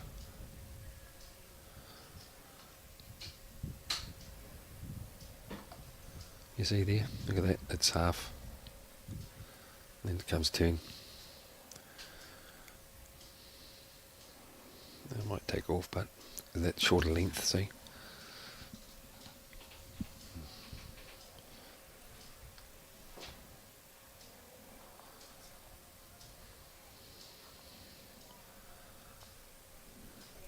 Pairs games shot up.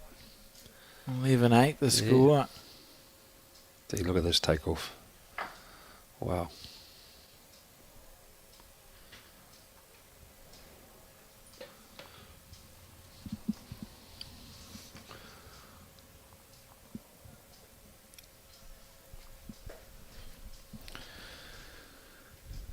I've got 3 more days, Peter. So tomorrow's section play, if viewers are tuning in to watch, tomorrow's section play of the men's Intercentre.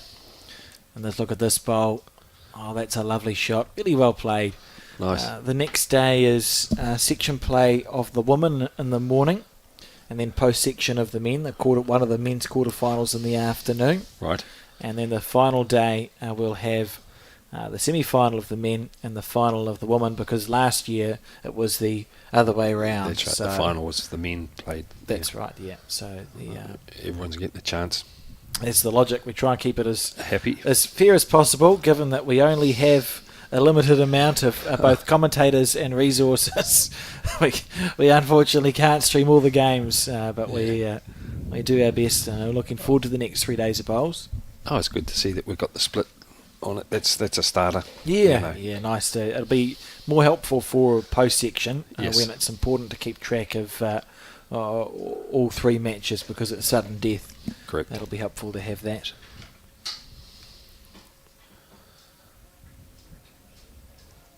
Bronwyn on the back end. Yeah. Didn't like it when she let it go. That's why. That's a poor bowl.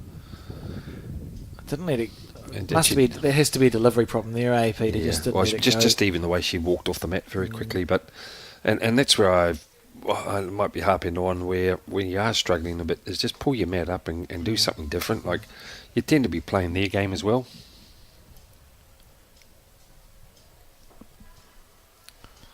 And so a chance here to get 3 very close to the 25 shots in this game, and looking increasingly unlikely that Bronwyn's going to find a way back. That's 4 and 2 threes that have been conceded in this match. Other than that, it's been incredibly close. That's 10 shots. It would be 10-11 otherwise. Correct. Yeah. Oh, and that big bowl that she played when she was down 3, she dared drew it. So 23-11 the score instead. That's a good length for the mat, you know. That's using the mat. Up that bit, right? Yeah, and then chuck it down a bit further.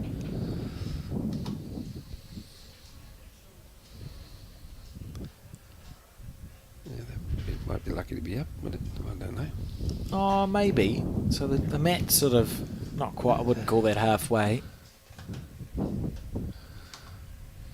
no one's questioning it, Peter, so... Looks different on our screen here, doesn't it? Yeah. It'll be the shortest end they've played at least. Media knows she's now 2 away. She'll be thinking, I want to get this game done in this end. Yeah, sit down and watch the team play now. And that's the motivation too, isn't it, for the singles? And we talk about it because it's it's a match, so it's a fours, a pairs, and a singles. In a perfect world, your singles player goes and they get their game over and done with in an hour and a half. Correct. And then they have plenty of time to watch and support the team, but the other 2 centres go, that's it. You know, we've either won the singles, we only need 1, or oh no, we've lost the singles match. We need to get our next two games. So it can make a difference to the vibe. And they definitely would be looking at their next door, where their other team members are playing, and they'll be seeing, well, that's a close game. I've got to get off. You know, give them a bit of.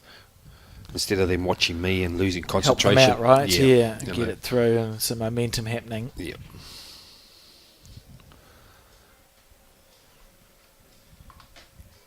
On the back end, Bronwyn.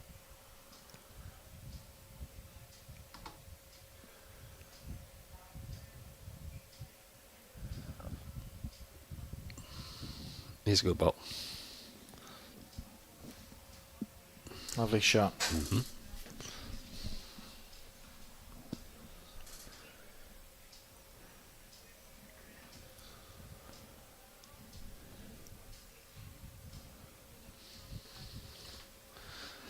A little bit inside it here.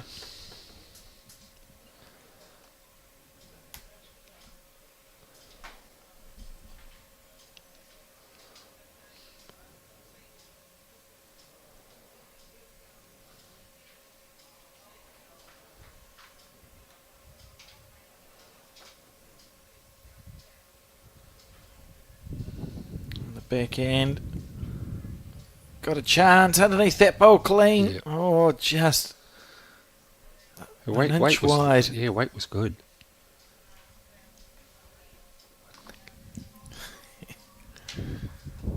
Right, Media on the forehand now.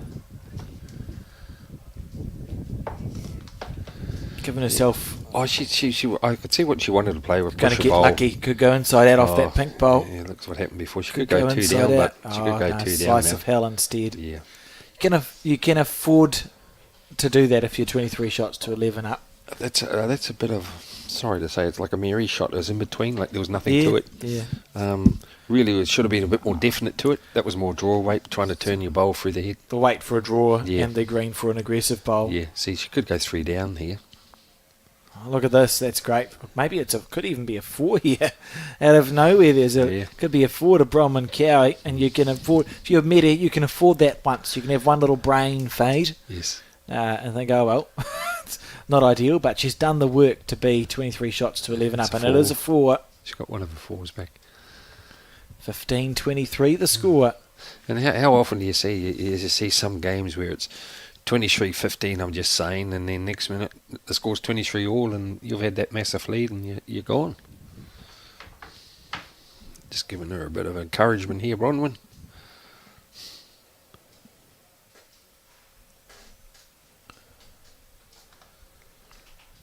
So the jack, so the mat's right back. This is what I like the last, when she dropped that horrible one, was that this is the length.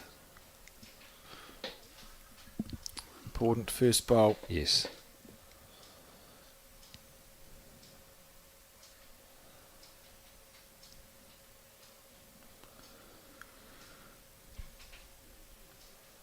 Let's see, down to the weight. It's not horrendous. It's a good line. Here she'll take off a little bit here. Pretty well played bowl, really. Yeah, oh, it's top bowl.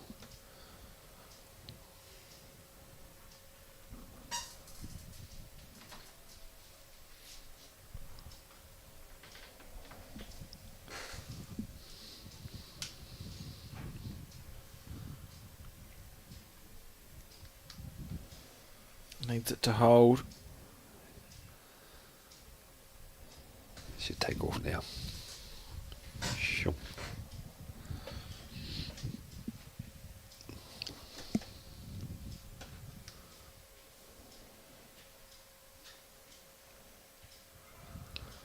Well, Bronwyn might snick right in there to the end with the other pairs, the way she's going. Well, you know, you wouldn't count. Well, No, yeah. Here's another good bowl.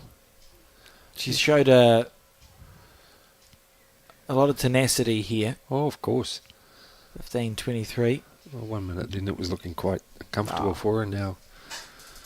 And then that's what I say in the game of singles. You know, you're never down. You grab yourself a 4 and a 3. You're right back into it. That's 7 shots. It is that shot target, isn't it? It is. So instead of it being you don't really run out of ends. No. You just run out of shots that you can score. Yeah, and then when you put the pressure on like this and you're falling short. She wouldn't score another 4, would she? Well, it's amazing what happens when you actually start pulling the mat and kiddies. You know. Well, I mean, if she can draw a third good shot here, suddenly it's looking like 1923 and. Was that a good year, Peter? 1923? Yeah. Well, I wasn't born that long. 1923. The Dunlop Bowls, Dunlop 1923. Bowls. Gosh. Great line, just past. Yeah, but it's actually quite good there, because if she does get another one on it with the next one, Bronwyn, I think Mia might be a little bit tempted to have a plug. Because her bowl's a good guide to coming down. Absolutely, and that bowl, it's a nothing bowl there from. That's and that's what I was saying about the long end. When you are struggling, just get in there and chuck it up, and well, it puts them off their line. That's why they've scored 23 shots, because they've only had the medium lengths. Yeah, it's fascinating. So this bowl here, want to keep the target nice and narrow. Well, your idea is just to beat the front one. You know, you don't have to be right on it, because they can. Oh, look at this! Yeah.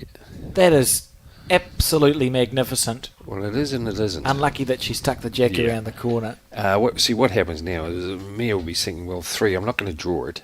So she'll be Might be short. No. Ooh, on the forehand for reasons. Yeah. I'm surprised she's on the forehand. I thought we'd see a backhand runner here. Yeah. Oh, this is... but you might be wanting to think she's got weight to see. Yeah, that's the brain fade. Well, we saw 7 shots scored in Media's direction. We've now seen 7 shots scored in 2 ends by Bronwyn. What's going through Media's head? She'll be a little bit disappointed in that. Only 18-23 up now. You can't afford to have another poor end. Well, we're going to be very interested to see where she puts the mat here now in the length of the kitty. It's quite intriguing. Oh. You'd want maybe a team manager or a team coach just walk past. And I'm very firm on. I'd be walking up now. Not horrible. He's over there now. Just have a little chat. Even if he needs to sit down for a minute, have a water. See this? I think that's a bad. You'll be hoping that's not up. It's an accident. It's not coming out of her hand, right? No, man. My good old mate Mike Kearney would shoot me if I played that short. He'd be. Well, he's in the building. Yeah. I think it might have made it, or maybe we'll see an umpire called. don't think it's up. She'll be spewing on that, honestly. 7 shots. So the jack's being delivered by Grant Nisbet, his expert jack delivering. I'll be very surprised if it's a long one.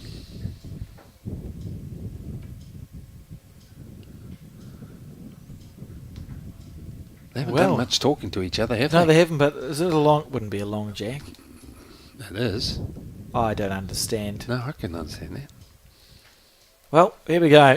I mean, I've promoted the Piers match being the main game about 3 times in the last half hour, Peter, because it just felt like the... I've always learned to keep my mouth quiet now. The game was going to be over, but it's not the case. And Bronwyn Cowie really woken up. Here's a good bowl, mate, I tell you. She's putting the heat on her. This is good stuff. Yeah. We could be seeing a good comeback here, guys. Massive comeback.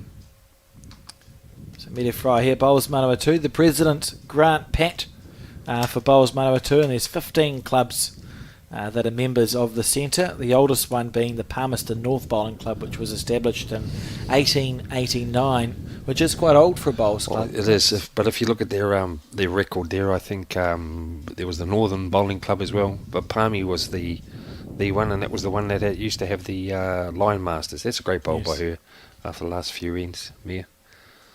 Sort of the older the club, the more broad the name usually is. Yes, yeah, so. and it gets out there. It's like, without dropping names, the Kohu Bay.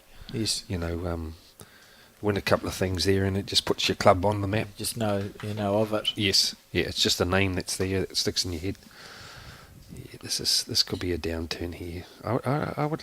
It's holding. It's holding. No, it's not going to hold enough, mate. Oh. This is where she's drawing quite well. She could still come off her bowl to get the shot on the back end. Yeah.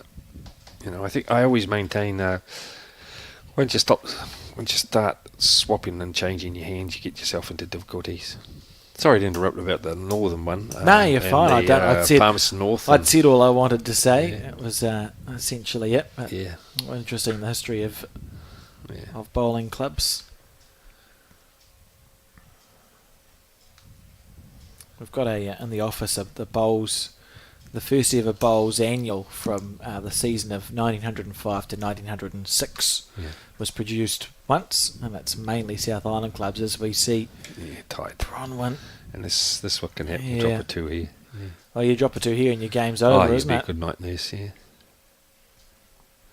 But the old Manawa 2 centre, they were very proud centre there. That a bit like Taranaki there when they hosted their nationals, and then Manawa 2 actually hosted Lewis and Palmerston North there. Decided to play the four. I'm surprised that Medi's playing the forehand. Should be tight too. It looked for all the world like the backhand was okay. Yes. You wouldn't want to slice the pink bowl in. No, she wouldn't do that. No, you've got to draw, girl. Just by that much on the backhand, you've drawn second shot. This will tell the whole game, I feel. She can draw this.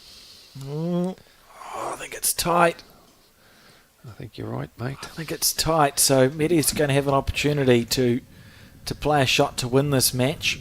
She'll be if she loses this end, she's going to lose the end, of course. But what I mean is she'll be kicking herself losing the game by not playing the other hand.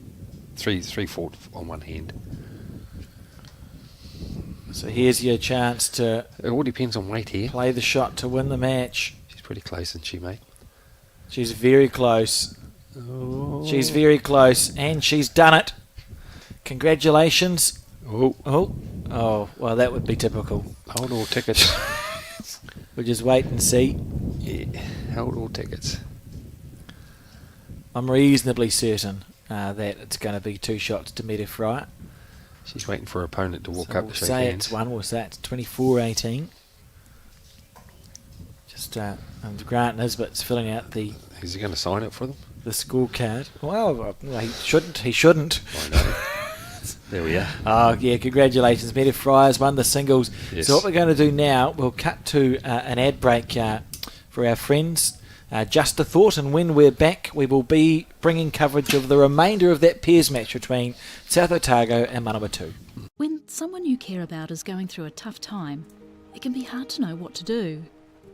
Here's 10 ways you can help someone who is struggling. Listen. You might want to give advice, but most people just want to feel heard. Be there. You don't have to fix their problems or find the perfect thing to say. Just let them know you'll be there when they need you. Let them know you get it. Let them know you get why they're struggling. Give them what they're going through. Knowing their feelings are normal and okay can make the world of difference. Offer practical support. Ask them what you can do to take some of the pressure off. Maybe you could make them a meal or do something to help around the house. Give time. Sometimes simply being there is enough. Hug it out. When appropriate, a hug can bring so much comfort. Talk it out. Offer to be their sounding board and kōrero with them about what they're going through. Remind them how much they matter. Let them know how much you and others care and how important they are. Remind them of their strength. They might not feel strong right now, so remind them of the strength you know they have. Help find them support. Offer to help them find the right services and support they need. For more information and to try an online therapy course, go to justathought.co.nz. Yeah, great stuff there. Thanks to our friends at Just a Thought for putting together that video. And here we are now at the covering the pairs match between Manawatu and South Otago, just as they call an umpire, Peter. Yes. It's a very tight game over there as well. After 13 ends, it's 12-5 to Manawatu. 12-9 to Manawatu, I think. Yeah.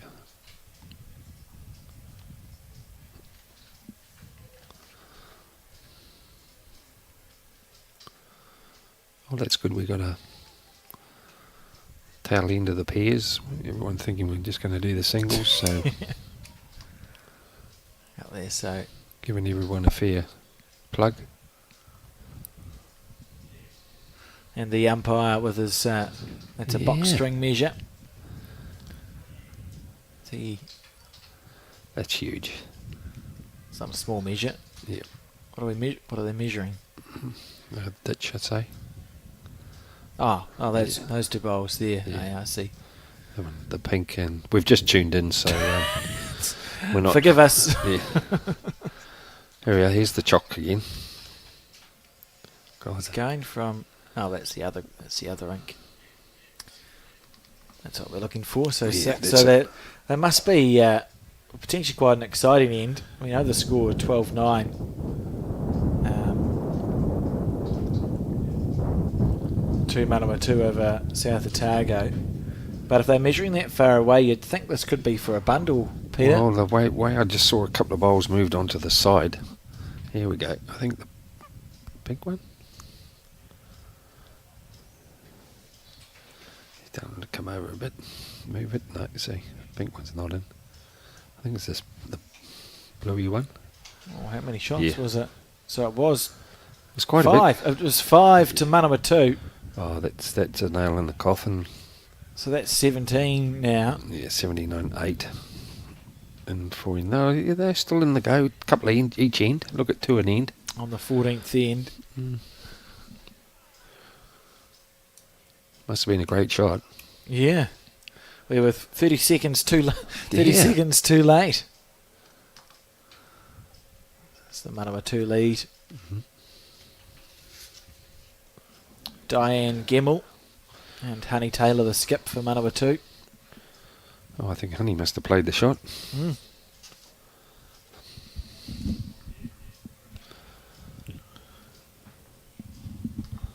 there, the jack delivered almost to the full 2 metre mark, and Diane on the backhand.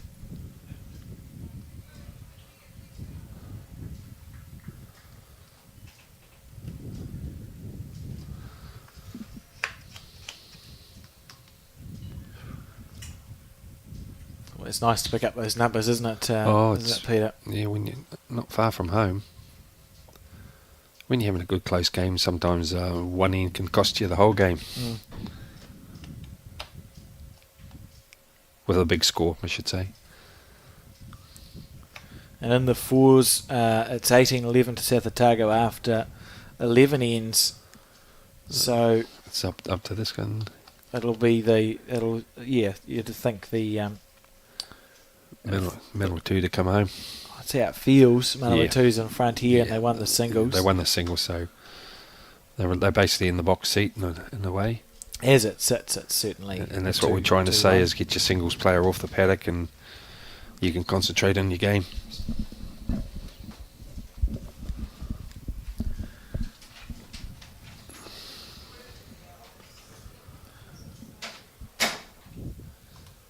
Yeah, stayed up on the paddock there, and the South Otago player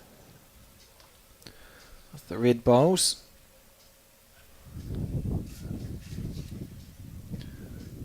Woodhead with the that's the fingerless. Oh, she's got a brace.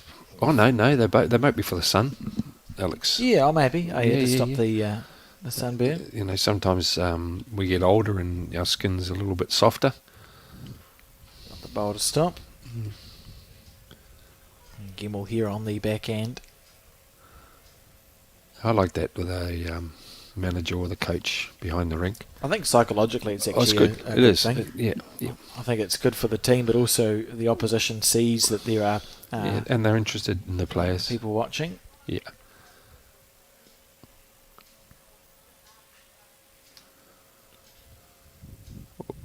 Oh. Well, that's your job, isn't it? As a coach, you should be there, supporting them even if they're doing bad or good or. Yeah, I think at this level too, a lot of it is about we know the players are capable of. We know what the players are capable of, so the job of the coach and the manager then becomes enabling them to do the thing, as opposed to teaching them how to do the thing. Yes. Because you wouldn't have picked them in your top 7 if you didn't think that they were good enough at rolling a bowl along the ground towards a target. Correct. So it's about enabling them. Are they comfortable? Yes. Have they been hydrated? Are they eating? Are they in a good mood? All that sort of stuff is what your manager coach is helping to do in these events. Yeah. And with the coaches too, they'll know that, just say for instance, if they're 1 or 2 down in the head, that they prefer the forehand run shot more than the backhand run shot. So we'd asked, right? Yeah, and basically there was a scenario that I've been involved with there with like Jamie. He steps on the mat and Jamie Hill, and you don't know if he's playing backhand, forehand.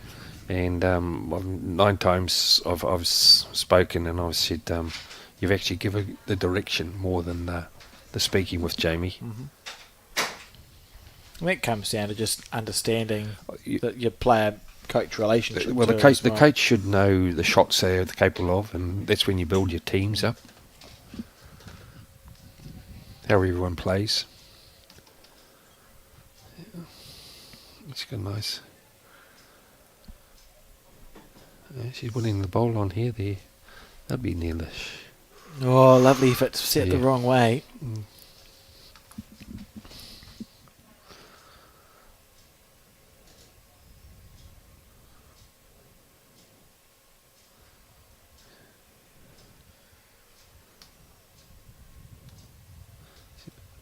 But juicy, she's going to hit this bowl if she don't watch out. How come? Who's that? Oh, that's right. We've just come on to there's it. not someone on another rank. Oh, it's sorry, okay. because we've just come in. We're not too sure of the bowl here.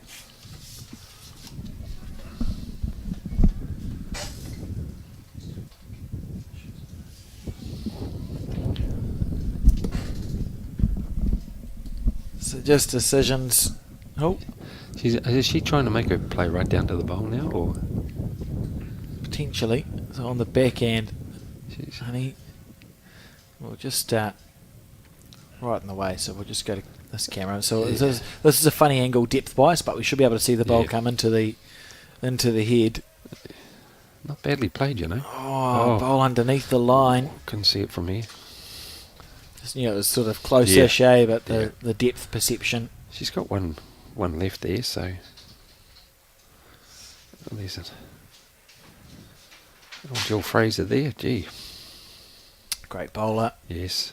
skipped and won. I skipped the Auckland 4 when they won the women's Intercentre at the Howick Bowling Club. That's correct. In 2019. Was that when you were involved, Alex? Might have actually been. Yeah, it was. It was. Yes. Yeah. I think. Yeah. Yeah. Got the call up. Those days, halcyon days. I used to play a bit of bowls. Yes. Oh, what's this going to do? If Sat hangs up, she's got a honey. She's got it. Oh, good shot. And that's what I like to see, a bit of aggressiveness. Yeah, beautiful bowl. She's going to have a number here, I think. So big pressure here now. Yeah. Nice to see them smiling after they play a top shot. Oh, it's good, isn't it? Yeah. It was a great bowl. Again, just watch the reaction from the players. That'll tell us everything we need to know Yeah, here. we can't see where we are now at the moment, guys. Is she going to grab this fella? No. He's at Tobog on that She's one. Gonna sit, no. Set the wrong way. So it's going to be, and the lead should indicate what it is. At least. Yes, and there's that other one on the side by her foot. That one there, she's going to kick out. 1, 2. So that was a great drive. And lead's asking for a measure.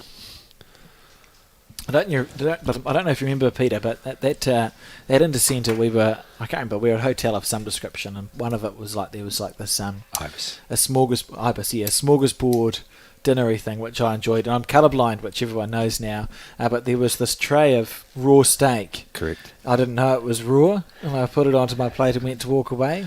You got to cook it. It's like Didn't know. hot pot. Yeah.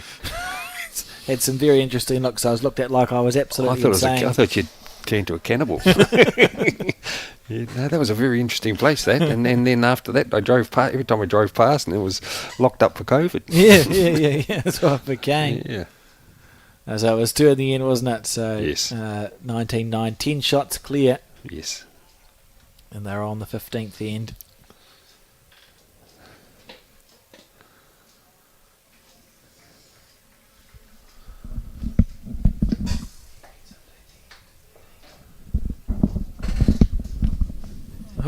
Oh, be chucking that back. Is it in the ditch, mate? Yeah. Yes, it is, yeah.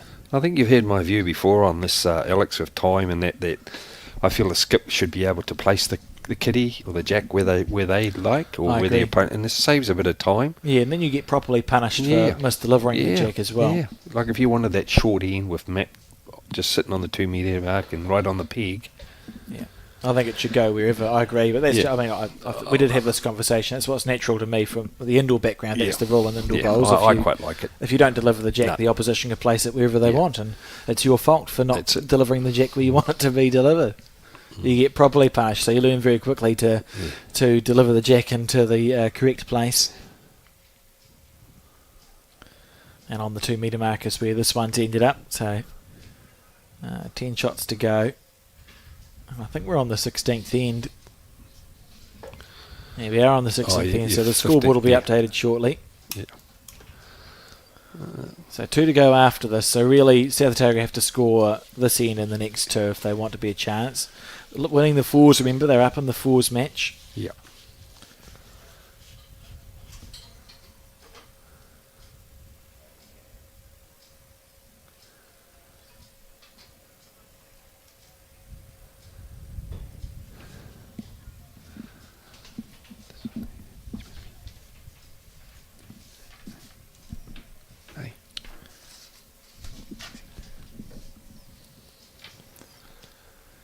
That ball in the ditch, I think it's gone.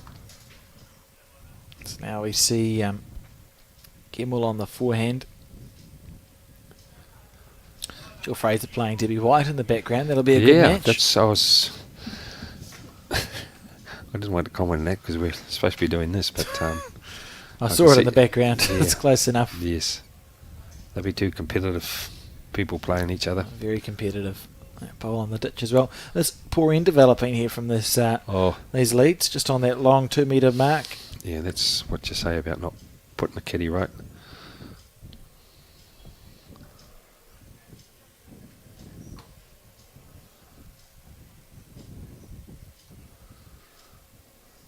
I know saying here Mike Coonan is very particular on kitty throwing, and he'd be more than happy if it's on the spot where he is, where he's asked for it, and if your ball goes in the ditch, it doesn't worry him because you've put the kitty where he wants it. Mm-hmm. So it is quite important.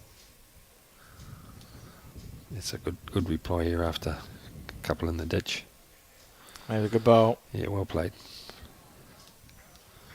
It's nice seeing a bowl come around a short bowl. Gives credit to the green. Yeah, it just enables the bowls to do what they're supposed to do, isn't it? Yeah. So that they can just turn in and around. Well, I think too, Alex, in a way, just looking at it here, it is getting on a bit. It's 5:15, and normally when it gets on and the sun's off, it starts to not as quick and it doesn't turn as much. Well, we're getting just as much turn as what we were at 12 o'clock.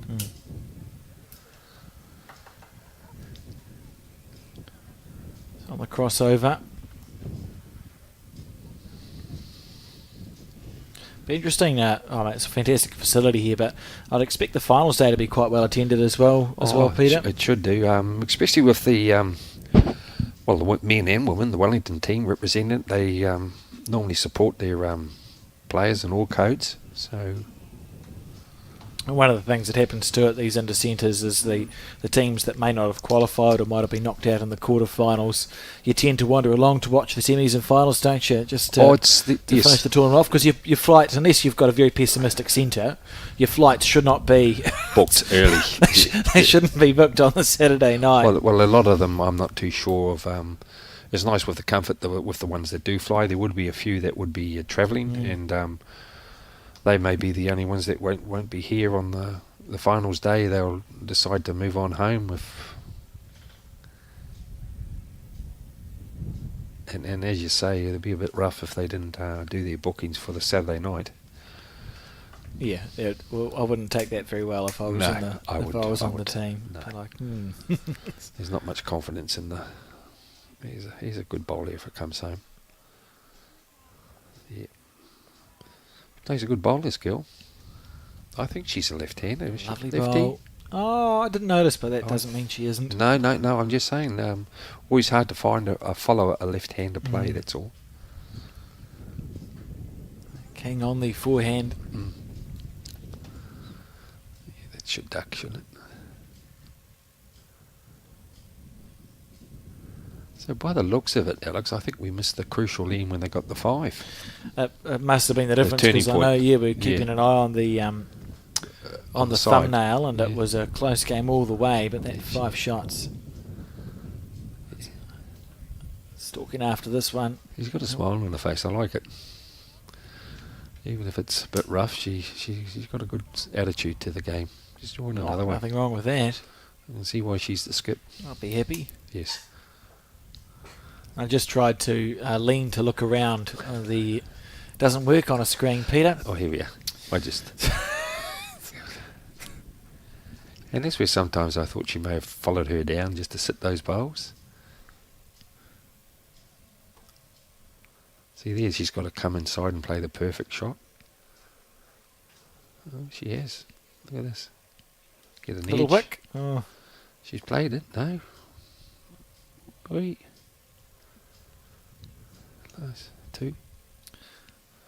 Oh, yeah. Just the Manama 2 teams run. Literally, it's unfortunate because it says as they've become the main game, the Manama 2 teams run away with it. But it was close for the first 10 or 11 ends. South Otago League just walking around to check. I could see the 3 here. Some mighty female bowlers out of the South Otago region in the past. Peter Eileen Grant is one of the famous names. I'm pretty sure Sarah Scott and Bronwyn Stevens. Otago. No. Did they start off at South Otago? I think they may have been down there. Okay. I know they are playing for Dunedin at the moment. Turangi was somewhere down there. Yeah. Some big names. Winnett Yes. McLaughlin and Winston. Oh yeah, Winston. Yeah, Wonderful. Yes, he was only the one. She's a wonderful bowler, and a lovely couple, those two. Yes. Hopefully they're all's going well there at the moment.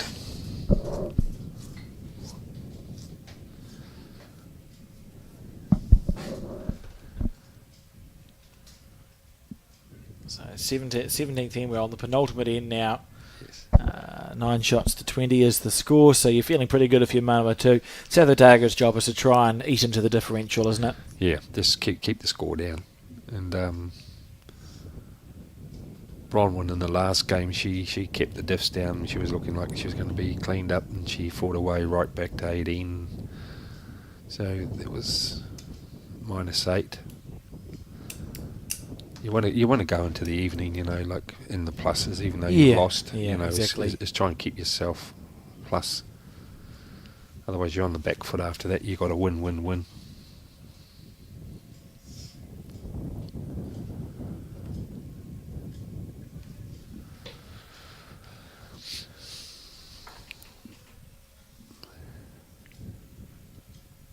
On the back end. Is this the last game out there? It looks like it's certainly the last game on this green. The fours are all finished. Oh, there's one Jill and Debbie. There's a couple of games going on, but near the end and sort of 20 past 5, so it'll be finished about 5:30, 5:45. So chugging along. It'll be interesting when the players start. So today was just 2 rounds, afternoon, 12:15 and through. When they start that bit earlier, you should find it shuffling forward because a lot of the games will get done in time.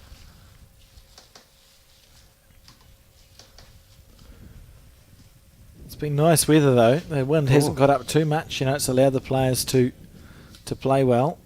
Yeah, this morning when I left Auckland, I didn't think I was going to get it with it was a bit of rain and quite a lot of low cloud and that. It's quite because I'm glad you've decided to tell me that now and not at the time, Peter. I didn't want to worry you. That's why I didn't keep in contact. I'm a mystery man at times. Safest option. Well, I didn't even tell too many people I was coming here. I didn't tell anyone. That's a lovely bowl. Good beautiful opener. shot. Good opener. Yeah. No, it wasn't looking good. I was just oblivious in my happy little space, putting the cameras up and being grateful that it wasn't windy. Oh, you would do after that Trash Tasman that was here. Traumatic for all involved. Oh, man, how could you win friends playing with that? Traumatic. This bowl here, slightly overplayed.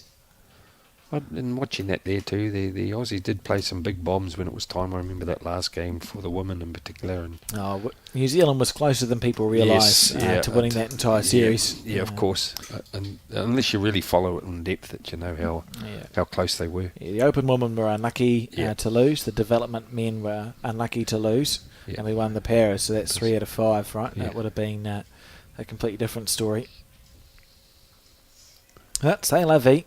Yeah, that's another year. Hopefully we get another one. That's my understanding. Nice. Another one on this side of the ditch, which is will be cool. Just very unfortunate was the weather. You can't. When you can't predict that. Settle an event a year in advance. It's not like you can say, I think it's going to be lovely weather for these 3 particular days. And look, we've had beautiful weather here. Today's awesome. Here today. It's what can happen at Wellington. I know it has a reputation for wind, but most of the hot air comes... it's mostly hot air, isn't it, from a particular place as opposed to anything else. It's quite interesting. We always go to any centre or any other event. We always seem to... it sticks in your memory the bad things instead of the good things. Regarding weather and wind and the green was rubbish. But you never say you've been to a good facilities and speak about that. The memories are different. Yeah, just the way it... I remember coming down here and Berrinpore, and it was that windy, your mat went up in the air, the kitty went sideways, you couldn't even play bowls, you just had to visualise where the kitty was before it got moved. And pray. The wind, yeah. And now are the days like with 5-inch standard weights. I know it's thinking about the past, but could you imagine playing in the wind in those days with those bowls? A bit like a sail. Oh. Oh, here. South Otago lead stalking after it. Oh, you got the clappers are out. That's nice of her giving her encouragement. Good. Yeah, good bowl. Nice shot. Yeah. She's got nice shoes too. Some very nice bowling shoes around now. Yep. Peter? It's one of the things actually, people might not have caught up on that development, but we've got newish domestic regulations out. They've been out for a couple of years, and the rules have been relaxed somewhat around the shoes. So there isn't a list that lists off all the acceptable shoes. There is a list of things that a shoe must be, which is slightly different. So if you're wondering if you can wear your shoes, go find the Bowls New Zealand domestic regulation. There's about 10 things it needs to be. So doesn't hold stones, doesn't have a heel, etc., etc. So the idea is that when you walk on the green, you're not making the green worse, but there's not a list of particular shoes you can and cannot wear anymore. It's definitely a debating conversation to have when a lot of people, where you try and wear the right shoes and then next minute somebody's playing mates and bowls or something, they drop it from the hip. They, well, where's this? Yeah. Where is it? Yeah, exactly. And then they're having a little gripe about you walking around in a pair of sneakers or something. So you can never win. Yeah, what does more damage to the... Well, that's what I'm trying to say, green? yeah, And most of the bowlers that have been around, they don't hack the green. No, the most unlucky you're going to get with shoes is if someone's been silly enough to walk through like weed killer or something and then goes onto the green. It's very interesting you're saying that. Just let her play a bowl here. She's playing an attacking shot. She might take her own out here. Oh, could get unlucky if it holds. Needs it to turn. Yeah. No, she's okay. Years ago when you used to play down country or any of the other places, they always used to say, anybody that's been out in the garden before you go wash your shoes. Okay, wash fair your enough. bottom shoes. Yeah, that makes sense. Yeah. There we are. Oh, no. That's not gushy, though. So we're on the final end now, the 18th end, 21 shots to 9 in Manawatu's favour, which means they are going to win this match, which is good for them. You can find the results on Bowls Hub, and as I said, if you're looking for results of the section and you're wondering why there's no results up at all, it's probably because there's some sections that aren't playing today, Peter. Some of the centres don't start until tomorrow. Yeah. Just an unlucky few play the afternoon today, and some of them actually flew down yesterday, so it's going to be quite a long weekend for a long few days for them. And then you got the ones that travel today, and they start tomorrow.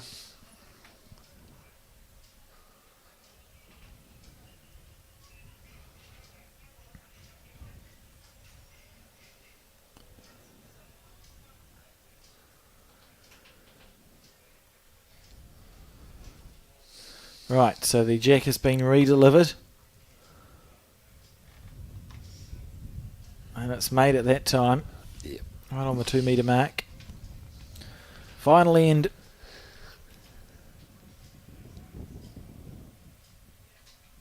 And tomorrow we have the men's section play, which I've written down somewhere. What day is it today, Peter? Is it Thursday? Thursday today. 5:30. Got no idea what I'm doing. So tomorrow it's the first game we'll cover is Northland, and they take on Marlborough. And the second game is West Coast and North Otago. Ooh. So two of those mighty little centres in the game too.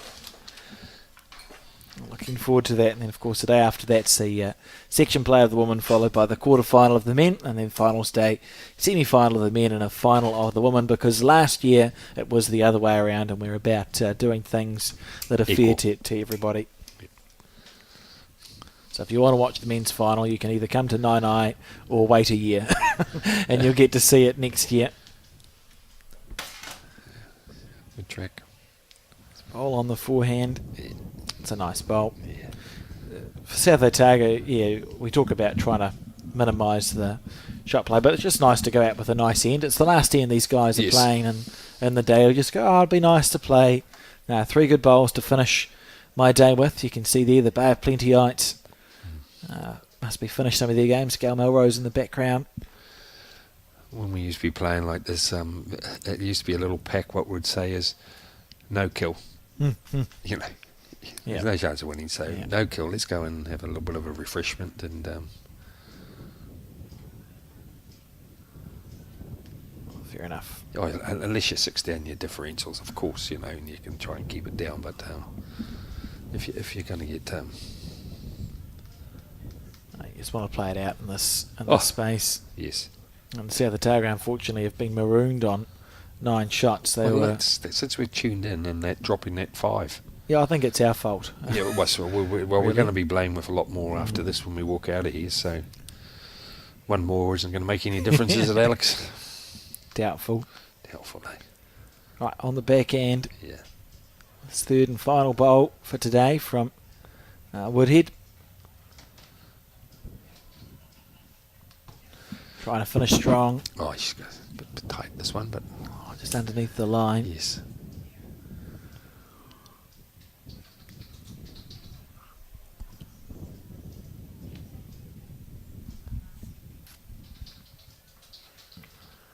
Yeah. Only the lonelies out there. Great song. Oh. We won't burst into karaoke on the... That's how it goes. That's how it goes, folks. Gig's nearly over for the day. On the back end, honey. Yes. Honey. Oh, that's your let's see be in the left. There we go. Oh, attacking. You said no kills. Oh, we're okay. Someone who's feeling it, eh? You're just feeling like you can hit anything. The jack must look like a beach ball. Well, I think the last 3-4 ends that we have watched, bowls have counted most times. Yeah, been very effective. Yes. And without having actually seen the No. 5 that happened, it must be that Well, she it would have been a good ripped a shot. bowl off or Yeah. played through a shot. Yes.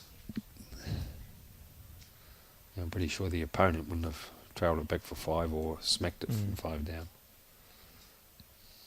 Good way. Oh, just asking for a draw. Yeah. Oh, she's but she not, asked for a draw. You wouldn't kill it. This would. Oh, wouldn't it? She's got it. She's got half of that. Unbelievable. Good bowl. Yeah. Very aggressive. Very aggressive. Yeah. What have you done if she killed it? Yeah. Yeah. We'd play another end. Another end. And we'd be going. Well, she may have to do it again, though. It's going to run a... Oh, no. She's going to come home. That's a lovely shot. Beautiful bowl. Well, if she's ripped one off, there's no reason why she wouldn't have a nibble at this. Go on. Based on the... Yeah, I think we're going to see attack. Yeah, she's smiling. Oh, look, she's missed it. The way she's laughing. Oh, you wouldn't come off a short bowl. Don't do that to us. Imagine off the of the short bowl that sits there. She's happy as 10 Mary. o'clock. Good on her. There you go, a little smile from the South Otago skip as well. Oh, and it that's is good. it's going to be the match and the game to Manawatu. Congratulations to them. Yes. And thank you to all of those who've tuned in to watch the coverage today. We will be back tomorrow from 12:15 with coverage of the men. So until then, enjoy your evening. So long and farewell.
Think age is just a number. Love the life you choose at Somerset Retirement Villages. Aotearoa. We see you. We see the can-do spirit that makes us who we are. As whānau, As communities, As Kiwis. We see that positivity. That willingness to help each other out. but what about helping ourselves? Sometimes we find it tough and experience feelings that challenge us. Feelings that we may not understand. Feelings we may not want to share. Even with those closest to us. In times like these, let's use that Kiwi spirit to look after ourselves. like we look after others. Let's focus on building the skills and knowledge we need to look after our own well-being. With the right tools, you can discover your own path to wellness. Ka whati te ti, ka wana te ti, ka rito te ti. Aotearoa, we see you.